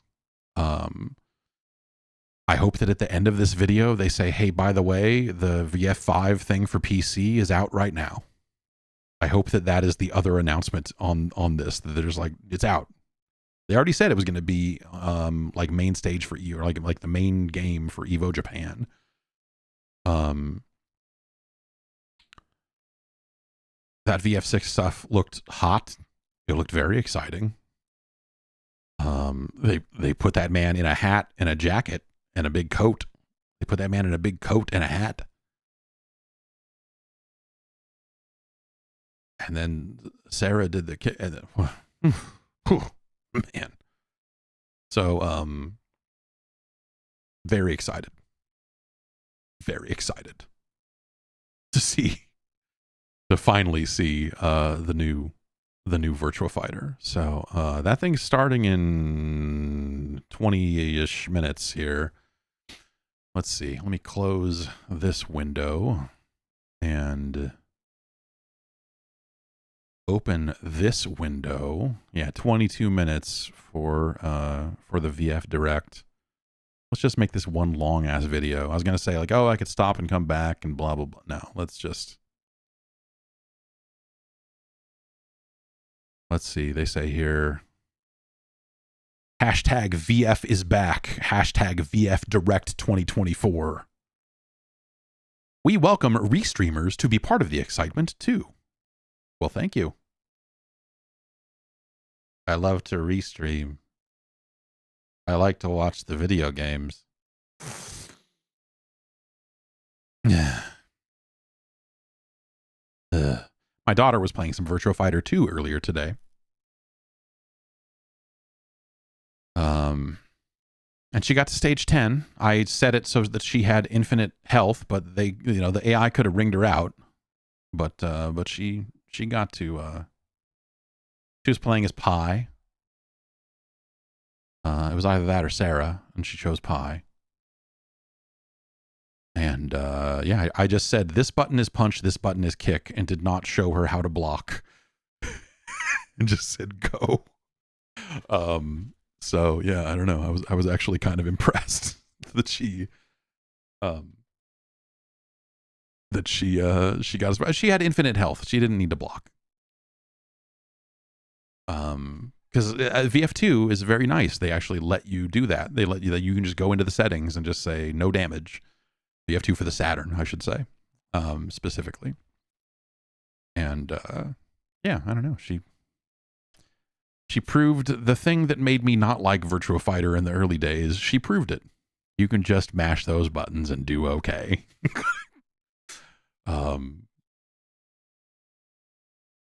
It would take some years for me to truly experience the depth of Virtua Fighter. But yeah, I don't know. I wonder, like what? So you think about it, like putting the Like a Dragon studio on Virtua Fighter, which obviously they did the this most recent the remake of 5, right? Or the reissue of 5. Remake is a weird way to talk about that game, I guess. I think they're a really fascinating studio to do it. And I wonder what the roster is going to look like. I wonder if they're just going to stick will they put any characters from the Like a Dragon franchise into this game? Does Kiryu show up in this game? Yeah, right. Like maybe, even if it's like DLC or something. But I wonder, do they do that, or do they just do like a clothing pack? And like, oh, here's some cosmetics, from the other game we make, or something like that. Yeah, yeah. I mean, look, there are a billion characters from those games that you could choose to put in. I have been thinking about, and this is dumb because they keep making new games.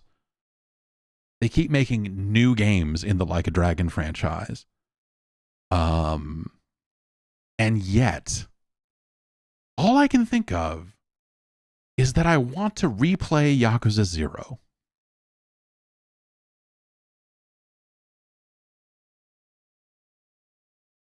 a damn good game. It's a damn good game.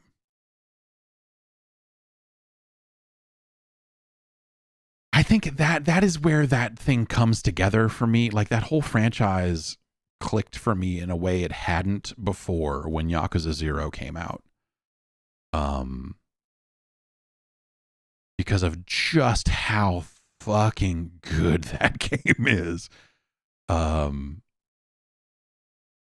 yeah, they have found such a, it's so exciting for some of these franchises that have like kicked around for years to suddenly like uncover these new layers of popularity, like the Yakuza franchise. For that game to suddenly be like something that can be popular around the world, because we were all I mean, I don't know, maybe you weren't, but when those games were first coming to the U.S. and they were like, here's Michael Madsen and it was just like barf, like what the fuck. They just didn't. People just didn't click with them. But these remakes and all the other stuff they're doing, I think they've been doing a fantastic job of bringing the franchise to a much wider audience. And the audience, I've talked about this before, how just like the North American audience for games has changed so much in terms of how many of those players are now willing to meet these games halfway in a way that they were not before. Monster Hunter is another game that we were just talking about that last week, right? That, that game finally kind of broke through here in the West. It took making World to do it. It took modernizing the franchise in a big way. But yeah, Monster Hunter is not just something that the 8.4 guys are trying to sell you on all the time. They're not trying to say, like, you need to get a 3D, Monster Hunter is now its own thing. It does not need advocates the same way that it maybe used to, and I think that's fascinating. But they made dramatic changes to those games. I would probably say that they made pretty dramatic changes to the Yakuza franchise over the years as well. Obviously, but yeah, it's a different world, and Persona, I think, is another franchise that I think gets,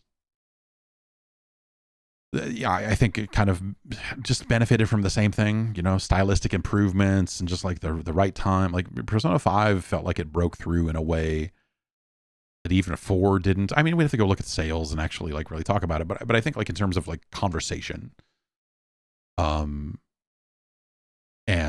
just like, just people knowing about the franchise at all.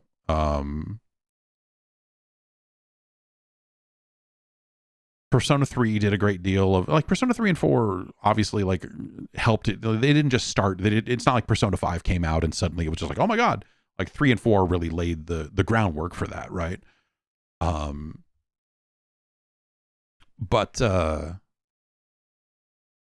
5 just felt like a game that just like hit harder in a really wild way. And yeah, yes, obviously like anime is much more popular in a general sense here than it probably was, in the mid 2000s or something like that. It's a bit more mainstream, I guess I should say, than it used to be. And so that stuff probably all, it is probably just some overall, it's not any one thing, right? I mean, the audience and their interests have grown and changed. And all of that. It's funny. It's funny because I was a person who really liked the first Persona game. And 2 was fine. 2 was where it just got a little bit further. Like, I don't know if I want to invest the time in playing this. Wait a minute. Okay, so you're putting out a second one of these, and that one's not even coming out in English. All right, fuck. So like with the way Persona 2 went down, by the time 3 came out, I was just like, I was so out of the role playing game at that point. Like I reviewed Persona 1 and 2, I think, for GameSpot. I think I reviewed 2. I know we reviewed 1.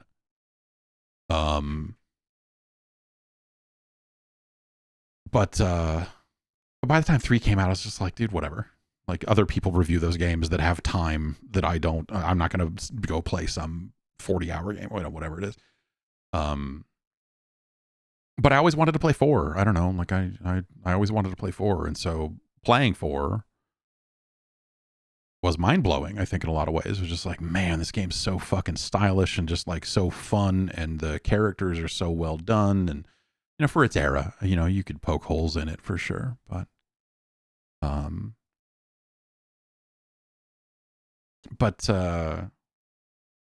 yeah, I don't know. The weird thing that happened along the way there is I really fell in love with the pacing and the characters and the storytelling of 4 in a way that when 5 came out, I tried it. I've tried playing 5 multiple times. Zero fucking interest in that game, man. Just like, oh God.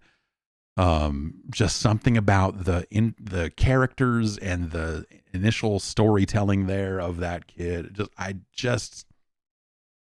It doesn't do anything for me. And so it's been interesting to see, you know, like people just like fucking love 5. Yeah, of course. Yeah. Most disappointing. It's I love that we can have the conversation now that there are other people who did not like Persona 5, because that was not a conversation that it felt like I could have the year it came out.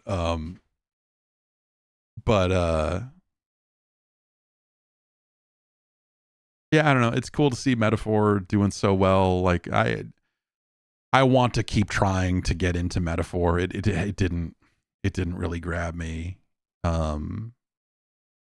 But it seems very cool. It seems like a game I should like, but I just, for whatever reason, it's just not happening for me. Or rather, it hasn't happened yet. I don't know. So there you go. But I love that. I don't know. I love that like the audience for games has grown in a way that like so many different types of games and so many different franchises, and so, you know, all of this stuff can, if not thrive, then at least continue to exist. You know, if nothing else, like we're seeing more of that sort of stuff, and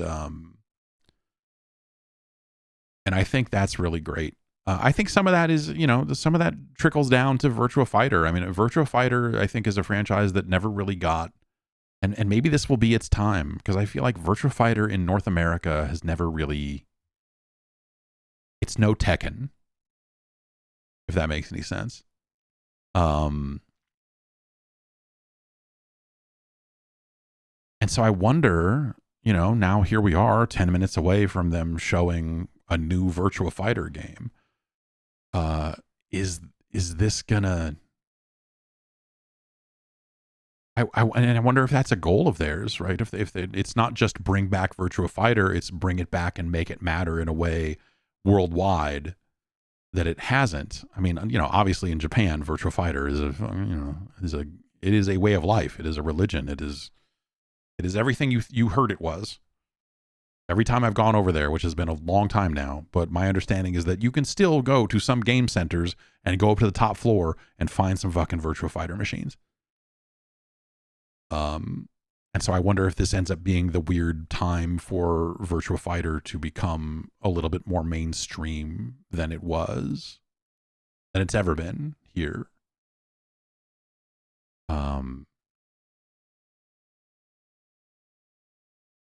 That would be neat.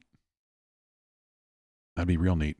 But like Tekken has taken off, you know, for 2 games that felt like they were on an incredibly equal playing field for a very long time, Tekken in the States has just become, of the 2 games, Tekken became the popular one, you know, and Virtua Fighter just kind of fell by the wayside. Yeah, I don't know. It's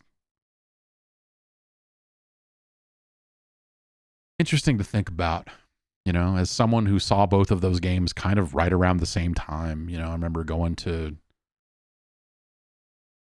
it would have been CES. It would have had to have been CES because the years that it came out. I was going to say E3, but no, it wasn't even the first E3. It was CES when Sega just had a Virtua Fighter 1 cabinet in their booth and we got to play it for free for like 4 days straight, 3 days straight.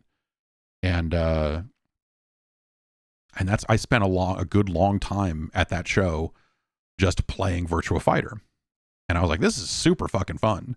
And then it came out not long after that, and operators were charging $1 to play it. And I was like, oh, I like Virtua Fighter, but these fights are short. And there is no world in which I am going to pay $1 to play fucking VF. And Tekken kind of had the same problem there for a while. Those prices eventually dropped as the cabinets got a little older and all of that stuff. But like the idea that I'm like going to pay $1 to play VF1 in an arcade just seemed so fucking far gone at that point. The idea of paying $1 to play damn near anything. Like the last time someone said, hey, pay us $1 to play this arcade game, it was fucking Dragon's Lair. Okay? And fuck that. They might even, my dad got into Dragon's Lair, and I want to say that our local arcade might have even been fucking charging $2 at one point to play Dragon's Lair. Because they could get away with it. I don't know. Like, it's a sucker's game, man. I knew that as a kid. Watching my dad play Dragon's Lair and just being like, you are a fucking, just, why are you wasting your fucking time on that bullshit?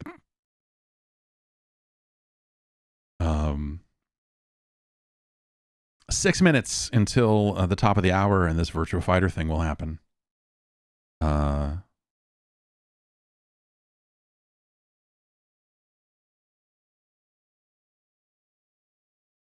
can't get it ready because the YouTube video is not like live yet. I can't pop it out or anything, so we can't go over to the other zone. Yes, hopefully we'll get to see El Blaze. This is just gonna be 3 hours of footage of El Blaze, and that's it. It's like, yeah, no, he's the only character in the game. The trailer we showed at the Game Awards, that was the swerve, baby. You saw it on a TV, because if you pull out, you see it's El Blaze watching it and shaking his head in disgust and being like, who are these losers? Are there any characters I hope don't return from Virtua Fighter 5? No, I don't. No, I don't know. I don't have a. No, I could see. I think they could all fit in there just fine. I don't know. Lion. Yeah, no one likes Lion. Fuck that guy. But fun to punch.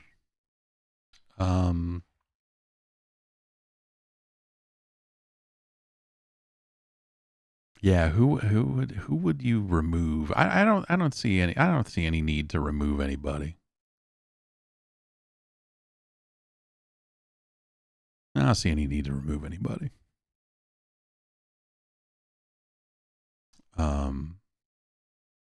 Yeah, Dural's going to be round in ways that we never even thought of, man. Oh. They should just make Dural a regular. No, they could never get away with that. That would be too foolish. That's going too far. Put Mr. Shakedown in this game.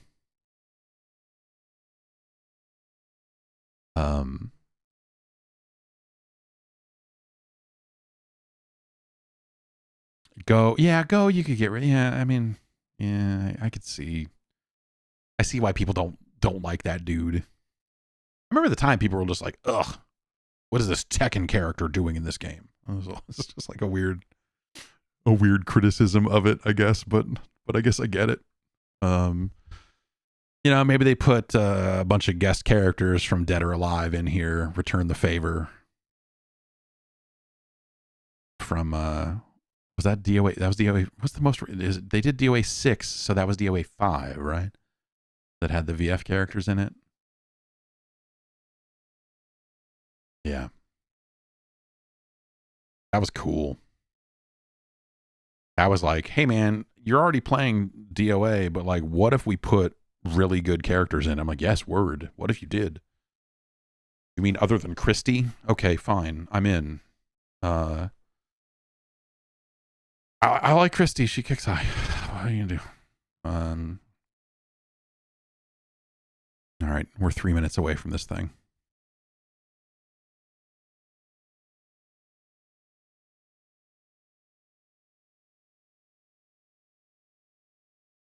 Wonder how much they're gonna have to show.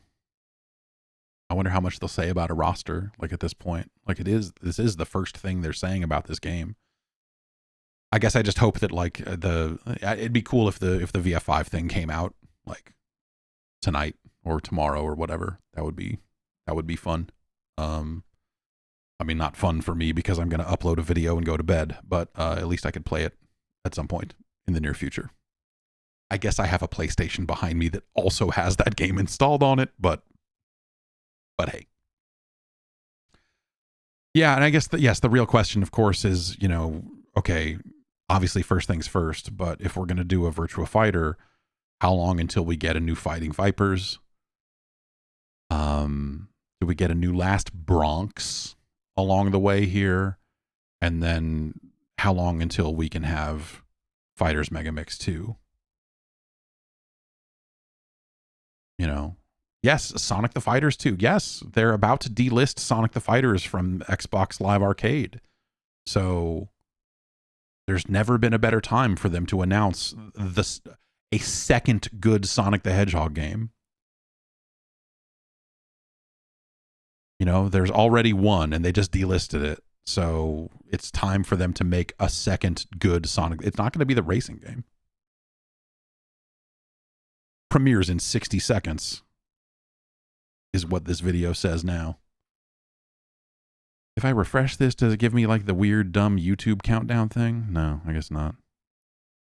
I guess I gotta wait for this to finish and then immediately try to pop it up and go over here and do all that. All right. Hold on to your butts, I guess.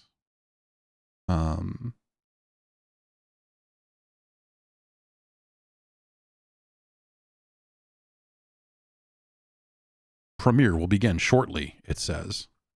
Oh, these YouTube countdowns are bad. For these like pre-recorded videos, like I like a live stream with a countdown. So at least hey, you're watching the video, as opposed to like, oh, whoops, I was sitting here at the not video and then it said it was going to start and it didn't because it broke and all this other stuff. I just get very antsy. I'm very antsy about these YouTube premieres.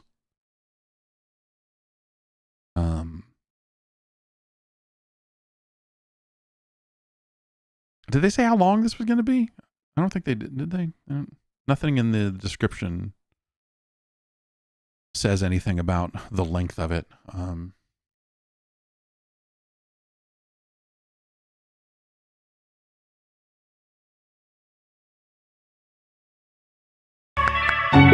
Oh God, this YouTube, and now I get what I want, which is the shitty YouTube countdown.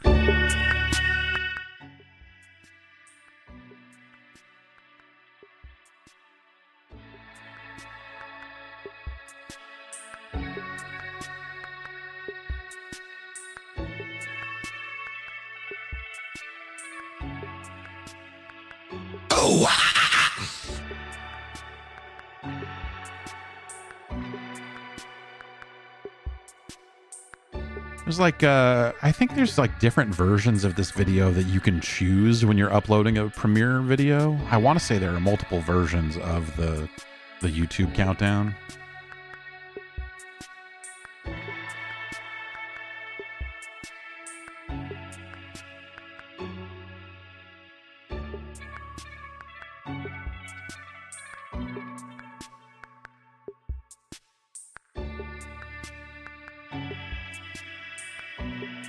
Staring at these numbers. Let me check on the kids. Let me look at the kids, make sure the kids are still asleep. Okay.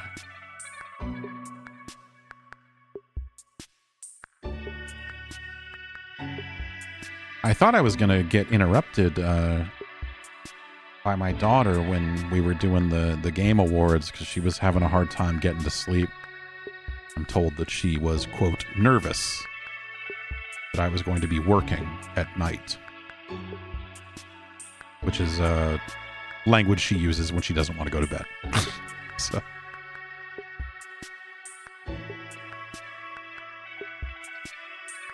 Turok Origins with the real shocker. Yeah, a new Turok game, huh? I don't know what to make of that.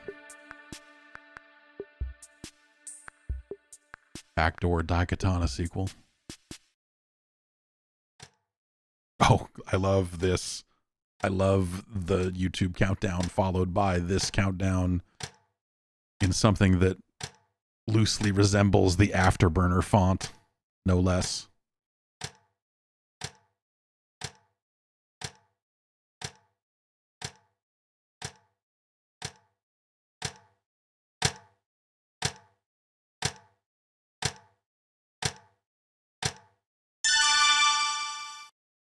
Yeah, okay.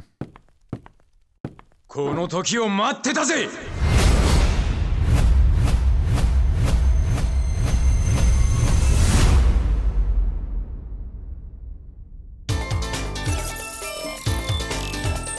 Yeah.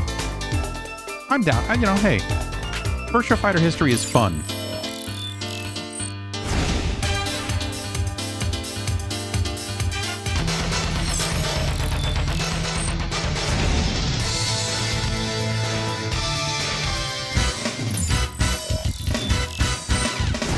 Do you think they break out TB into its own entry in this list? They do.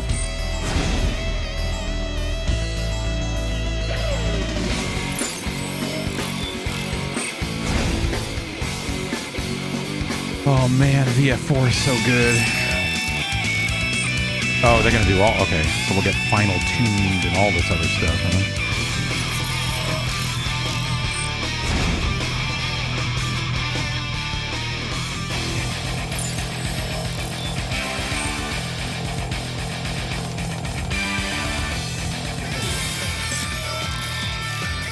R.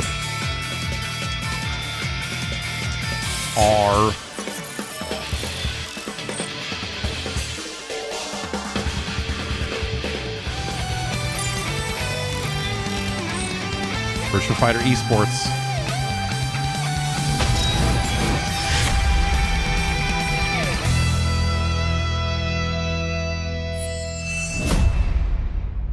They should have named it that in the US. Just called it Virtua Fighter Esports. All right, thanks for watching, everybody.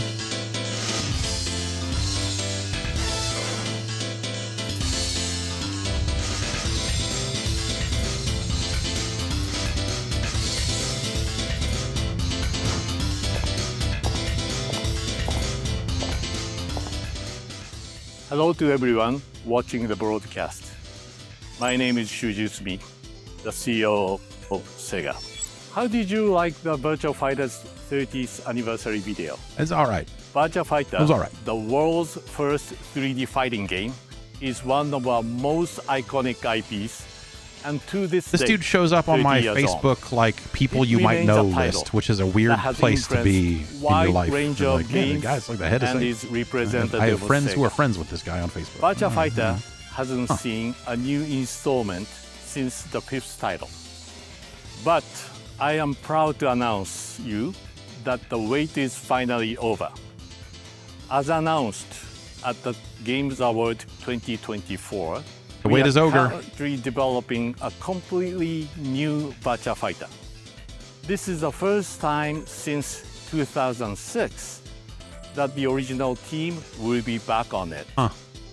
With this announcement, we are making sure you will not be disappointed by our efforts to bring Virtua Fighter back. To honor our 30-year anniversary and our dedication to Virtua Fighter's future, we have renewed the franchise logo.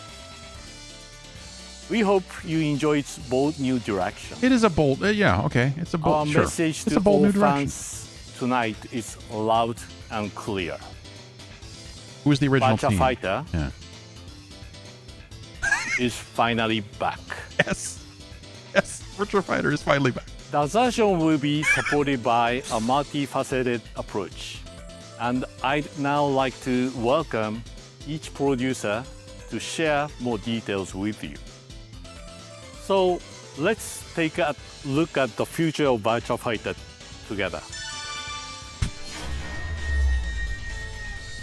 I'm a fan. I'm a fan of that entire video. All of that.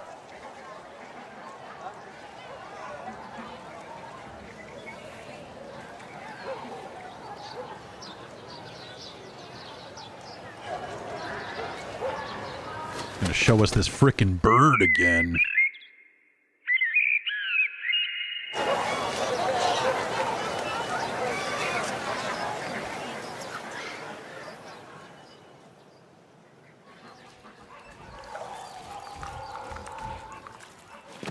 Akira's iconic hat.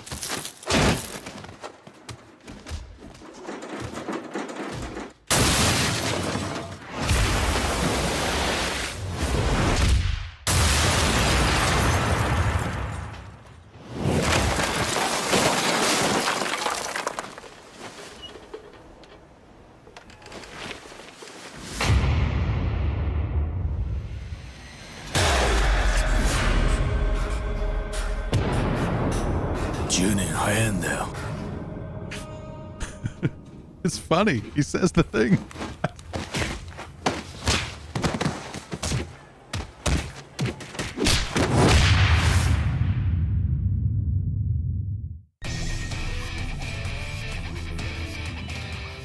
ニューバーチャファイタープロジェクトプロデューサーの山田です。続編を待ち続けていた世界中のバーチャファイターファンの皆様、本当にお待たせいたしました。ついにバーチャファイターシリーズの完全新作を発表することができます。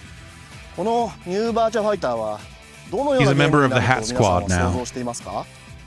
私がこのプロジェクトの担当になった時、最も考えたこと、それはバーチャファイターとは何かということです。これは新しいバーチャファイターを作る上で最も重要なことだと私は思っています。その答えは人それぞれかもしれません。私がたどり着いたものはイノベーション、そしてリアリティです。この映像にはその思いが込められています。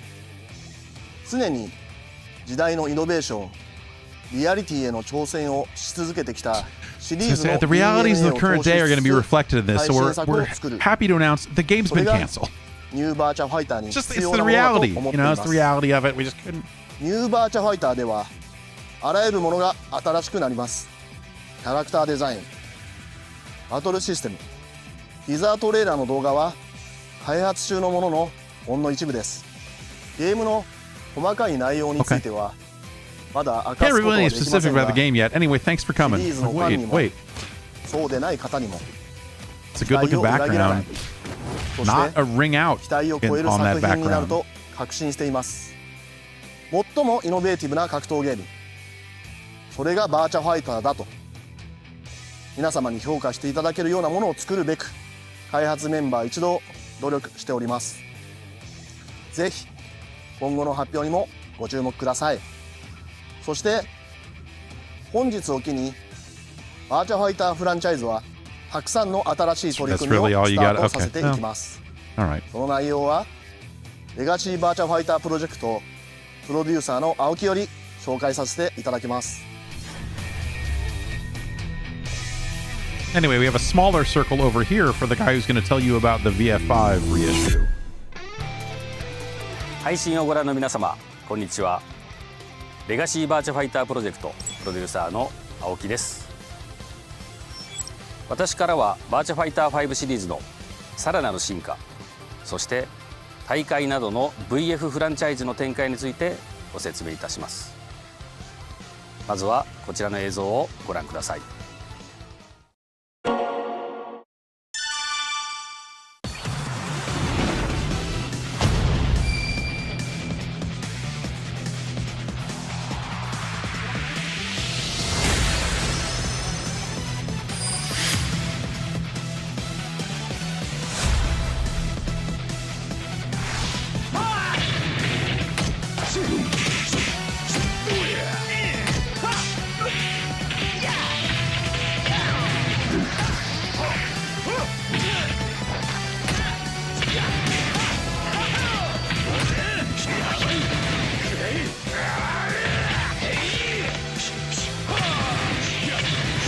moves in this? Putting moves in this game?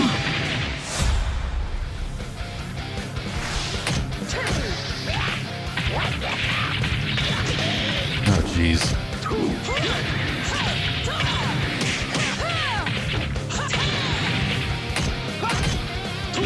Some of the ways that they have balanced Virtua Fighter over the years between versions, like versions of 4 specifically, were really interesting.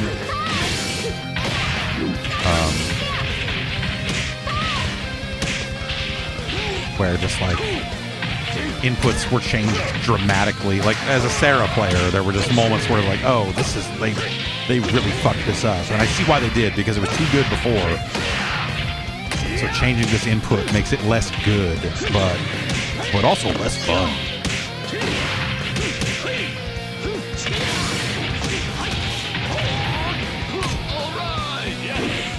Forward!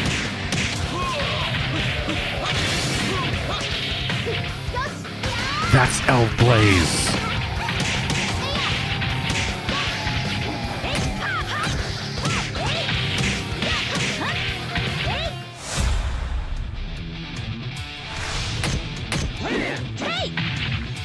I find the best way to learn about balance adjustments in a game is to watch totally featureless commentary-free footage of it. It's the best way to glean every change they've made.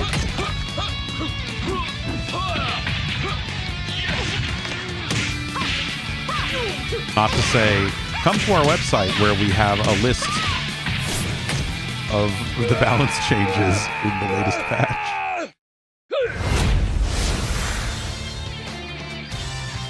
Okay, so that's the PlayStation version that's existed for a while. いかがだったでしょうか。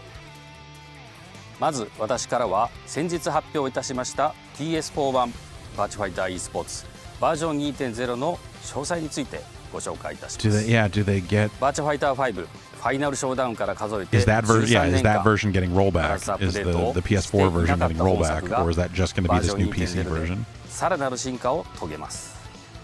皆様から要望の多か I った guess, yeah, it sounds like the open beta is live on PC right now, so より奥深く、より白熱したバトルを I 楽 like しんで deeper い and た more だける intense よう battles, so I approve of いくつ this. かの項目をアップデートさせていただきました。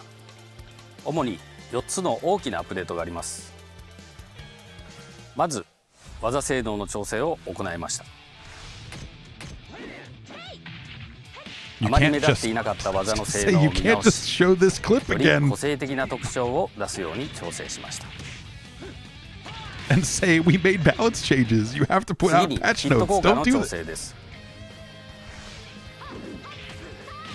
コンボに変化が出るように指導技や空中でのヒット効果などを見直しました。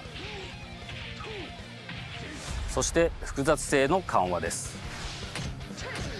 Lessened 前入れ complexity. P を通常の P で出るようにしたり、体重の簡略化などでより遊びやすくなりました。Forward P will produce a 最後 normal に P. 技の復刻です。 I did バ a, ーチャファイター a 5R pretty で normal 人 P 気のあった技を earlier. 復刻しました。ご存知の人気技を楽しんでいただけますので、皆さんぜひプレイしてみてください。バーチャファイター e スポーツバージョン 2.0 のアップデートは今から遊んでいただけますので、ぜひダウンロードしてお楽しみください。次は同じく先日発表いたしましたSteam 版バーチャファイター5レボについて改めてご紹介いたします。こちらの映像をご覧ください。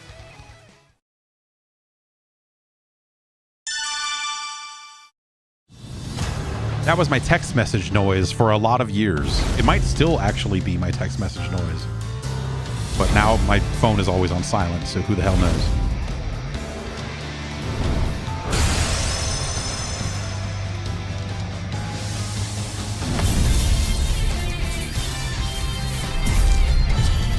Now I need to check. I'm curious.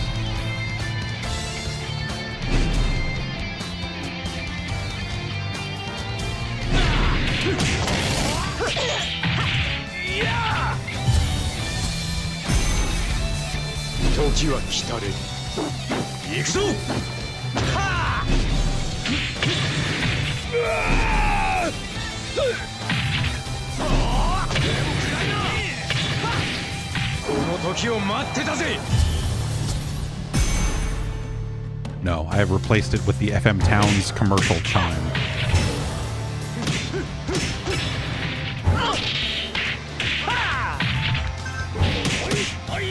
It's not loud enough to hear right now.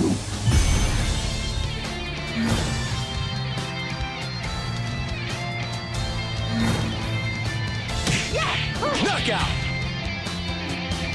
Enhanced tournament play.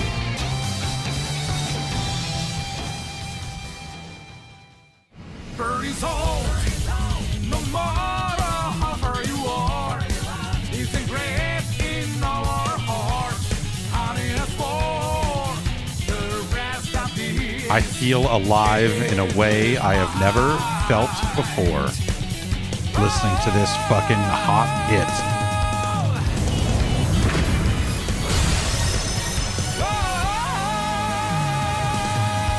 He's so good. All right, January 28th for full release. Great. バーチャファイター5レボは Soon. 先ほどご紹介しました PS4 版バーチャファイター e スポーツバージョン 2.0 をベースとして戦いの場を Steam へと移したバーチャファイター5シリーズ最新作です。本作の一番の特徴はロールバック機能の追加です。これはネットワーク環境が整っていない中でもスムーズに対戦ができるもので、前作において特に海外のファンの方から要望が多かった機能になります。PC であればしっかりしたものを用意できるということで追加することにしました。世界中のバーチャファイターファンとのよりスムーズで白熱したバトルをお楽しみいただけると思いますのでご期待ください。そしてそのためのネットワークプレイテストを兼ねたバーチャファイター5レボオープンベータを実施いたします。このオープンベータは Steam のプレイ環境がある方なら誰でも参加できます。そしてこのテストプレイの期間は本日から5日間です。5 days of Virtua Fighter 5. この放送を見終わったら Steam ストアをチェックしてください。スムーズな対戦プレイの実現にぜひご協力をお願いいたします。そして本作では30周年を記念した特別版として30th Anniversary Edition を swimsuit costume. I was just gonna say this game. 門外不出の swimsuit it up. What are we doing here? 秘蔵設定資料集では Pre-production secret materials. 厳選されたものを公開。初公開となる情報など誰も知らなかった VF の秘密に触れることができます。 The secrets of Virtua Fighter. VF30 周年アニバーサリーサウンドコレクションはセガの伝説的なサウンドクリエイター三吉武信による追加トラックバーチャファイター5レボのオープニング曲バーニングソウルそしてボーカルアレンジした VF3TV のジャッキーのテーマ Don't Think Feel を含む未収録楽曲を追加した VF サントラの決定版です。 VF30 周年記念水着コスチュームセットはファンから要望の多かったキャラクターの水着衣装を全キャラクター分追加。新規水着デザインのコスチュームをぜひお楽しみください。その他ご覧の限定アイテムを追加していますのでぜひお買い求めください。 Alright, they did the Yakuza clothes for 本ゲームを予約いただいたお客様に they did that a while ago, right? They did the DLC 特 Tekken 典 outfit. セガハードカスタマイズアイテム3点セットを手に入れることができます。 Okay, can I have a mag floating ぜひ behind? ご Wait, 予 what 約 is くだ that? さい。 Wait, no. さてここからは VF を世界に No, 届 you ける can't ため just に show 重要 that な in. 大会についてご説明いたします。従来のバーチャフ Can I ァイタ make ー the で game は run in 日本向けの 2D 大 like 会など Virtua が Fighter 中心にな for り the Genesis? グローバルに向けた公式での取り組みが足りていませんでした。そこでバーチャファイターをグローバルでさらに盛り上げもう一度格闘ゲーム業界のトップになるためにまず Steam 版バーチャファイター5レボを使用したグローバル大会バーチャファイターオープンチャンピオンシップを計画しています。予選会を勝ち上がった各地域のチャンピオンが一堂に集結し世界最強のバーチャプレイヤーを決めるグランドファイナル大会の開催も計画しています。バーチャファイターオープンチャンピオンシップについては 2025 年春から開始予定です。さらにゴジャパン2025への Steam 版バーチャファイター5レボの参戦が決定しました。格闘ゲームファンの期待に応えられる大会にしてまいりますのでぜひふるってご参加ください。また来年1月にシカゴで開催されるプロスティファウスティングス172025にバーチャファイターとして参加いたします。こちらは Steam 版バーチャファイター5レボのリリース記念イベントの開催を予定しておりますので、どうぞお楽しみに。これからどんどん広がっていく VF の展開を世界中のファンに楽しんでもらうために何が必要でしょうか。世界中のファンが同じ情報を受け取って同じように楽しめる環境を作ることが大事だと考えています。そのために今回初の VF グローバル公式ディスコードをご用意いたしました。それがバーチャファイターオフィシャルサーバーです。It will be called the Virtua Fighter official Discord. ファンコミュニティのコアとなるこの公式サーバーは英語、日本語で運営いたします。この場では VF の話題で盛り上がっていただくように運営するだけでなく、我々開発者からの情報発信や公認オンライン大会等も行っていく予定です。また YouTube チャンネルや X では新たに英語によるバーチャファイター公式アカウントを立ち上げます。It says such as YouTube and X, so I assume that means they'll have a Blue Sky account. I mean, come on. It's 2024. ここからは30周年を迎えたバーチャファイターをさまざまな角度で盛り上げる企画をまとめてご紹介します。 VF30 周年を記念して VF プロフィールカードジェネレーターを VF30 周年記念サイトで公開しました。ぜひあなたにとってのバーチャファイターの思いと30周年のお祝いコメントをカードにしてシェアしてください。みんなで盛り上がりましょう。また30周年記念グッズの発売が決定しました。近日 Amazon で発売開始予定となっておりますので続報をお待ちください。そしてバーチャファイター30周年を記念してリミテッドランゲーム社と提携しバーチャファイターのパッケージ版2作品を発売することになりました。バーチャファイター2とバーチャファイター5アルティメットショーダウンになります。この2作品は本日より Look at that fucking Sega CD 32X ass fucking fake cover they did over 限定 there. 特典はここでしか手に入らないものになっておりますのでぜひお買い求めください。次は制作スタジオである龍が如くスタジオ代表の横山よりご挨拶させていただきます。 Yokoyama's just gonna get on there and just be like, isn't that dope? All right, thanks. I don't really like buying any of this limited run stuff, but also 龍が如くスタジオ代表の横山です。この度ザ・ゲームアワードで龍が如くスタジオが開発するバーチャファイターシリーズの完全新作ニューバーチャファイタープロジェクトの映像を初公開いたしました。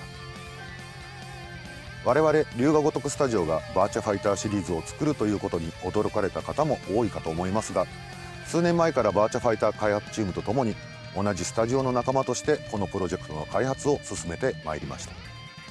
我々セガでゲームを作る者にとってバーチャファイターとは絶対に失ってはならない資産です。3D 格闘ゲームの始祖である龍が如くのみならず世界中の多くのタイトルに影響を与えたであろうこの伝説的なゲームを再び自らの手で世に送り出すチャンスがやってきたことを一クリエイターとして誇りに思います。龍が如くスタジオは設立以来ずっとジャンルや固定概念常識にとらわれないゲーム作りを続けています。ザ・ゲームアワードにおいてはニューバーチャファイタープロジェクトとともにもう一つの完全新作プロジェクトセンチュリーについても初公開しております。Project Cigarette Smoker 革新的なバトルアクションとまるでそこにいるかのような臨場感のあるフィールド、そしてそれらを紡いでいくストーリーテリング、それは本日発表した2つの新作タイトルに共通している重要な要素です。龍が如くスタジオが長年培ってきた技術、そしてバーチャファイターチームが守り続けてきたフルコンタクトアクションの技術、それらが最大限に生きる現時点で考えうる最高のチームアップをいたしました。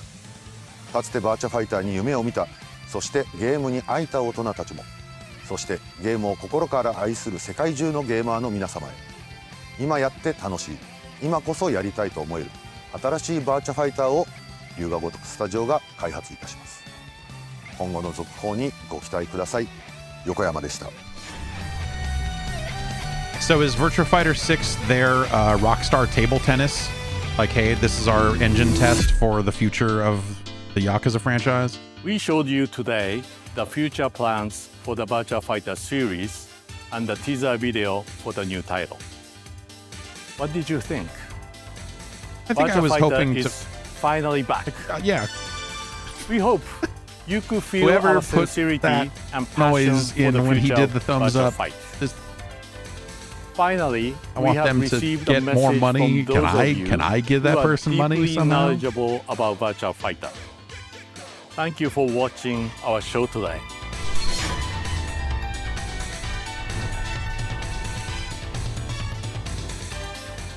Hello, Sega. Congratulations on the launch of your next generation Virtua Fighter. No, this guy's here to and fuck on it all up. 30 He's like, years of hey this guys, legendary franchise. why don't you use AI to make Our it? history with Sega Hey, you and guys. Virtua Fighter goes all the way back to NVIDIA's origins. Hey, Sega pioneered 3D you wanna- for gaming. I got some And ideas Virtua Fighter about how you could inspired a make whole the game industry look a little to different. make this level of graphics possible on PCs. We spent countless hours at our local arcades playing Virtua Fighter. Sega gave NVIDIA our first That actually, big that break. is true. In a, yeah, Sega I mean, commissioned NVIDIA to build a post-Saturn console and ported Virtua Fighter, Daytona, and Panzer Dragoon to our first chip, MV1. I had met our good friend Yu Suzuki, the legendary, the visionary game creator, and the incredible this team sounds at AM2. like, I know it's not, but Years like, later, it NVIDIA sounds and like Sega that he did collaborated on the ADR Lindbergh for this, arcade like his, platform for Virtua Fighter 5. you know what I mean? It's been amazing to see how Virtua Like his Fighter lips has and evolved the, over it's the like years. it's just something about it. And we are so thrilled to partner with Did he Sega record it in a once noisy again environment and then to use the AI reimagine voice cleanup on it? the Is that world is that of Virtua Fighter? is this NVIDIA background removal? Thank you very much. It is a pleasure to join you today to celebrate 3 decades of Virtua Fighter. This is a game that has a long history and an inspiring history, not just for many people in the world, but for me personally. I remember What playing have on the you arcades done? and the Sega Saturn, the Sega Dreamcast, and many other platforms. So this is a personal pleasure. Did you for me just to be decide, here hey, with we're you going to today talk about celebrate Virtua Fighter this and then we milestone. have some I also villains to look put forward on? to seeing Virtua Fighter more on the esports scene and the professional scene. And this is a game that has such history and such a community that I think we all look forward to seeing more and doing more with Virtua Fighter. And I look forward to the future, not just of what you have now, but the future of what this comes. And I congratulate Sega and the developers of Virtua Fighter and this community on 3 decades strong and a future that's even stronger. Thank you very much. Holy shit! Hi everyone, this is Mark from Evo. The Evo team The would villains like to just keep on congratulate coming. Sega No, and the what? Virtua Fighter team on an amazing 30 years of Mark, fighting. man, what have you done? I remember playing the original Virtua Fighter in arcades and Mark, being man, amazed at the idea. did of anyone 3D tell fighting. you who else was going to be in this I'm a video? big fan of the 3D fighting game genre, and I'm thrilled that fans have something new to look forward to with the newly announced Virtua Fighter 5 Revo. I'm excited for what the team at Sega and RGG Studio has in store for fans now and in the future. We look forward to seeing Virtua Fighter fans at EVO Japan 2025 and hopefully many more events as well. Again, to the many die-hard Virtua Fighter fans, congratulations on the Big 30. Let's support this Virtua Next Fighter up, 5 Pol Revo Pot release with his and thoughts look on the forward to Virtua Fighter future together. franchise.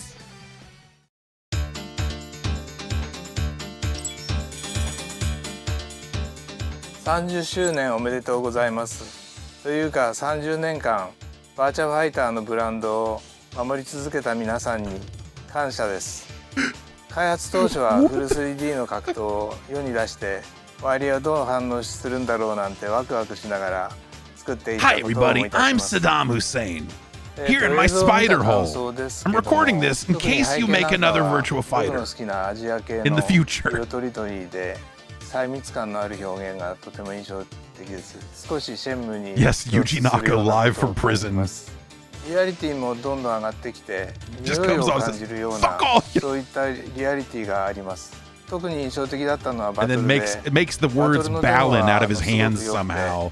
そ Like こ gang だけ撮って signs the も word 大ヒット Balin. するんじゃないかなっていう予感がします。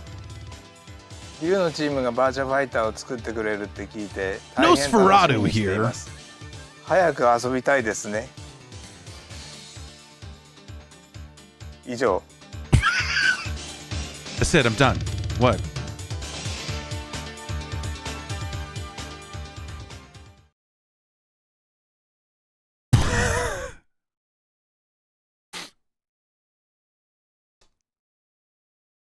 I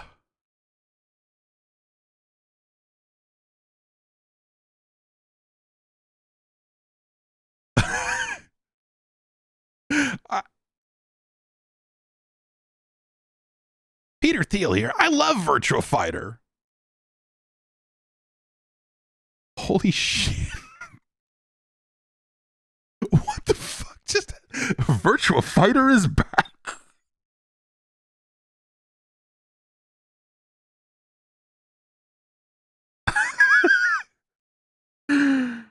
Oh my god, dude. What the? Oh.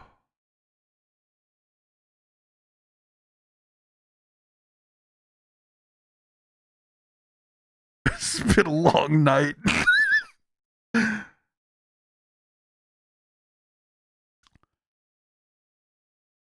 I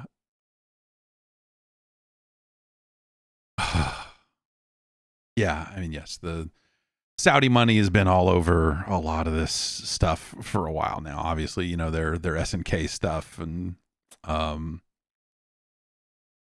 did he say, I just like that whole thing was such a fever dream. I don't know that like did he say that like, hey, we're investing in.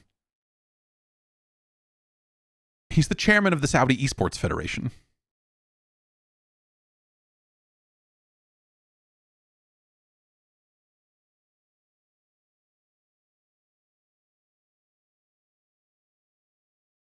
Hey everybody, Dr. Disrespect here. I've been a Virtua Fighter fan for a lot of years. I play it with my girls all the time.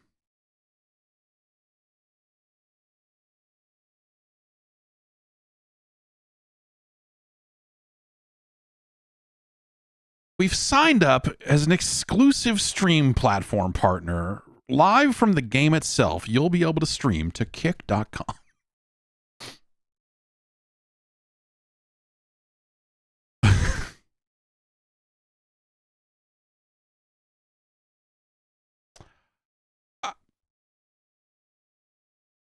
Okay. All right. Well, that's the Game Awards and the Virtua Fighter Direct.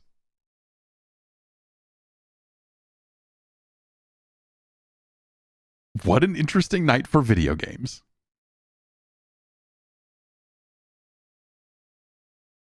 Darkside Phil here when I'm not cranking it. Just kidding. That never happens. Click.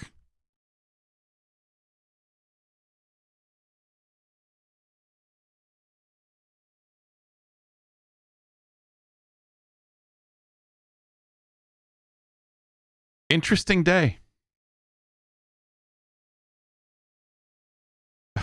They announced Okami too.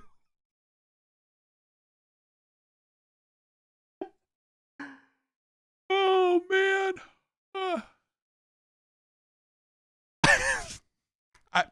Okay. I'm gonna go. I hope you all have a good night.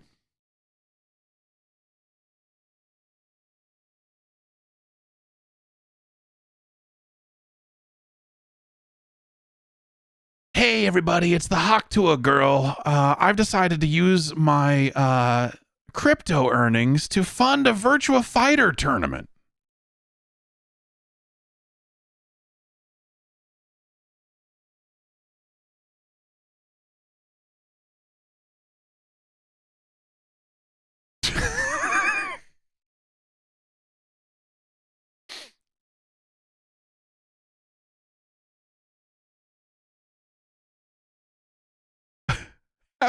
Have a good she doesn't play with a leverless. Have a good rest of your Thursday. I'll be back in the morning to rank 8-bit Nintendo games. Congratulations to John Vignacchi, the true winner of the Game Awards this year.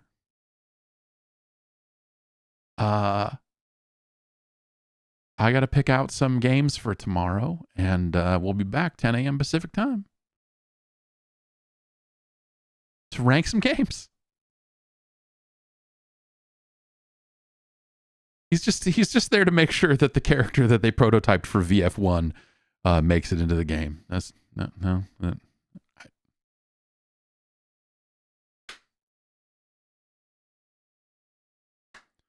I'm going to start this video uploading. It's going to take like a zillion hours. YouTube has taken forever to process anything into 4K lately. So by the time you watch this, it'll probably be in 360p. I don't even know how it's going to go. Have a good one. And I'll see everybody tomorrow.